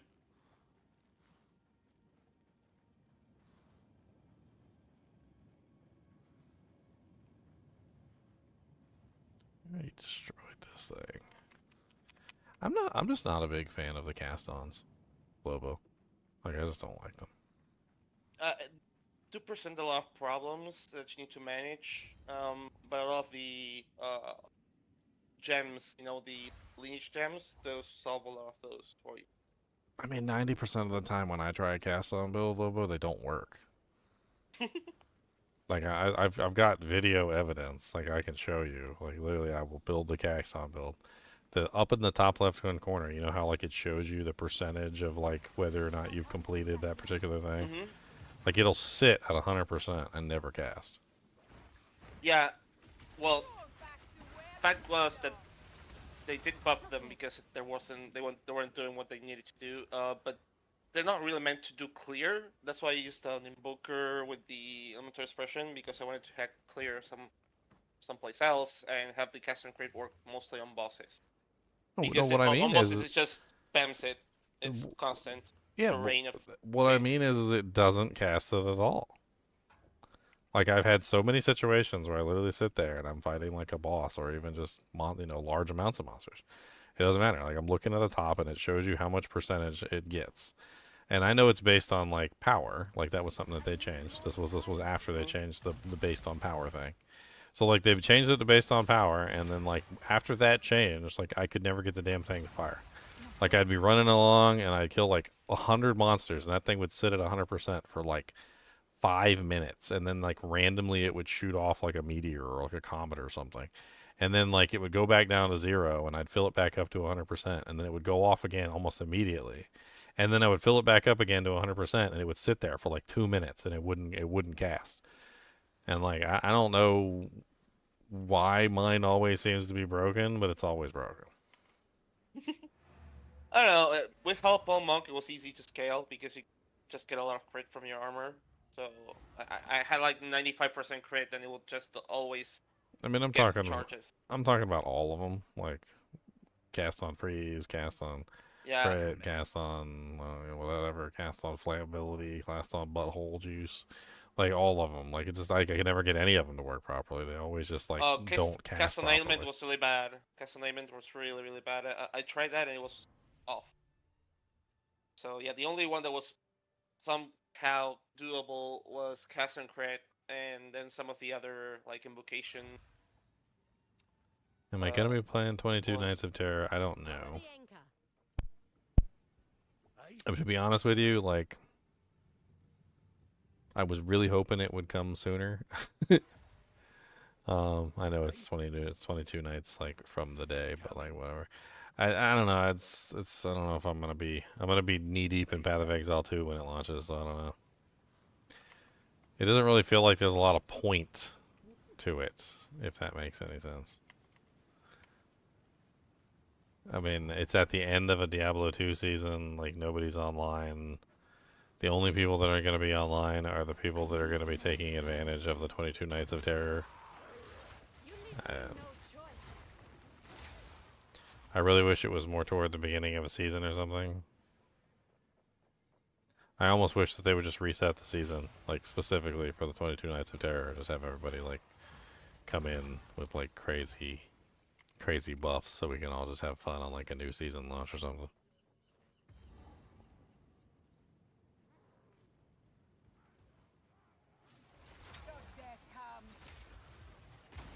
I mean, I'll keep an eye on it and I'll like pay attention to whether they have any really cool buffs or anything.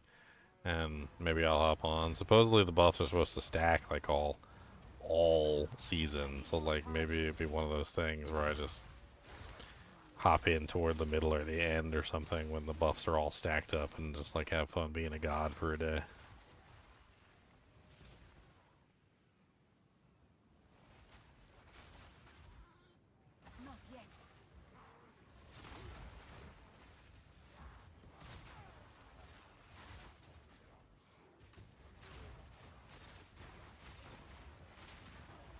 I mean, there was a couple good Nights of Terrors and some of the other ones, like the unlimited gambling. That was really cool. And some of them were just absolutely horrible and nobody ever wanted to play.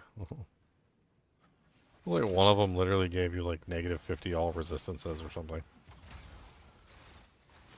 You're like, yay, thank you, it's so nice.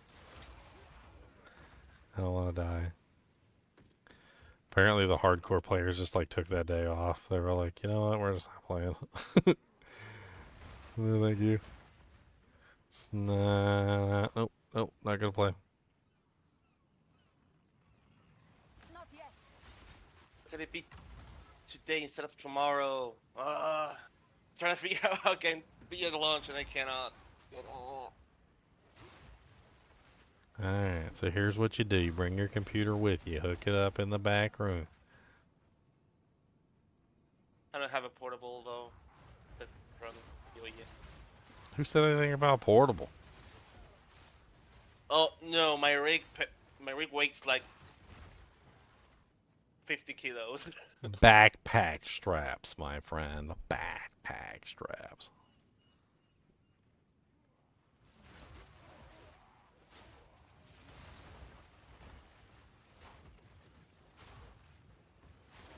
I used to bring my computer over to people's houses to play video games.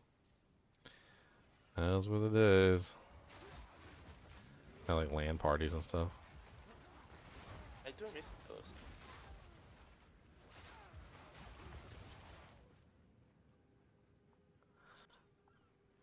I can't do that yet. I mean, honestly, if I really want to get an idea of like what my ice character is going to be like, I should go to my ice character for this season, which is, oh, what's his name? Hold on. Oh, they're all standard now. Damn it. I think he's Cryolysis. Cryo? No, Verglass. That's his name. Verglass. That's it. That's my monk that freezes the entire screen. No game sound? I mean, game sound's pretty low. I do have the game sound set very low.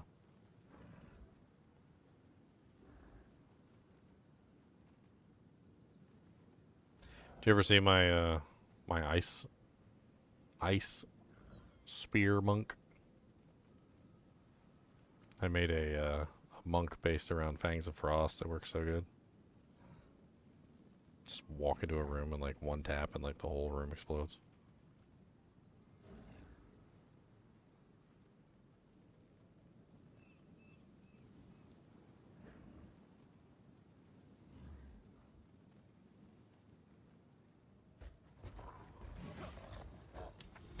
DZ. Cody, you're a piggy, and yours a piggy. How about that? And I said it. Use a pigums. A big old pigums.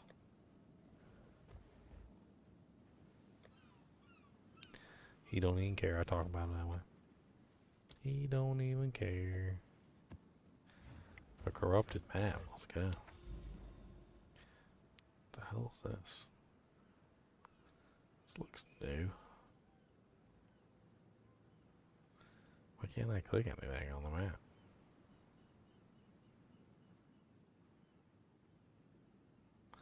Why is there a red skull over here? Oh. Map, map, map, mappy, map, map, mappy, mappy, map, map, map. Let's go die. Senior Neverwinter 2 Ice Spear Warrior. Yeah, he sucked balls. He sucked so bad. I tried, but he sucked. I ain't gonna sugarcoat it. He sucked. He sucked big ball sacks.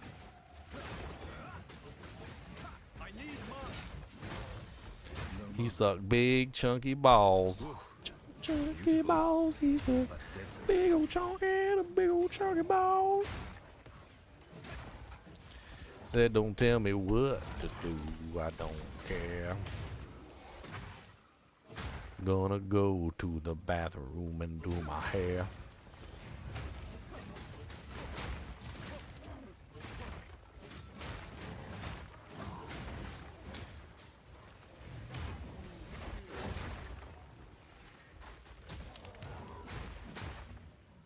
I thought I hated Monk, but like, really, I just hate evasion characters. I guess that's really what I hate. I just hate evasion characters. I switched this character over to one of my like armor evasion or something. I think it's one of armor evasion right now. I like armor evasion way better than I like evasion.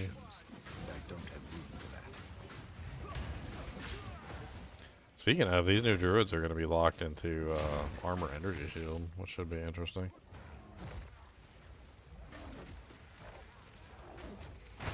Get off me, suckers. I don't want none, because I don't got none.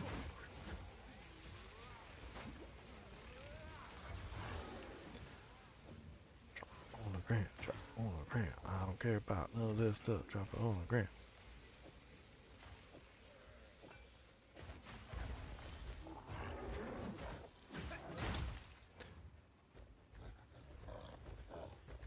So were you doing the unarmed monk last season, Lobo? What? Sorry? Okay. Were you doing the unarmed monk last season? Yeah. I basically tested it like last week, 3 weeks, and it'll just work with little to no investment.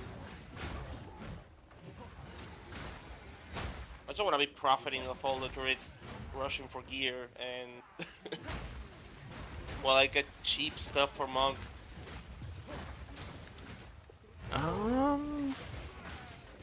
I mean, monk is an elemental melee, and I mean, theoretically, people might be choosing it. You know, I mean, you still got talismans, but yeah, people are gonna be all over talismans and bows, maybe because Jedi and Roa didn't not get nerfed. Even got buff. So yeah, pick up bows, pick up talismans, sell.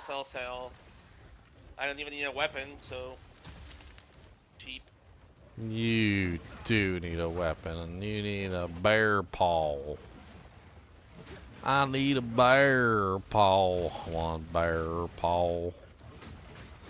Hey, you better give me one of them bear paws.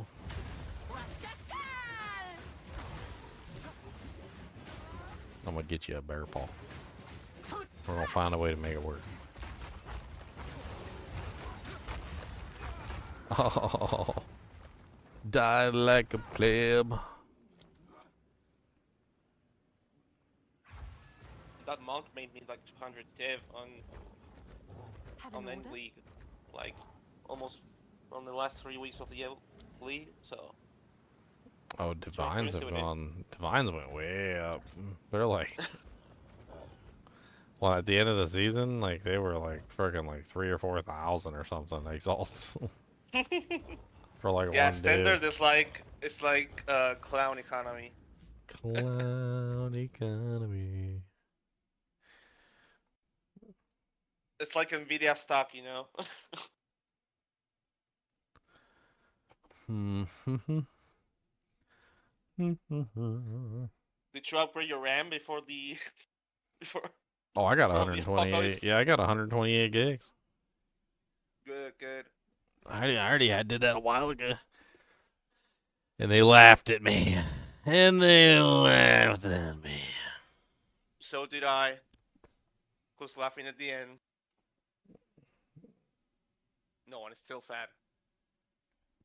My RAM still sad. Should have upgraded your RAM.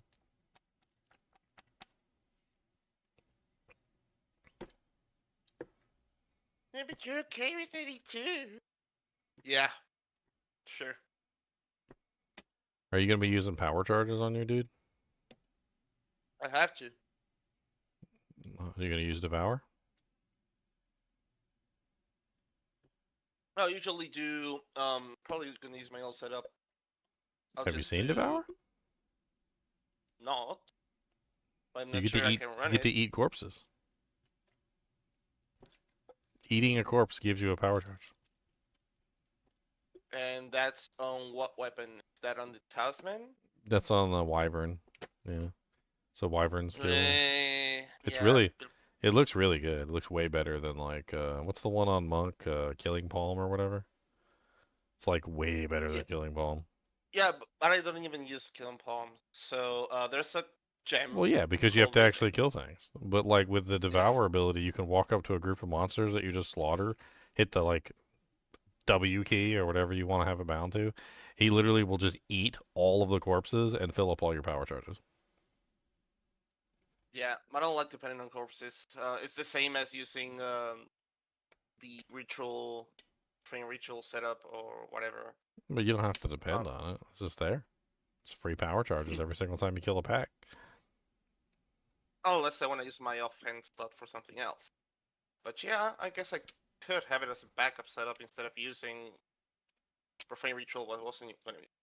I mean, it's basically a free refill every time you kill a pack. So like if you're just doing a map and you kill a pack, you just hit that at the end of it, fill up all your power charges, and then go back into the next group. It doesn't have to be like the thing that like keeps your power charges running, but it like if you're I'm assuming you're stacking power charges past the regular 3, yeah, right? It kind of frees up a skill slot if I would need to have power charges up all the time. I used to do that with the what was it called, Reaper's Invocation. Instead of using up a skill slot, you would be using up your offhand. But Devour also works as Killing Palm too, from what I understand. So it will also finish off monsters that are low on HP. Oh, as well. You don't save a skill slot, not that I think of it. It's the same as, at least maybe just saving spirit, I guess. I mean, it's basically Killing Palm Mark II. I was That making was fun of something Leon. better than that. I was making fun of Leon because he was thinking about doing the Wyvern and like he always does all the power charge, like constantly having to deal with all the power charges. And like I was like, oh, here you go, Monk Mark II. It's like, oh, there's your Killing Palm. There's your Killing Palm right there.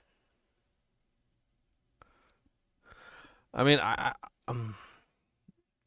there is a small piece of me, and I feel like saying this, people will think I'm just being overly negative, but like, you know, I see a lot of comparable skills in the other characters to these skills that are on the Druid, to the point where it kind of feels like a lot of the stuff on the Druid is just copycat abilities of the other character stuff. Like Devour is straight up just a copycat ability of like Killing Palm with like a slightly better like addition. You have an exact version of that, not the Killing Palm one. You have an exact version of killing a pack and getting all the power charges from that. Just use Reaper Invocation and Profane Ritual. I mean, it works exactly the same. Well, like a bunch of these abilities have slams, and they're all almost identical slams to the same slams that are already present on the warrior. Like it's just like the same exact slams. It's just like translated over. And then Wing Blast seems like it's almost absolutely identical to what's that Huntress ability? The retreat ability, the one where she jumps back and she does like an attack. I can't remember the name of it. Something like Safe Retreat or something like that. It's like Wing Blast is literally almost like an identical version of that, with like some additional functionality. Well, I guess the point is for you to dodge a little while you're attacking, right? So I mean, Oil Barrage is literally a combination of two other abilities. It's a combination of oil grenades, and also the it's like a channeling ability too, and there's another ability that works very similar to the way that Oil Barrage works as a channel.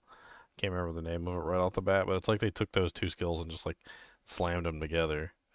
Tornado just kind of seems like Whirlwind from the Amazon or the spear skills. I mean, I don't know. Like, it does kind of seem to me like, and I am excited for the Druid, so don't get me wrong when I say this, but like, it does seem like a lot of these abilities are just like slightly tweaked versions of existing already abilities that are in the game.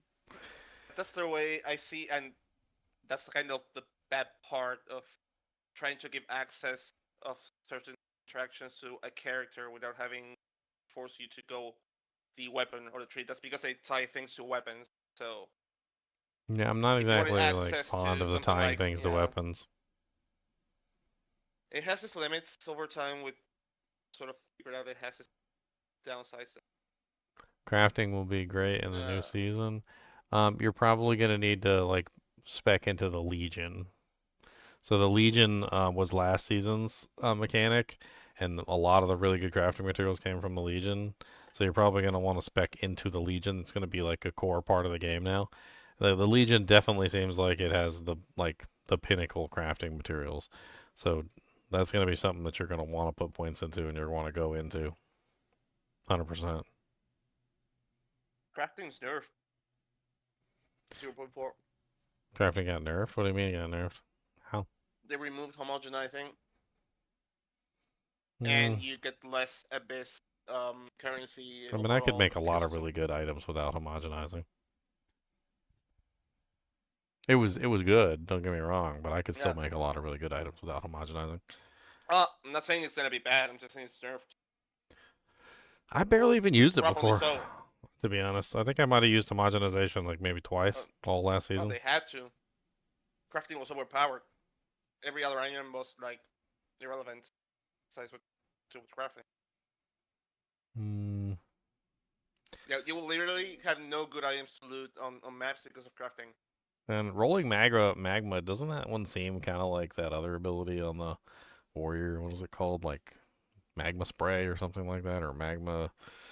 Why am I forgetting the name of it? Rolling magma. Yeah, the rolling magma wyvern ability. It's like it shoots out like a ball and it bounces. There's another one that works very similar to that in the hammers. It's like a hammer skill, and you like swing your hammer around, and then like a thing comes out and it bounces. Molten burst, or was it molten slam? Something like that. Molten something. Yeah, molten something. I mean, it looks very similar to that as well. Of course, pounce is very similar to leap, although I don't think leap has a slam on it. So, or does leap count as a slam? I can't remember. You mean on the warrior quarterstaff or the mace? The mace. I didn't play warrior at all. Is it rolling slam? I think it's rolling slam, right? Or no? No, rolling slam is a slam, and but then there's leap. Rolling slam, both. I mean, nah.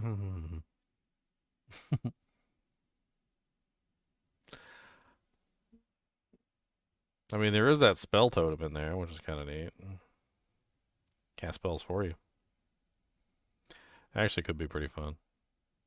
I'm seeing that's gonna be really, really easy to get to kill bosses at top tier with just volcano and bear slam. It's gonna be broken. Oh yeah, you get the +1 limit, so you can have 2 volcanoes, and then you just like furious slam and get like the double slams, and then if you're like a titan, you can get like a 25% chance of the ancient or what was it every 2 attacks you get like the ancestral powered slam. So you just sit there, spam 2 volcanoes, slam, slam, slam, slam, slam. Spam 2 volcanoes, slam, slam, slam, slam, slam, slam. I mean, it should be pretty damn powerful. And probably cheap too. Arctic Howl seems really powerful. It's just another war cry, but I mean, it seems like a specifically a like it seems like a version of Infernal Cry that is fire based, but it's a cold based Infernal Cry is what it looks like to me. It's like Infernal Cry Cold Edition.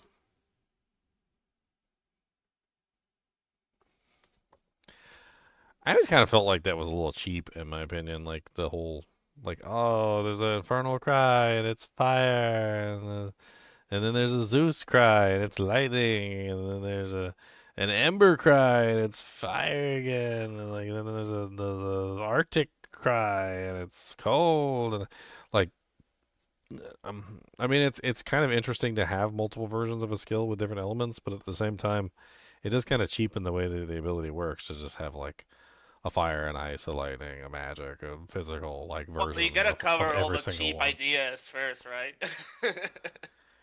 But I mean, it's just like, A good anime has some refill that you're willing to put up with. What? Power Rangers? Red Ranger go, Blue Ranger go, go Power Rangers. To be fair, there was too much lightning, so if they're doing versions of other elements of everything, please, because there was too much lightning on meta. I mean, honestly, like looking at the tree, like if I'm trying to be really honest, the only thing that looks unique and not that's literally just a copycat of like previous abilities is the vines, like the like growing the vines and doing like the vine attacks. Like that's actually does seem kind of interesting. There's even a vine support gem. It looks kind of interesting. I'm not really sure what to think about it right off the top of my head, but it does have some very interesting mechanics. In the video, he showed that basically like it kind of like stored up physical damage, and then it would like cast around a spell. So like when you cast a spell, it would just kind of like there would be like these briar, like little spikes that would go around the spell, and it would kind of like fill an area around the spell big enough to actually be quite useful. Like any kind of spell that you might be casting, you just get like this evil briar thorns around it. And I don't know how much damage it does, but it definitely seems like a really interesting support spirit gem. Plus, you could potentially build rage off of it, I'm assuming. Seems like you build rage off of everything. Yep. They want you to put rage on everything to scale your one-shot airs bosses. They just want you to use that. They want you to just stack spenders and use your skill slots for that. I don't know. Everything seems to point towards that. Like 2 damage, stack a spender, spend. That's what most builds like are going towards. Well, yeah, I mean the werewolf is going to be very similar. It's going to be freeze the target, attack them with rake as much as you possibly can to knock off ice fragments, and then hit them with cross slash to force the ice fragments to all like gather on the target and then murder them. I mean, it should be interesting to see how that functions. I mean, Lunar Assault seems to be the way that they want you to freeze things, which I notice like every single time they do these builds, they always have, like one specific ability is what you're supposed to be freezing the targets with. They're like, this is your freezing target ability. Don't use any other ability. This is the one that will freeze the targets, and we will figure it out a different way, right? And then like by the time you finish building your character, like you don't need that ability anymore. Like you can freeze them with just like your regular swing.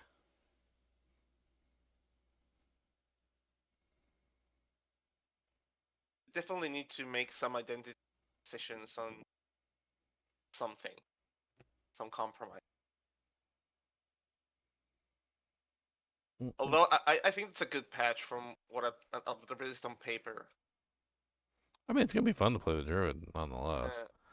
That oil barrage, like massive. I'm more excited about the hose pack size nerf. Yeah, TBH, I'm more excited about the pack size nerf. I actually like what they're doing with that. Yes, that's a complaint that I made. And I hate to have a big head about it, but that's literally one of the things that I was talking about for quite some time, was that like melees generally have issues because of pack size. It's like one of the biggest issues is you go into a pack and then they surround you and then they lock you down and you can't get out. And like as you get further in the game, the packs just get bigger and bigger. Like, so that you get these big, giant, monstrous packs, and then what do? You can't really do anything about it. Like, you're just constantly stuck in the packs. And if you really have really good single target damage, I mean, who cares, right? You got like, it's like, oh, my single target damage is amazing. It's like, all right, but there's like 700 targets there, so you know, get started chopping. Chop, chop, chop, choppy, chop, chop, choppy, choppy, chop, chop, chop, choppy, chop. And that 12 FPS, by the way. That's the other thing with the pack size. I mean, I like the fact that they're applying that 40% like loot bonus to the monsters instead of like increasing the quantity. Increasing the quantity has just never been a good idea. I just don't understand. It's not a bad idea to have some areas like Breach that are designed around clear, because that way, like in general, monsters or players or whatever that have like really good clear speed can go take advantage of your clear speed in those zones. Like, it's just like having the cow level in Diablo 2. Like, you go to the cow level with the Javas on, and you have really good clear, and you just murder them all, right? But, like, you wouldn't take a barbarian to the cow level, not unless you had somebody else with you. Because, like, barbarians are not really that great at clear.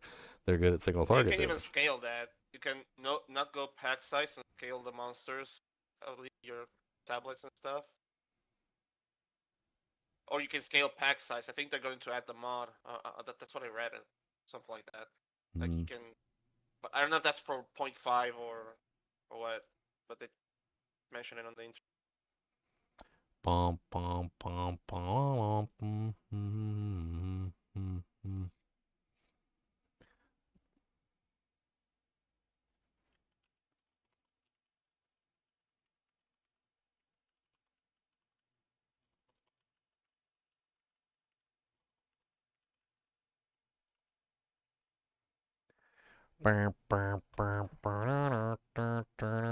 Supposedly they're going to be announcing the expansion. Atsiri. Hey, Atsiri. Aziri, what? How many boobas? How many boobers are a boober? No. Tell you what, I'll come back when they have a paladin. If they announce a crusader instead of a paladin, I'm not coming back. No, I'm sorry. I don't want to play a crusader. I really do not. I don't want to play the knockoff paladin. No, thank you. Is that on Diablo 4? Yeah, well, Diablo 3 had the crusader, and it was just like the knockoff paladin. It was like the paladin who like fell from grace and lost all his auras, and like all he had was like his combat skills. Like, I don't know if you've ever tried to play a paladin in Diablo 2 with just combat skills, but it doesn't really work very well.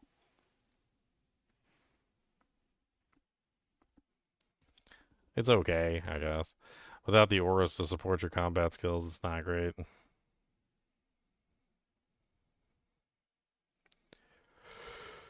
No aura, no fun.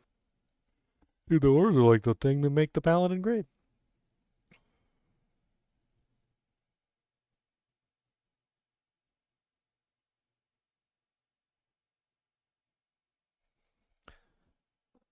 I mean, it's hard to balance. It's one of the things that that a lot of games struggle with. Like they don't know how to balance the two. Like, so number one, you can't just keep increasing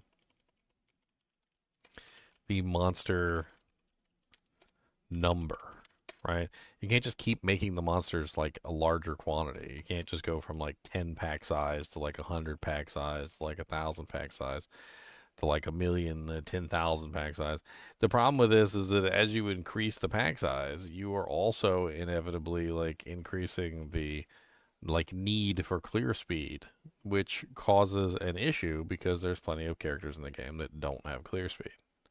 And number two, you can't just keep increasing HP. And the reason why this is because if you keep increasing HP, you end up with a situation where the monsters are exceedingly difficult to kill unless you have exceedingly high damage, right? So like only people who have increasingly large amounts of damage can kill these monsters at all.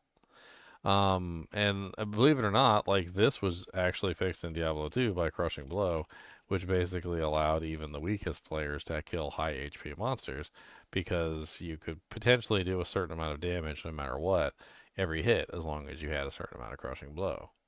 And this is generally fixed by, you guessed it, not increasing monster density to the moon. And the reason why both of these are important is because they work in tandem with each other, right? You can't just like only have one monster on the battlefield at any given time, because that's going to be boring. And you can't have one monster with 10 million HP, because that's boring too. Like it gets to the point where you have to balance these two in like conjunction with each other. And like Path of Exile 2 is making the move in the right direction. They're lowering the monster count and increasing the HP. But the thing is they had way too many monsters to begin with. So like they're coming in the right direction. So they're lowering the monster count, which is too high, and they're increasing the HP, which has always been notoriously too low. Except for bosses, which has always been fine. Like bosses tend to be in the right place. And this usually leads to two different builds. So like there's two different builds in the game usually. There's clear builds, which are exceedingly good at clearing large groups of monsters. And there are single target builds, which are exceedingly good at killing bosses. It's usually their like main specialty, right? And there should be able to be both of these builds existing side by side.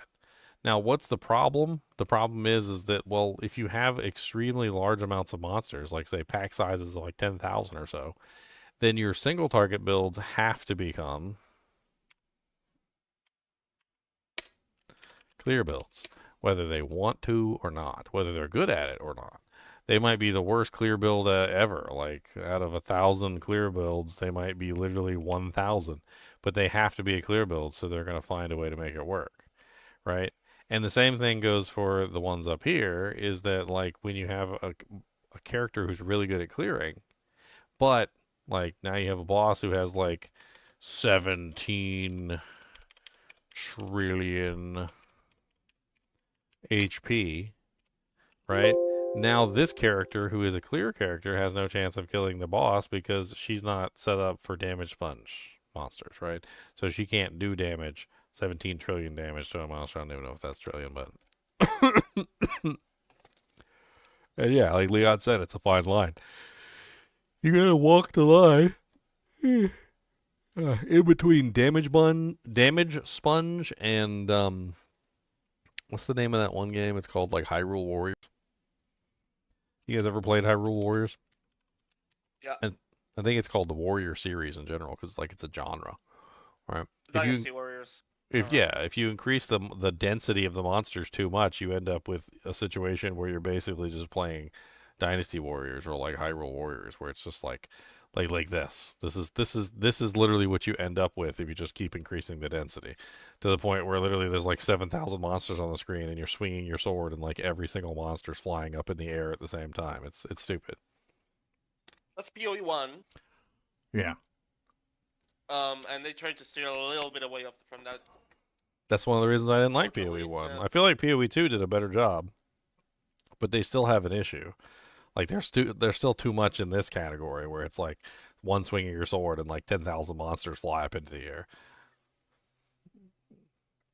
They're making the right choices, I think, by reducing the density and increasing the HP. Yeah. We'll see. I think it's gonna be a much better season this season, just because of that.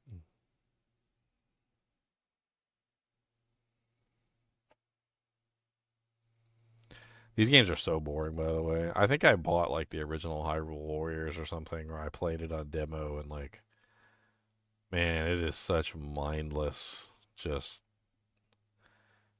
I don't even know how to explain it.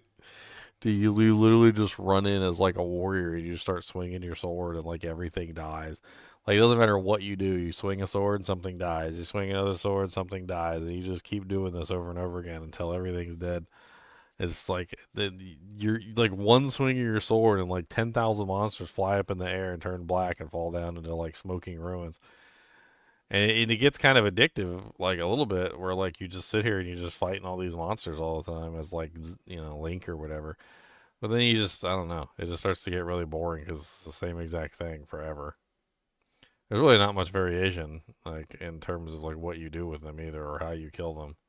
It's pretty much just spamming your buttons. No thought required.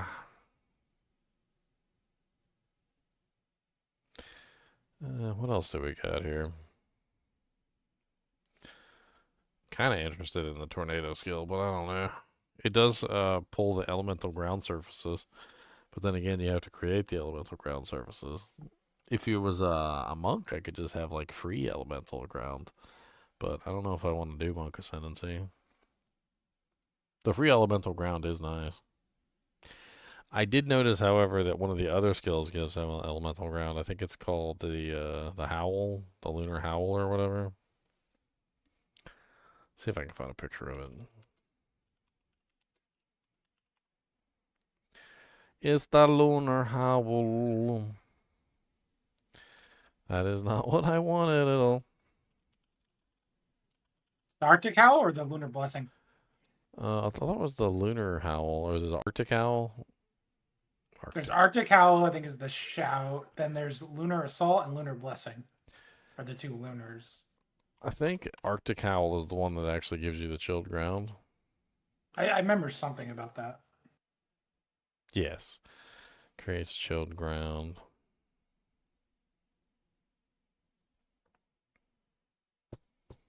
So, I mean, I could potentially use that one to create the tornadoes. The cold tornadoes, anyway. It's level 41. Has 41 strength and 41 intelligence. Hey, we're going to be intelligence characters, Leon. You think we might actually not have trouble with mana this season? No chance. Going to burn it all in like one shot? They took my Walker of the Wilds stone, so I'm going to have to solve my nation, likely. We're getting cooked on mana. Yeah. And I think the mana problem solved. The mana leech elemental is on the other side of the tree too. Like that's a keystone that's over by the monk and ranger. Yeah. There is an ascendancy that has it too. I think it's the Pathfinder. Amazon, I think. Yeah, and you're gonna get it's gonna be a gem also, support gem. So if you have one really good setup that's good for leech, then you're good. But still. There's a support gem for elemental mana leech? Yeah, or just mana leech on a skill? Walk of the Wilds is going to be a support gem. Walk instead of the Wilds? Let me see. Walker of the Wilds, the keystone, is going to be a support gem. Okay. They're changing it to that wasn't the patch notes? Yeah, it's in the post with the patch notes. What is it called? Let me look up the patch notes. What is it called, the new gem? I think it's the same name. It didn't show the gem. Walker of the Wild's keystone has been removed. Okay, so they did this exactly because what I said, it's on the other side of the tree, like as far away as possible. The battle tree has its effects moved on to a newly added lineage. It's a lineage gem. Okay, that's cool. That's neat. What's it called? So you basically enable it for everyone, but only on one skill setup. Yeah. Unless you have the whatever unique was it that allows you to have two lineage supports. Oh, I forgot. Not only did they reduce the number of monsters, Lobo, but they also said that they made significant improvements to like CPU performance, and supposedly they're claiming a 25% boost in overall like frame stability. Double dipping. Well, that's the low end. They're saying that as a conservative number. He actually went on Twitter or a podcast and said it's up to 50% now because they made even further changes. improvement is what they're getting. And in some cases, they even got double the frames, like 100% improvement in some cases. So it's going to vary based on your system and your bottlenecks, but expect massive improvement. I mean, if you have 40% less monsters, I would expect to have better performance. Well, that too, but it's not even that. Like he went in and he went into technical details in one of the interviews because he's a coder. Originally, Jonathan is the main coder. Like it started with 3 guys in the garage, right? Then Chris Wilson, and they had the art guy, and they had Jonathan, and Jonathan was the coder. Like he was the main coder.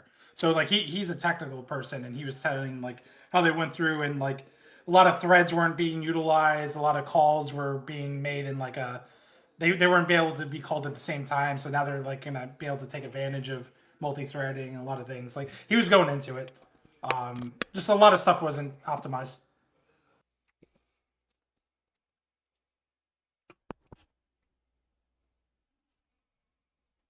I already went through all these patch notes the other day, guys, so I'm not gonna read them all again. The changes are at the bottom as like little notes. Change. You have to go all the way down to the bottom, and then there's like 3 updates over the past couple days. Let's see. 8, 12, 25. The hell? Yeah, they put the numbers. That's got to be a New Zealand thing.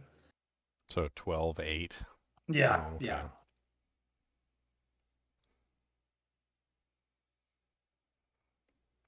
Dang New Zealanders. You can say damn Americans. You know, the metric system. They're the one that gave it to us. They the one that gave it to us.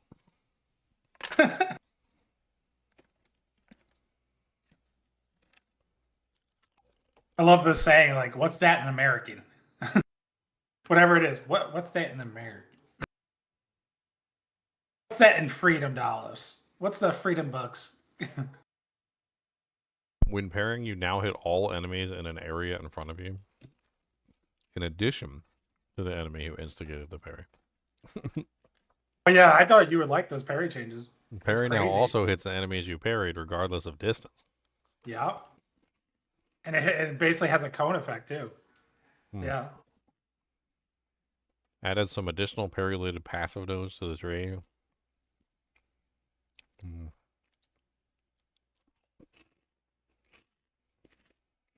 I'm telling you, man, I think they watched my stream. There's no way they made that many parry changes, like, right after I played my parry character. They, like, watch me struggle. Just laughing at me the whole time. Like, yeah, we should probably fix that. What's the Great Wood 2 support that they disabled? Oh. They changed it. Lineage? Changed it to lineage, I see.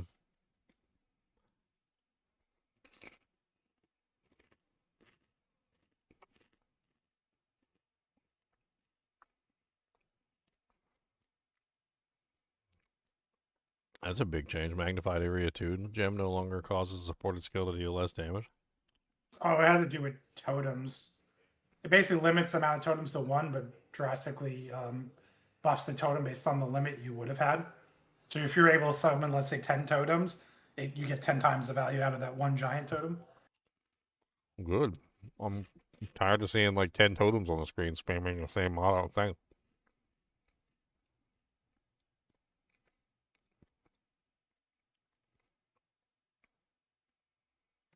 Freaking them totem characters, like when they come in and they got like 10 totems and they're always like boom, boom, boom, boom, boom, boom, the whole screen's covered in Felger carb.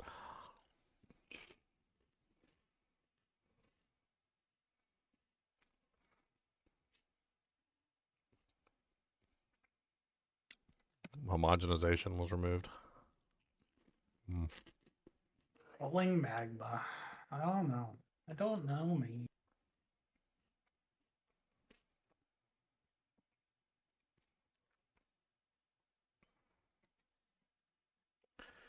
Dual string bow now has 1.5 attacks per winter.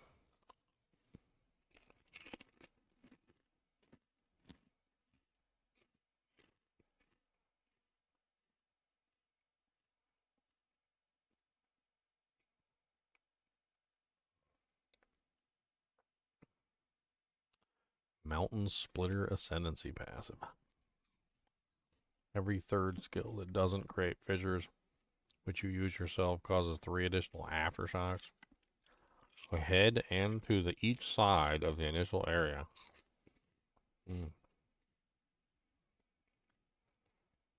Did he show the default Druid ability?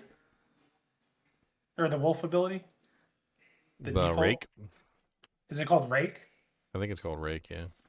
That was...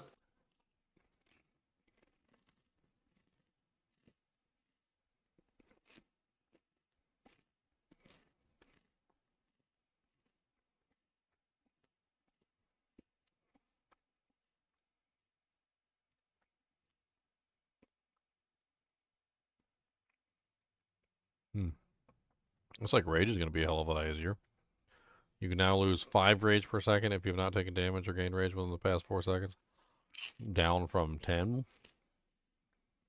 Yeah, And but 2. the ascendancy we're going, it won't matter because we have no inherent loss of rage anymore with the ascendancy. I'm pretty sure. It's that buff is essentially for everything besides Shaman. Well, and also before we get the ascendancy. Yeah.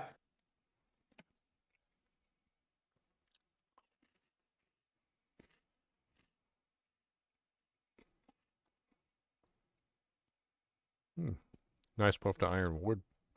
That's the one that stores physical damage and then explodes it in the Nova.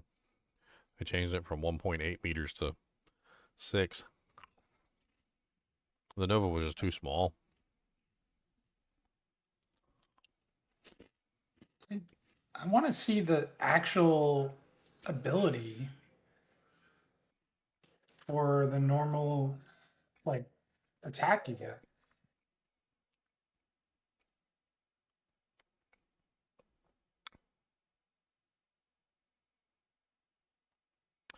It doesn't look like they nerfed Hate Forge Gauntlets that badly. Still seems like that works. They nerfed it drastically for charges. It's better for rage generation now, but it's nerfed for charges. You used to be able to get 3 charges when you hit capped. Now you can only get 1 charge when you hit capped. It's 1/3 of the, or, yeah, 1/3 of the charges.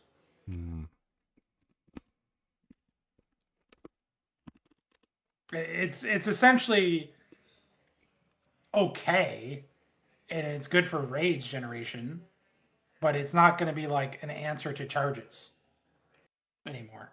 Because they also put a cooldown in it too. I don't think there was a 3 to 6 second internal cooldown or something. Oh, they put a cooldown on it? That sucks. Yeah, so I think previously there was no cooldown, and you can get 3 charges. Now it's 1 charge with a cooldown.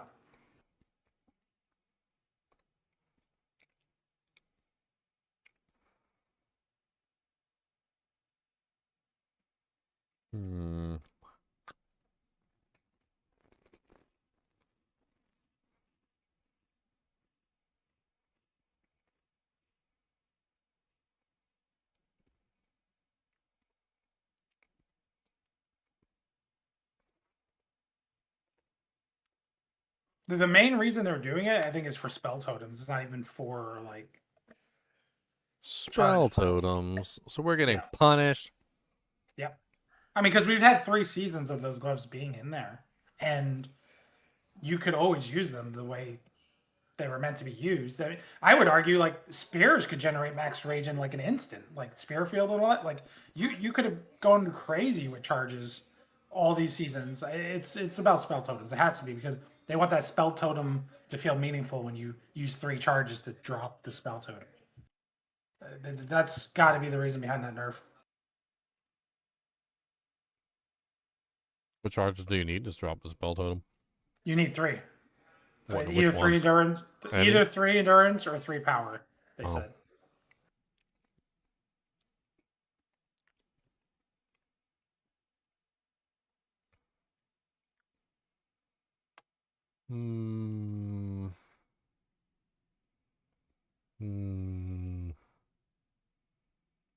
Incinerate now additionally deals 11.1 fire damage per second at gem level 1, 57.5 fire damage per second at gem level 20. Igniting ground duration is now 8 seconds, previously 4. Now has ignites from a single use of the skill. Compound if not ignited from ground. Quality now grants 20% more ignite duration. Previously ignite magnitude now gains 7 to 2 milliseconds of fuel per mana spent. Can store up to 5 seconds of fuel, previously 10 seconds. No longer has multiple maximum stages. Okay, that's what it's called right there. It's called Shred. So you get the ice fragments against frozen enemies, which is what I knew, but I just wanted to see the breakdown of it. I wanted to see the detailed version of it. No, you're not allowed to be ice character. I'm not a character, Matt.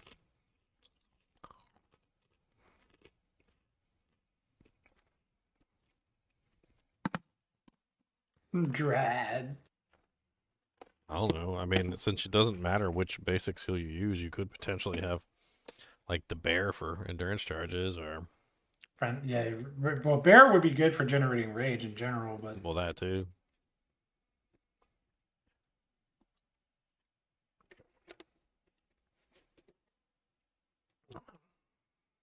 Delicious. I'm eating to prevent myself from falling asleep.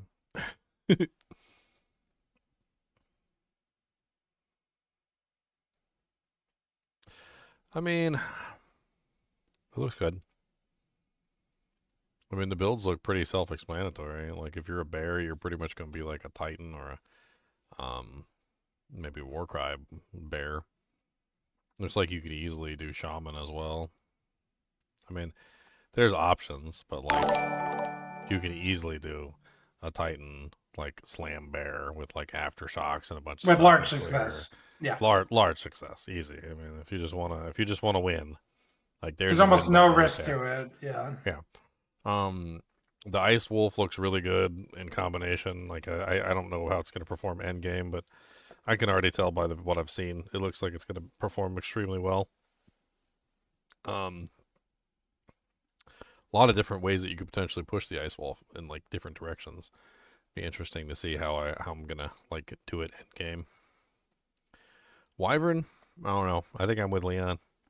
I think it looks like a difficult class that, like, once you get everything set up and they have all the perfect items and everything, and you're doing everything the right way, it could be absolutely amazing. But it might be a little bit of a stick in the mud at the beginning of the game. Might be a little bit difficult to get the optimal effect out of it. I don't know. Maybe the rolling magma combined together with the volcano could be a really strong early play for the Wyvern. Yep. It definitely seems like that could work out fine. I think it's the way to go. I just would like to figure out all the answers to my questions. What's up, 73556 Samo M08? He said lower monster count is better in my humble opinion. That's right. That definitely is, 100%. Here's there's the thing off POETDB. That's right. Roiling magma. Magma. That's the roiling magma. Chains 2 times. Impact they count radius. the bounces as chains, it seems like.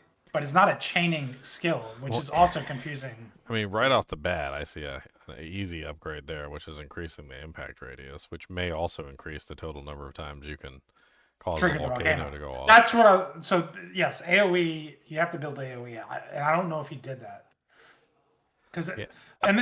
Here's question number 1. You start off with 1 ball. If you run scatter shot. Whoa, I started off with 2 balls. Okay. Well, you get 2 extra balls. But let's say you go from 1 to 3. If you have them overlap, if you have the AoE big enough, if all 3 hit the volcano, does it trigger it 3 times in that second? That's the main question right there. I mean, I think it's safe to say that when it hits the ground, it definitely at least triggers once, right? And then I would assume that, like, if it hits the ground and the volcano is within range, then it could potentially trigger the volcano twice. I don't think you're going to be able to trigger the volcano thrice. I feel like twice is probably going to be your limit, because even if the first one hits at the front of the volcano and the second one hits at the back of the volcano, Like, Okay, I'm pretty sure the third one's probably not going to hit the volcano. But that's twice for one ball. I'm saying if you add in Yeah. many projectiles. So then we have to come up with an answer of like, okay, well, what if you have multiple balls? And so if you have multiple balls, well, then your maximum could potentially be like, let's say you get 3 balls, you got 3 6. So that's potentially 6 forces of explosion of the volcano. I don't know. I mean, it definitely looked like to me that every time the bear slammed, when the bear was going like slam, slam, slam, slam, slam, slam, slam, it seemed like the volcano was going off every time he slammed. Yep. But, you know, with projectiles, it never works that way. Like, a lot of the times they'll say that you can't hit a target more than a certain number of times with a projectile or whatever. Do you see that line there? The number of change is refreshed when passing through a flame wall. So you can, if you're able to set up flame walls, you can constantly, have them bounce. Like, essentially bounce forever. Where do you see the flame wall line? The second picture I posted. Oh, you posted another picture. There's 2 pictures there. There's like the generic thing, and then there's one that actually has damage and stuff on it. 10% more damage with hits for each time a skill is chained as well. Huh. It's a spell, and one's an attack. Well, the spell would probably be correct because they're spells, I think. Or maybe they are attacks. I don't know. Why is one a spell and one's an attack? Is that a different... Is there a rolling magma already in the game? Maybe the warrior one got its name changed.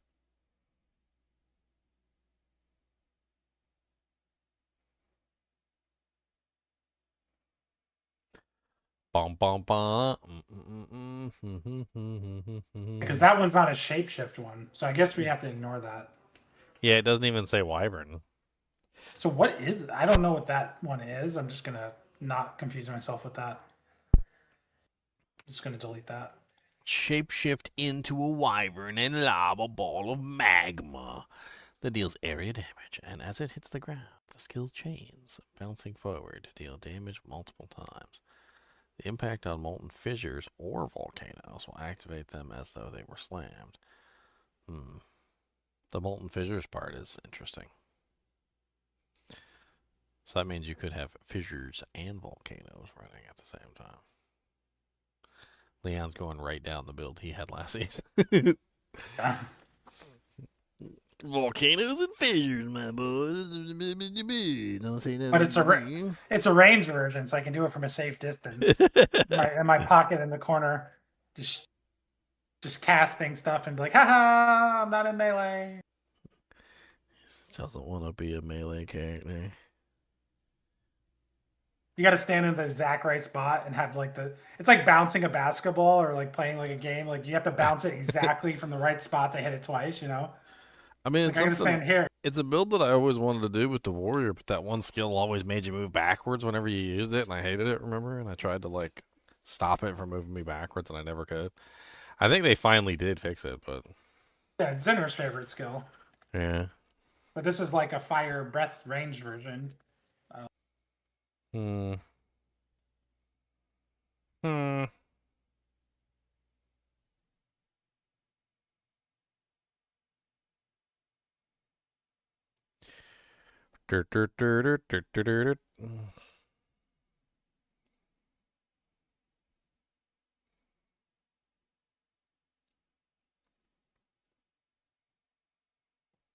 More information. This turning the seasons does look pretty OP. Yeah. I mean, just gaining 10% as an extra damage or a random element, and then on top of that, the free presence exposure sounds kind of nutty. Who's that under? Is that the shaman or is that the oracle? Shaman. That was a shaman thing. That's OP. I mean, that's basically just free exposures for standing next to the monster. And you could definitely build for increased exposure. Huh.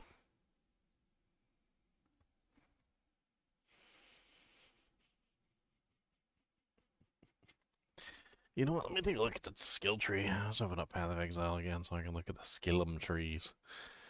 The skilly tree. The skilly tree.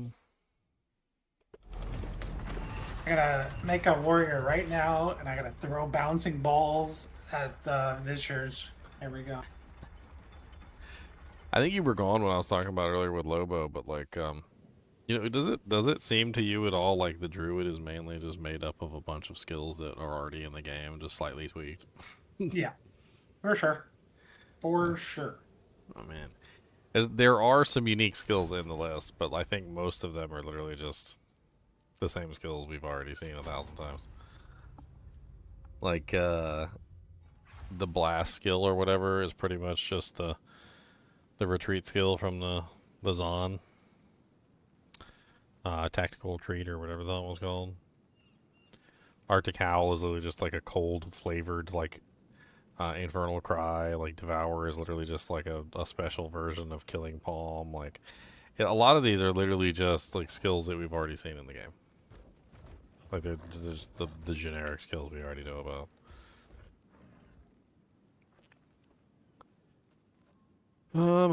I mean, looking at the start of this, there is a 6% increased area of effects, but it's only for attacks. Does that Wyvern ability count as an attack? I think it is, right? Yes. Yep, it counts as attack. Even the ultimate where they fly around with the fire is an attack, not a spell. I mean, then you also got that Relentless Vindicator node that's like I think everybody's going to take because it's 5 strength, 5 intelligence, like 10% increased damage, 10% increased critical hit chance. Like it's got tons of crap. There's another one on the other side called Devoted Protector, which is 10% increased mana regen, regenerate mana 5.5%, and then plus 5 strength, plus 5 intelligence. Like they're both nutty. I mean, you can just grab both at that point. Yeah, I know they're both kind of crazy. Just path through one side and then you just loop around. I mean, basically, there's a bunch of life regen here. So, like, between these nodes, there's 0.5, there's 0.2, 0.2, another 20% increased life regeneration rate, and then another 0.2. So you're looking at, what is that, 5, 6, 7, 8, 9, 10, 11. So you're looking at, like, 1.1% maximum life regen per second, and then a 20% increase of life regen with 5% damage taken as recoup. I mean, if you come up this way, you grab, like, whatever it is you want, whether you're grabbing the armor, energy shield, or the area of effect. I mean, you can easily just do a little loop here, grab this, grab the other region. I don't know where you go from there, but Radial Force has a bunch of area of effect stuff over here, so that's not bad. I don't know about the other side. The other side's kind of meh. So I guess you probably end up coming through this way.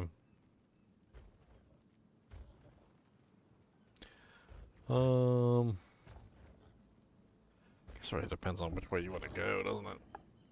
I mean, there's a couple good nodes here and there. It's that movement speed node with the energy shield. Of course, they added a bunch of new nodes.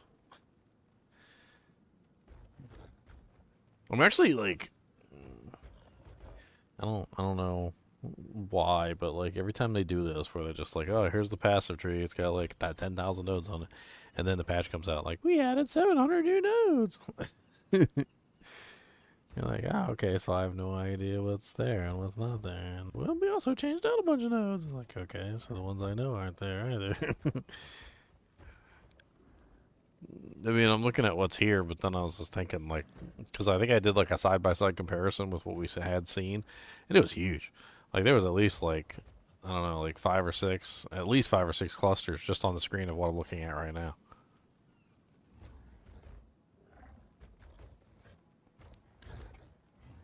Yeah, did they say them out? I think they said them out.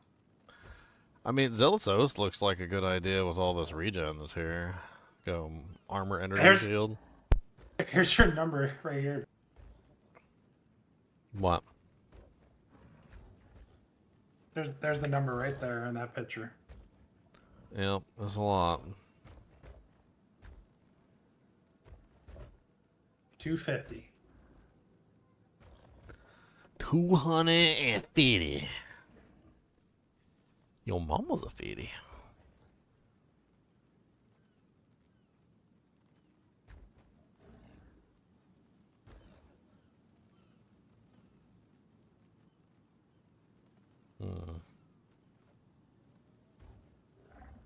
Taking all the attack damage.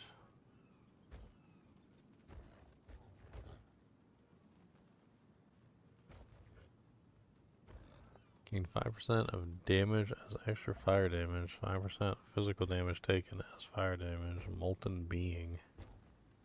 It's kind of neat.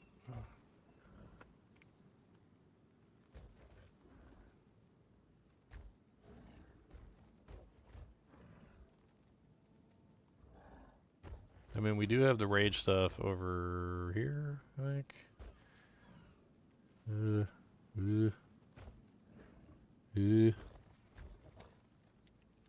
Assuming they didn't move all of it. Yeah, about that.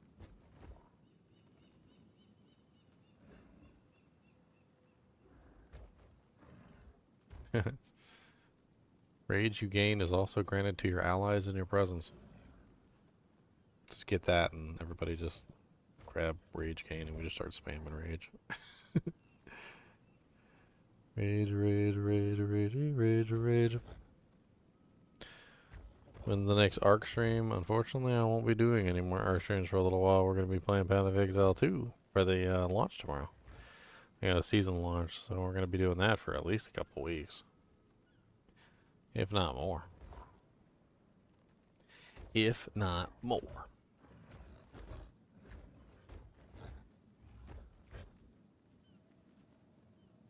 No problem. You're always welcome to join us on some Path of Exile too.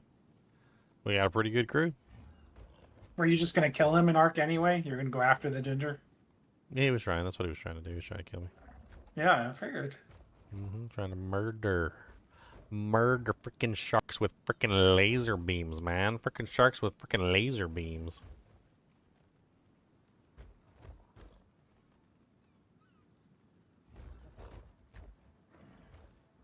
I mean, I like Arc Raiders too, but it's like a pick up and put down game for me. Like, I think it's one of those games I'll probably just, like, play randomly from now on.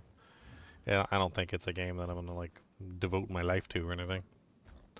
But it's definitely a fun game to pick up every now and then and just have some fun playing. Maybe if my brother's online, we'll go play together. Special.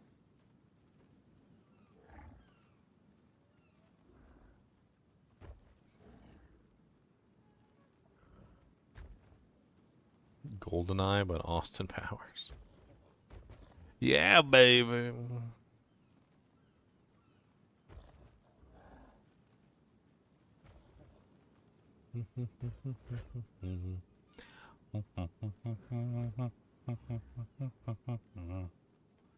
Yeah.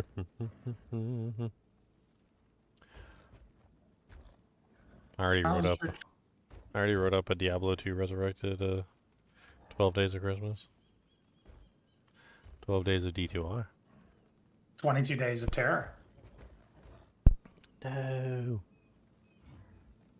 Not the 22 Days of Terror.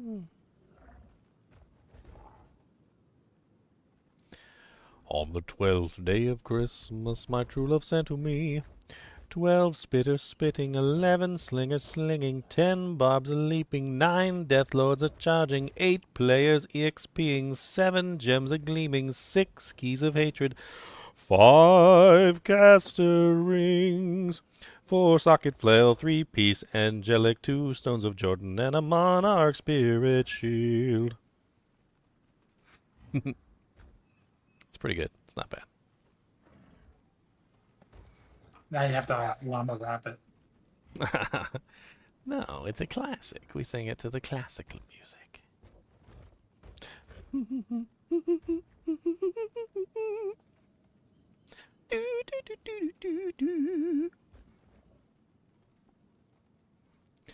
I don't know what you got to say to me.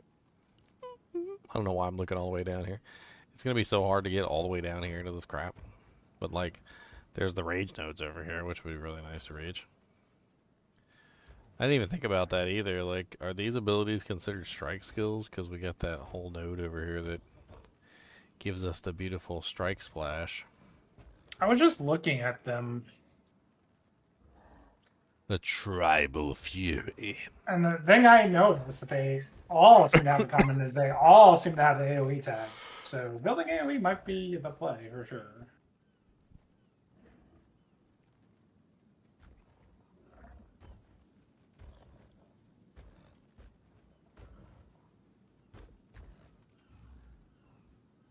Lunar Assault is a strike, Ginger.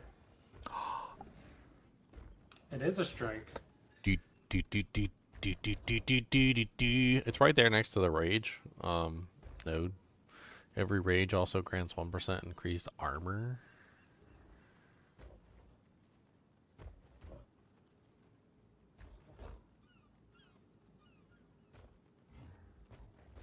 What's the strike node? Is it hits one additional target? I forgot what it was. Tribal Fury or whatever? What Strikes deal splash damage to all targets within 1.5 meters. Okay. As PoE2 player, are you really expected to know all the active and passive skills to be able to choose skills that don't suck? I mean, no, not really, but like, I mean, look at this freaking hideous passive tree of like terribleness that they still haven't freaking fixed properly. And it's gonna get bigger. I mean, you're gonna have to like spend some time looking around here to see what you need for your character. It's more straightforward than it seems because, you know, like every character's kind of building the same things. Like you need damage, you need survivability, you know, you need some sort of utility, but like it depends on your character, right? If you're an evasion character, you're looking for defenses in different places or different kinds of defenses. Whereas like the warriors tend to build like regeneration and the monks tend to build energy shield and like, you know, the ability to evade attacks. Like it varies. I mean, there's a lot of ways that you can potentially go about building a character to make it tanky or make it do damage. But most of it comes from all these passive points. The main skill you're going to use to freeze and chill, the Lunar Assault, is a strike. So that splash damage would be pretty nice for clearing.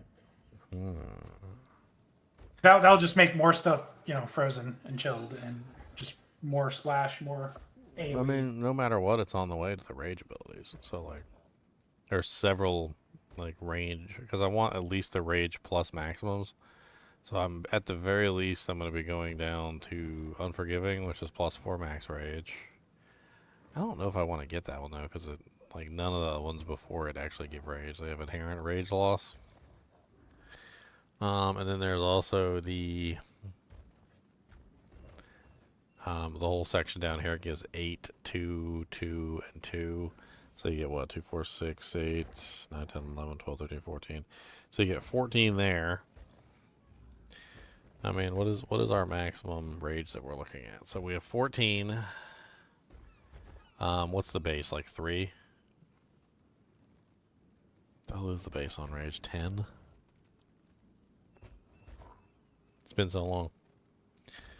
It's been so long.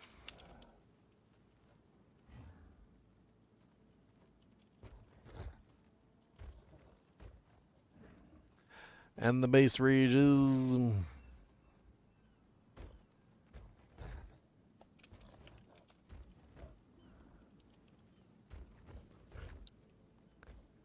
30? Okay, so it starts out at 30. And then you end up with plus 17. You also end up with plus 7 from the main ability, the Ascendancy. And I think there's another like plus 8 on that board, which is 62. There's also plus 4 here. So that's 66. And if we come up here and we grab... I thought there was one more rage section. No. Am I forgetting where you are, Mr. Ragely One?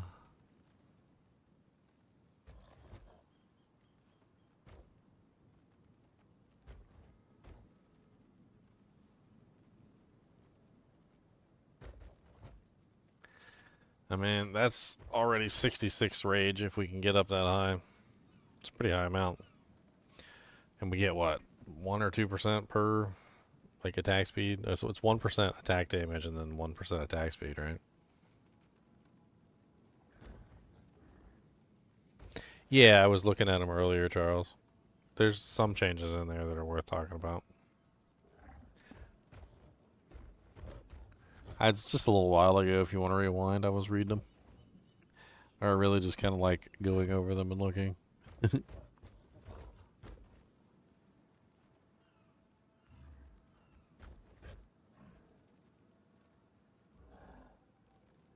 just not enough max rage. It seems like most of the rage stuff is specific. Very specific, like inherent rage loss or like gain rage on melee hits. Which, I mean, obviously gain rage on melee hits still somewhat useful. So.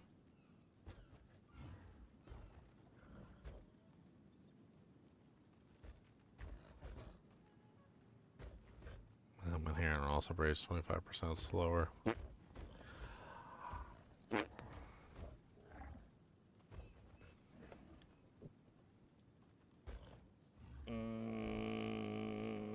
I'm gonna get this. Your tagums. Give me this tagums.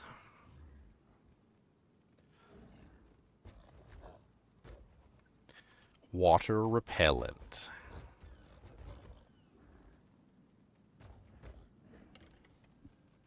Cody, you're water repellent now. You've got water repellents and you're gonna do the water repellent.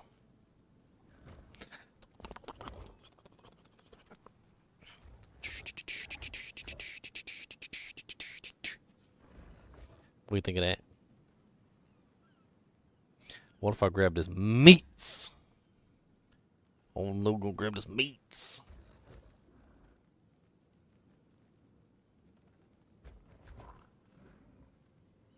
I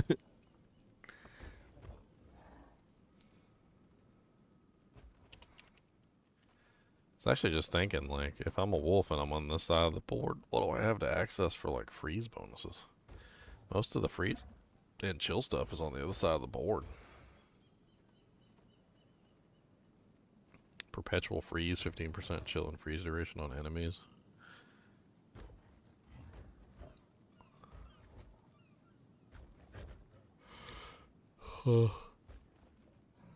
There's like nothing over here. There's like a one node cluster. Uh-oh, SpaghettiOs. A toe. Well, maybe there'll be a bunch of freeze nodes added. That's probably what they're adding, because they literally added a cold class over here on this side, and there's no cold nodes over here. I bet you that's exactly what they added.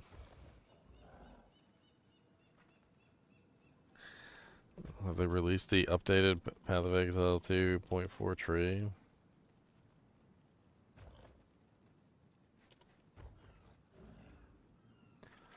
Passive tree.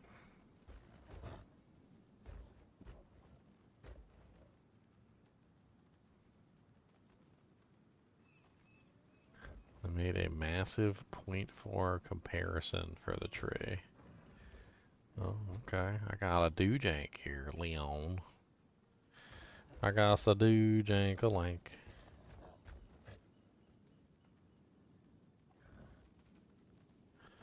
Guess I gotta save it. Why, hello, Mr. Boogum, the monster dogums.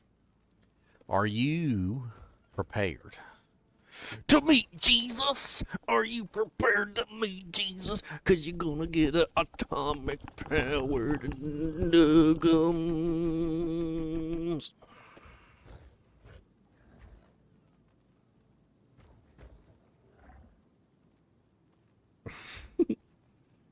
He said, don't care, didn't hurt, haha.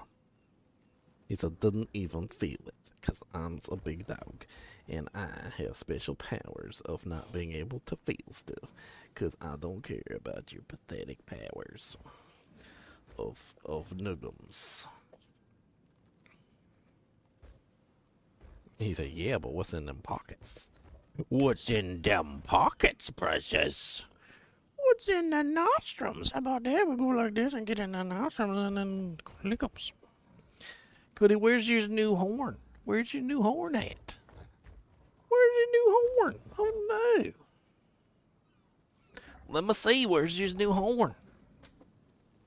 Did he already break it? Let me see your horn. That's your new horn? Oh, that's a big horn. Ah, that's a big horn. Can I see it? That's oh wow. You done already chewed it out the up. You give it crackums. This got some peanut bottoms in there.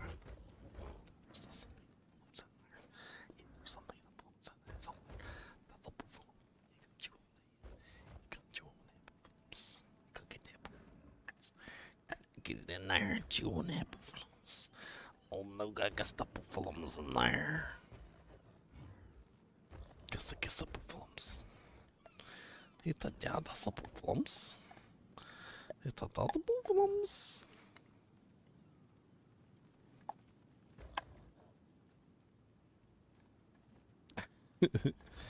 Just chewing on it, huh? Just giving the chompums. So yeah, get the chompums in there. Take it. They don't know that's in the buffaloes. There you buffalo horns. Mr. Big O Butt. Did you know? Did I love you, Mr. Kubus the Monster Dog? Did you know that I loved you? Mm-hmm. He said, ew, that's grody. Yeah, that's kind of nutty.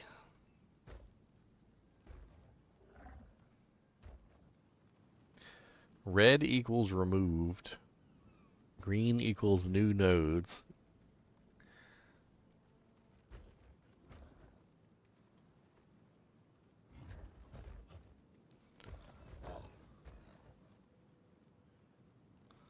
Holy Jesus. Oh, he's got a side-by-side comparison image. That's cool. Look at that, Leon. Yep, I'm watching.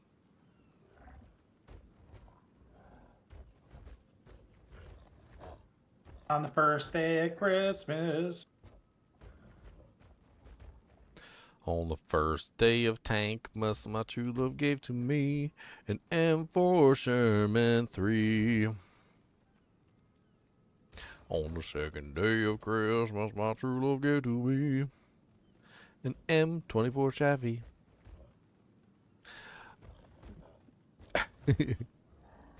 And an M4 Sherman 3.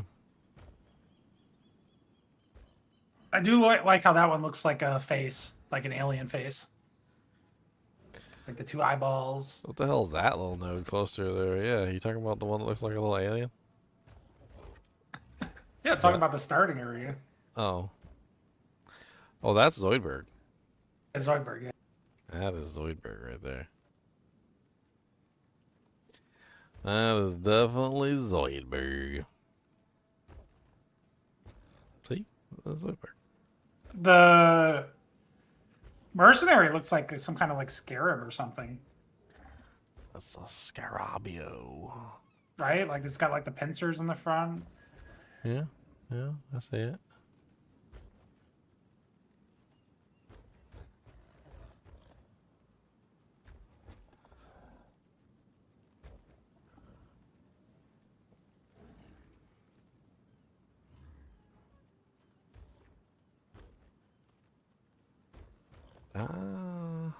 You know what's gonna happen again? We're gonna preload the patch like 2.5 hours before. PoE Ninja's gonna data mine it, and then we're gonna have the passive tree while we're in queue again.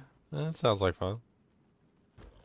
I mean, it'd be nice to actually see the passive tree, so I could know. I mean, I'm obviously being in here is like worthless right now. 'Cause none of that stuff is even the same. I was looking at like a whole bunch of it's just getting removed. I'm looking at the nodes and they're not even going to be there tomorrow. That was the same thing that happened to us when the Huntress launched. Remember, we were looking at all the nodes and we were like, "Oh yeah, I'll grab this one," and then we logged in and they were all like changed to something else.